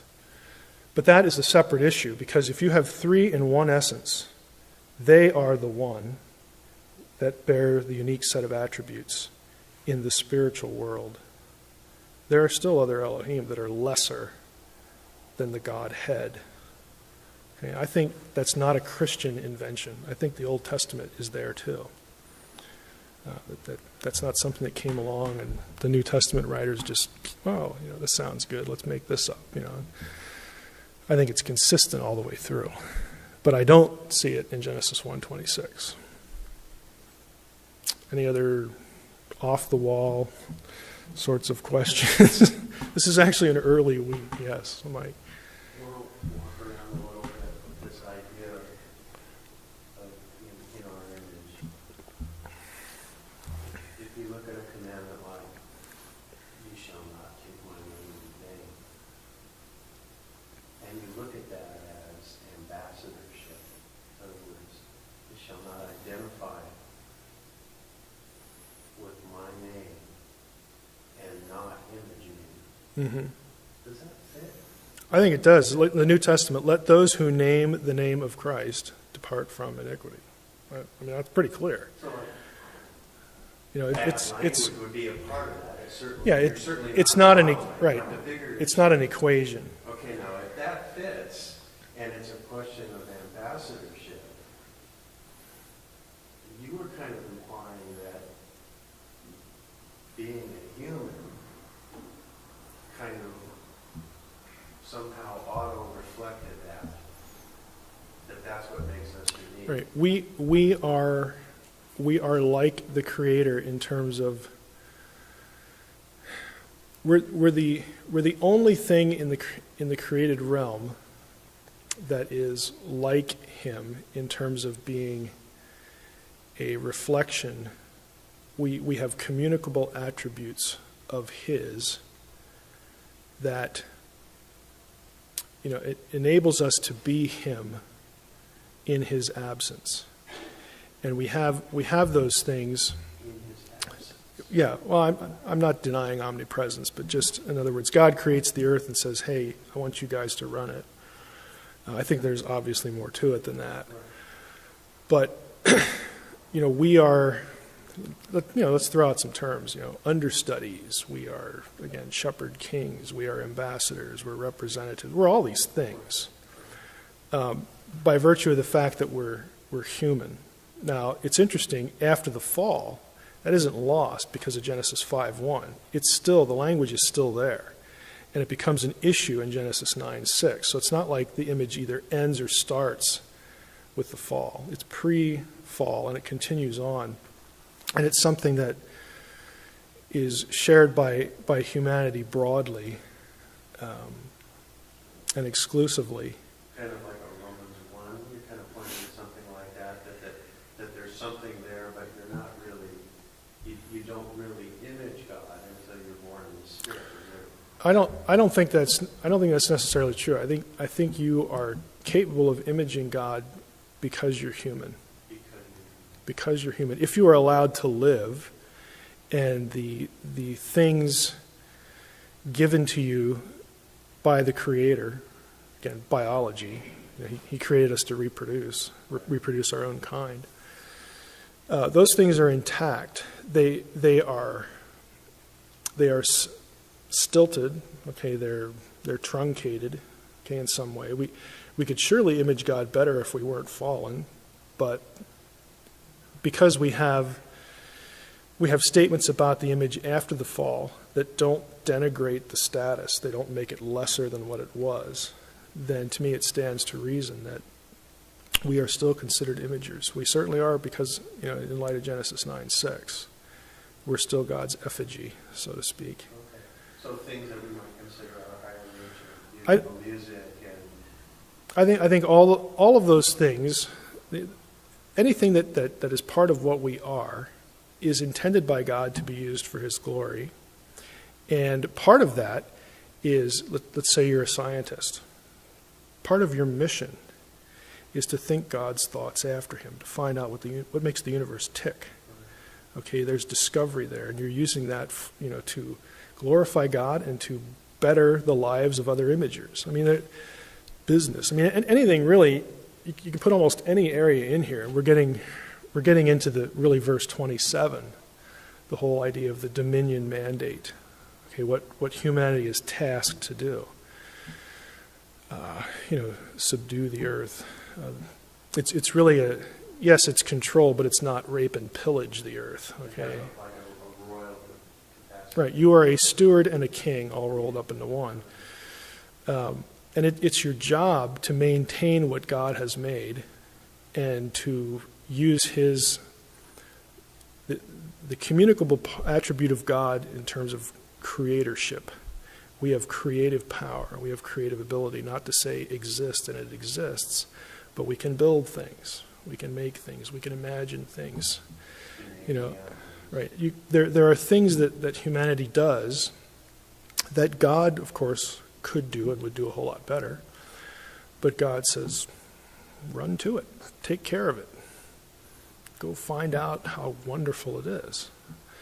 It's all part of stewarding, what He's done in all these areas. I don't know how many of you come from a Reformed Christian context, but in the Reformed circles, this is called the cultural mandate, or the idea that there's no division between secular and sacred. Okay, there is no distinction there. There's no being in the ministry is not superior to being anything else, because they're all just imaging tasks. God views them all equally. They're equally important. They're equally worthwhile. It's the work ethic, what we call the Protestant work ethic. Work has value. It has intrinsic value. And it's all predicated on Genesis 1:26 and 27, when theologians talk about it anyway. Yes, sir. Another question that comes to mind, if this being in the image of God is a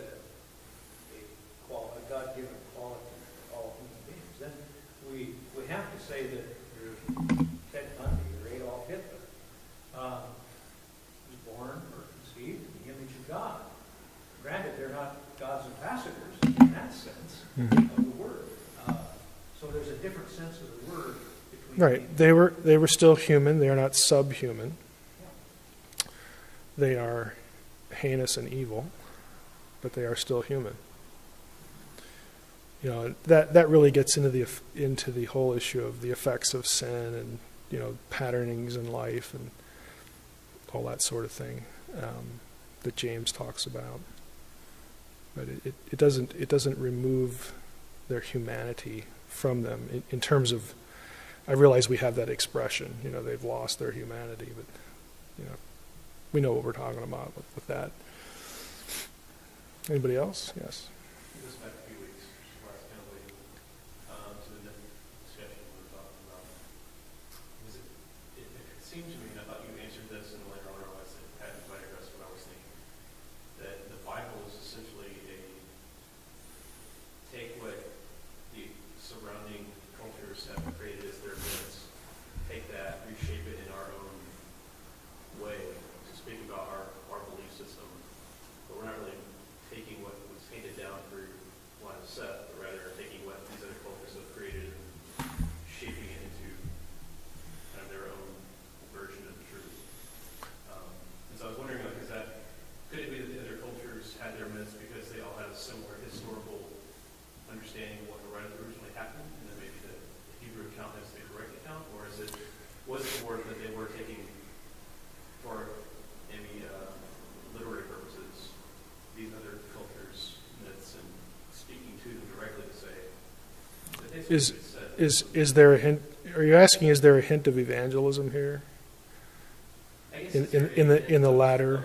Like this is the real story in the scripture, or is it more of we're talking to you because you're here, and there's not really this is really how Yeah, it's passed. I think, again, if we believe there's a God, if we believe that God can actually do anything, like communicate, if we believe there's a God, then he can exist in more than one person. He can actually, you know, do something like the incarnation, you know, resurrection, all that stuff. They're all very simple presuppositions that follow and extend one from the other. I certainly think that it's not too much of a leap, okay, to say that we have this culture that God chose. Okay. God just, I mean, to us it looks arbitrary, and to our understanding it may be completely arbitrary, and in God's understanding it might have been arbitrary. I mean, who knows? But God selects Abraham and says, you know, okay, we're going to start over here essentially and create a family for myself, a people, a nation. And God comes to them, gives them revelation, and it's through that person's descendants that God keeps doling out, in a good sense, information. And that is the correct version of events. I mean, this is because it comes from the mouth of God. I mean, I think these are very simple but profound theological statements that are certainly warranted in the text. I mean, I believe that what we have in the Bible is the correct version of events. Okay? I think it mirrors the ancient Near Eastern pagan cultures because that's their culture.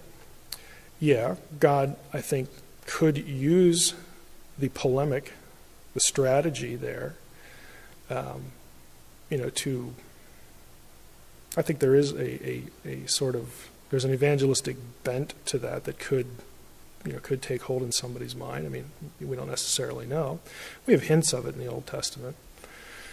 But I certainly don't think that it's just like a slavish borrowing because they couldn't think of their own thoughts. And, boy, we got to come up with something here so that it looks like this guy's stuff over here and, all of that. This is why I said a week, and even the week before, inspiration really ought to be viewed as a process, and God is in the process. People are, every writer of Scripture, God providentially set those guys up to be what they were at the moment that they were supposed to be and act and write and do what they did. And God is in every moment of their lives. One of the other reasons I don't like the traditional view of inspiration is that God zaps people and then he leaves. And I guess that's over. Again, treating it as a paranormal artifact. If God is in the process, and it's a slow process, it involves lots of hands, it involves the unpredictability of human behavior, and God has to step into history again and keep working with humanity. That is moment by moment providential oversight. God never takes a day off, when it comes to producing this thing we call the Bible. To me, that is a much higher view of God's activity. And it's not unique to me, so I'm not claiming anything for myself there, but I think that you get to appreciate God's activity, his moment-by-moment activity, a little bit more. And if he's interested in humanity, and his interest in humanity is shown through this one group, and it's that group that produced this book that we call the Bible, then I think that says something. I don't know if that answered your question. Brad? Yes. Maybe we'll spin on that. If we agree that God communicated true revelation about himself to the ancient Israelites, isn't it just really weird that the true religion happens to be closest to ancient Canaanite religion when you look at all religions that developed? Why wasn't it more like Polynesian or Japanese or ancient South American or any of the religions that could have been like? It just happened to be closest to the one that was geographically and chronologically proximate. Yeah, I think that's a direct result of God's choice to act when and where he did and how. When God acts in time, there are consequences. In time. So the very same thing that looks like it's a derivative that gives that certain. If the people you're communicating, right out of that. Right. Let's say we didn't have a Bible and God comes to Bellingham and picks one of you to start the ball rolling. Okay, God knows I'm going to produce this thing called the Bible. I'm going to start with this guy over here, this girl over there, and he does that. And as that person writes down what they feel led to write, because it's punctuated with these divine encounters and other things that sort of affirm to the person that I have a responsibility here. God appeared to me and told me to do this or that, and I haven't seen him in 20 years, but boy, that was pretty memorable. So I ought to kind of stay with it here. If you have the experiences like the patriarchs did, and you're going along in your life and you're trying to do the best you can with what you think is your mission now, as you recall the deity giving it to you, you run into problems, you run into people, you run into issues that by their very nature are going to, by and large, be a byproduct of where you live, who you live with, who you live next to. And so that group is going to go their own way because they don't have, what I have. But I'm going to write in such a way to communicate to my group and to them so that everybody can understand what I'm doing here. And then 500 years later, it looks like you got this from the people in the next neighborhood. Well, that isn't what happened at all. Okay, there's a residual sort of byproduct effect because of the time and place in which you were doing that. And that's no surprise to God, because he made the initial decision to start the ball rolling there. I think a lot of times scholars make mountains out of molehills when they get to stuff like this. Because frankly, there is I don't want to launch into a boring discussion of the history of biblical criticism, but there is a predisposition in the history of biblical criticism to, let me just say it this way, it's not a coincidence that a lot of this stuff started in the late 19th century, and the people involved in it were anti-Semitic. That is not a coincidence. It doesn't mean they're all evil. It just means that they had a certain predisposition to dislike one set of ideas and to favor something else. And some of them made it their mission to bolster the something else and attack the other thing. And we, in biblical studies, have inherited that. That is their legacy to us. It's quite colored by a tradition of anti-Semitism in many cases. Scholarship is not about who's smart and who's dumb. Everybody's smart, okay, who does this. It's about presuppositions. It's always about presuppositions. Things that you bring to the table when you begin to do your objective research. That's always what it's about. Anybody else? I once said that in a graduate school seminar. There were days I wasn't real popular. There was that day about the anti-Semitism. I had a Jewish professor, and I said, it sure looks to me like a lot of these guys were anti-Semitic. Do you think that might have tainted their objectivity? And he looked at me and he said, yeah, you're probably right, but who cares?